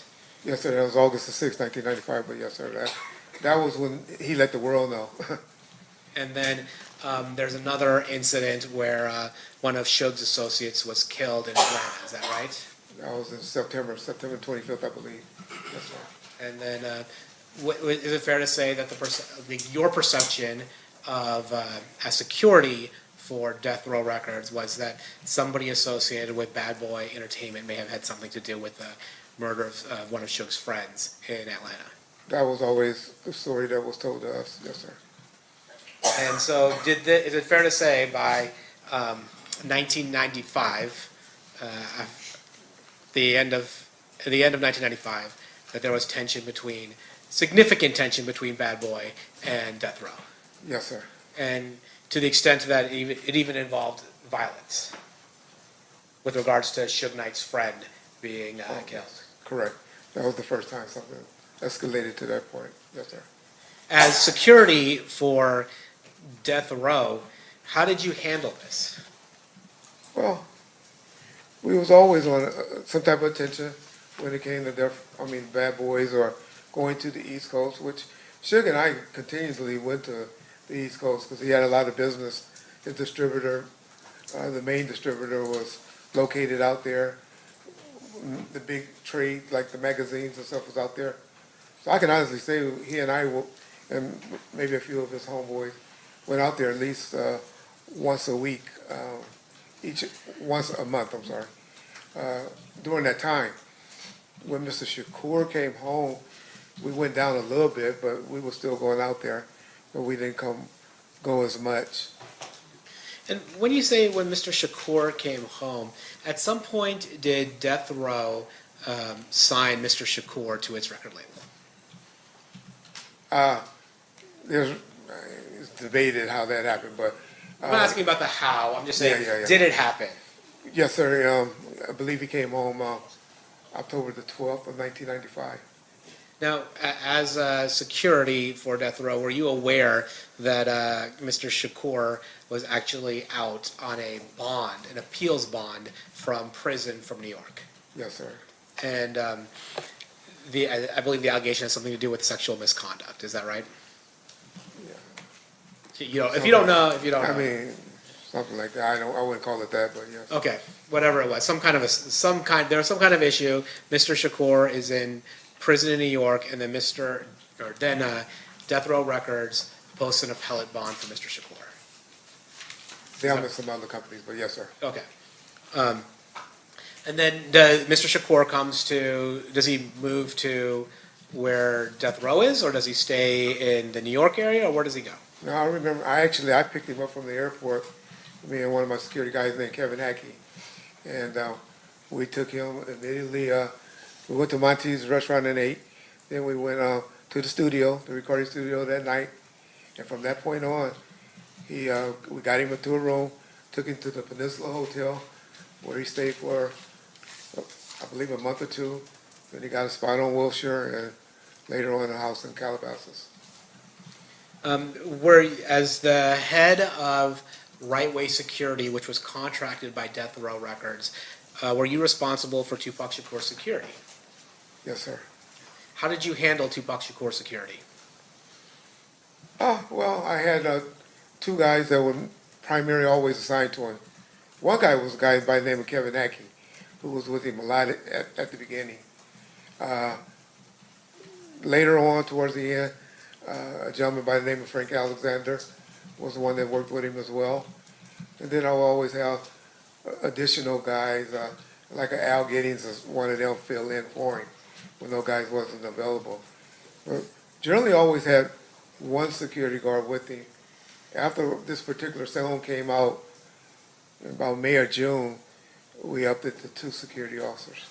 Now, you mentioned a particular song came out that changed how you handled Tupac Shakur's security. What song are you talking about? It was a song called Hit 'Em Up. And is it fair to say that in that song, Tupac is aggressively expressing his dislike for the members of Bad Boy Entertainment as well as other artists? That's fair to say. And as a result of that, you decided to change the security for Tupac or increase it? Well, I was a part of the discussion and ultimately had to approve it, but I'm sure Mr. Knight, possibly Mr. Shakur, and maybe the security officer that was primarily with them, we all agreed that he probably needed another guy with him. Were you aware during this time of a gang from Compton being used by Bad Boy Entertainment when they came to the West Coast? We had heard those rumors and we were familiar. And what gang was that? Compton Southside Crips. Now, Southside Crips, that was the same gang that you had told us earlier that Mr. Davis belonged to. Is that correct? Yes, sir. And by Mr. Davis, I mean Keefe D. That's what I believe he is, yes. Yeah. And then, was there ever a time where Death Row and you and whatever other unofficial security Death Row had a clash with Bad Boy and the Southside Compton Crips at all? Yes. We had it at a Soul Train's Music Awards. I previously stated that Mr. Davis was with him, and I even think I might have even said that he was one of the ones close to the guy with the gun. Never said he was the one with the gun, but there's been out there, social media, where a gentleman has came out and admitted that he was the one that actually had the gun that particular incident by the name of C. Gutter. So do you remember, well, I'm going to ask you what your independent recollection is. Tell us about that incident. So we're at the Soul Train, what is it, the Soul Train Music Awards? Soul Train Music Awards, yes. And approximately what timeline are we looking at? April, May of 95. Of 95? I'm sorry, 96. Okay, of 96. I'm sorry. And you had mentioned before the song Hit 'Em Up. Was this before or after the song Hit 'Em Up? That was before Hit 'Em Up. Okay, that was before Hit 'Em Up. Yes, sir. Okay, tell us what happened at the Soul Train Music Awards. We pulled in. Originally, we had an entourage of about 50 people with us, but they only allowed two cars of us to get back in the back parking lot, because that's where they had all the setup and the motorhomes and stuff like that. So we drove in the back. Mr. Knight, Mr. Shakur, and a few of the outlaws was inside of a Hummer, and myself as Frank, which was Tupac's security that night, Mr. Shakur's security that night. We drove in behind them. As we was getting out of the vehicle, or getting ready to park, Mr. Shakur saw Christopher Wallace and Puffy and a group of people, a few guys that I recognized from the South Side, in that entourage. As they were, Mr. Shakur immediately became enraged and started yelling, and confrontation between Mr. Small, Biggie, and Mr. Shakur took place, to the point where one of their guys brandished a weapon.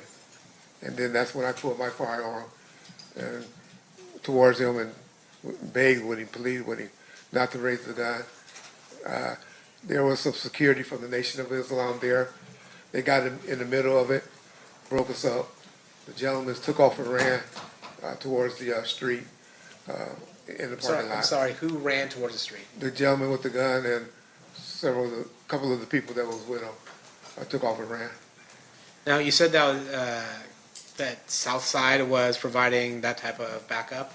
They were with them in entourage, yes, sir. Do you recall whether Duane Davis was one of those people? Believe he was. I know he was with them, but like I said, I don't believe he was the one with the gun. All right, let's fast forward to September 7th, 1996, or that weekend. When do you come to Las Vegas for that weekend? I came out that Friday. I believe that was the 6th. The Friday was the 6th. I think the 7th is the day. Yes. Oh, okay. So I came out that Friday. So we had a nightclub that was in the process of being open. And out here, I guess, there's some type of cars that everyone that work around people that's having alcohol, I think they were called town cars or something like that at the time. I had to get all my security guards to have those particular cars for that night, because the attorney that was assisting us in getting the club open said, hey, y'all got to be really on y'all P's. We got to have everything on point, because if everything goes smoothly tonight, there's a good chance we're going to be able to get the permits transferred from the previous owners to Mr. Knight's name. Okay, so I want to stop you there. Okay. First, you're talking about you got advice from an attorney. Do you remember who that attorney was? Yes, sir. Who was that attorney? George Calise. Okay. And then when you got the advice from the attorney was generally telling you got to be on your P's and Q's, so to speak? Yes. When you're talking about being on your P's and Q's so that the club can be transferred to Suge Knight, was Club 662 at that time in Mr. Knight's name? No, it was perceived that it was. People believed it, even because of the name change. Excuse me. But it hasn't officially been, the paperwork hadn't officially, it never was completed. It was never done. Now, you talk about the name change. Explain to us a little bit about the name change. Well, we had a sign and all of that called Club 662. Explain to us what 662 means. 662 on the keyboard of your phone, it will spell out the word MOB, which means Members of the Bloods. Well, nobody has keyboards on their phones anymore. I forgot about that. And so the club itself, the name of the club itself rang out that it was a blood-affiliated club. That's correct. Now, what advice did Mr. Kalisis give you regarding being on your P's and Q's for that night in order for Suge Knight to be able to obtain approval for running that club? So he advised, and the main thing that came out of that meeting was he advised all of my security guards, even though that they were authorized to carry guns, being off-duty police officers and stuff, that we shouldn't have guns on our possession inside of the club on that night. So your understanding was, or at least the advice that you got was, inside Club 662, if you're working it for right-way security, Correct. you're not carrying a gun. Yes, sir. Did you communicate that to the people working for you? So we had a meeting in Mr. Khalif's office. He said it. Mr. Khalif said it. My guys probably wouldn't have did anything if I didn't echo it. Today I can't say I echoed it and agreed to it, but I'm sure I did. What you're saying is you don't have an independent recollection, but you think you probably did echo Mr. Khalif's advice. Yes, sir. And when was this meeting? That Friday after they had all came from the town cars meeting, because I took them all to Fridays, and we went and ate at Fridays after that meeting, so it was that Friday. And then, so the process was with your folks, people working with you, was that they had to get their TAM cards or whatever temporary work cards required to do the work that you needed them to do in 662, then have a meeting with the attorney. The attorney tells them, hey, we're trying to get this club transferred to Suge's name, let's keep it clean and don't carry a firearm. That's correct. Did you do anything else that night, Friday at all relevant to the events that occurred on September 7th, 1996? The club actually opened on Fridays and Saturdays, but for some reason, we didn't get a big attendance on Friday nights. But Saturday night, it was a different night. So you knew that that night, September 7th, 1996, was the night that Mike Tyson was fighting Bruce Thompson. Is that correct? Yes, sir. And was that part of the reason why you guys were going to have the club open because of that fight? That was the only times the club, under Mr. Knight, the Club 662 banner, we only did that about 3 times. And that would have been the 4th time. And so we only opened those 4 times, the Friday and the Saturday. And then we did it one more time where Mr. Shakur and Snoop Dogg did a St. Ives commercial, which was just a promotional private video shoot for a commercial. Now, who was in charge of the security for Club 662 that night? Well, ultimately I am, but I had a on-site supervisor by the name of Al Giddens.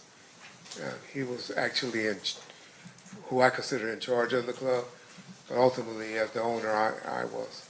And then we heard from James McDonald. He's suggested that he had a role in security as well, maybe different than your role in security. Were you aware of James McDonald being there at the club? Yeah, James was a headache for my security. They hated him. But he and we've been knowing each other for 52 years, So, I mean, that was like my brother. So James used to do it as a hustle. What James would do is go outside, get guys that looked like they had a bunch of money, and bring them to the front of the line. And that drove my security crazy, but James was just out there working the door. Suge would have a bunch of his homeboys to come and be on the lookout, still, blood related, Pyro related, to be around. But James was mainly doing a little side hustle. Now, in terms of as the person in charge, or the person contracted to be in charge of death row security, were you aware that Tupac Shakur was going to come to the fight on September 7th, 1996? Definitely the plan. That was definitely the plan, and there was a reason that I knew he had to come, but that was definitely the plan. Okay, well, tell us the reason why he had to come. So we, Mr. Khalif, who he had something worked out, because that's why we had off-duty police officers. I don't know if they were off-duty. They were in uniform, so I don't know if they was working off-duty or they were on duty. But we had, my guys were responsible from the door inside, where the police officers were responsible for the door and the street, traffic control, and the parking lot. And so, I guess how they got that approved was, Well, if you're guessing, Okay. I don't want you to guess. Were you the person responsible for whatever event control or traffic control that the Las Vegas Metropolitan Police Department did? no, sir. Were you the point of contact? I was the point of contact for the club, Yeah, yes. but you were the point of contact for the club, and then the person, is it fair to say that the person dealing with whatever traffic control or event control or population control, whatever it was that the attorney, George Gleason's? He was the one that got them there, Okay, made the call to get them there. okay, so you weren't the one that called Metro? No, sir. So anything that you would have said regarding that is just kind of you trying to put the dots together, assuming what that conversation might have been? And the only reason I say that because I knew we promoted it as a benefit for a retired boxer, for a police, he was a retired police officer that was promoting or had something to do with boxing for youth or something like that. So that kind of is adding to the P's and Q's that would make Mr. Knight look better when the transfer of, when they're trying to transfer this club, hey, we're also holding a benefit. That and also Mr. Shakur was trying to work off some community service hours that he needed. I don't know how they made it happen in LA County. And so Mr. Shakur was scheduled to perform that night at Club 662, is that right? Yes, sir. And so you're telling us that it was your understanding that Mr. Shakur performing at Club 662 at this benefit would help him accumulate hours for community service? Yes, sir. So when was Tupac Shakur supposed to come to Las Vegas? Well, they always came up on that Saturday.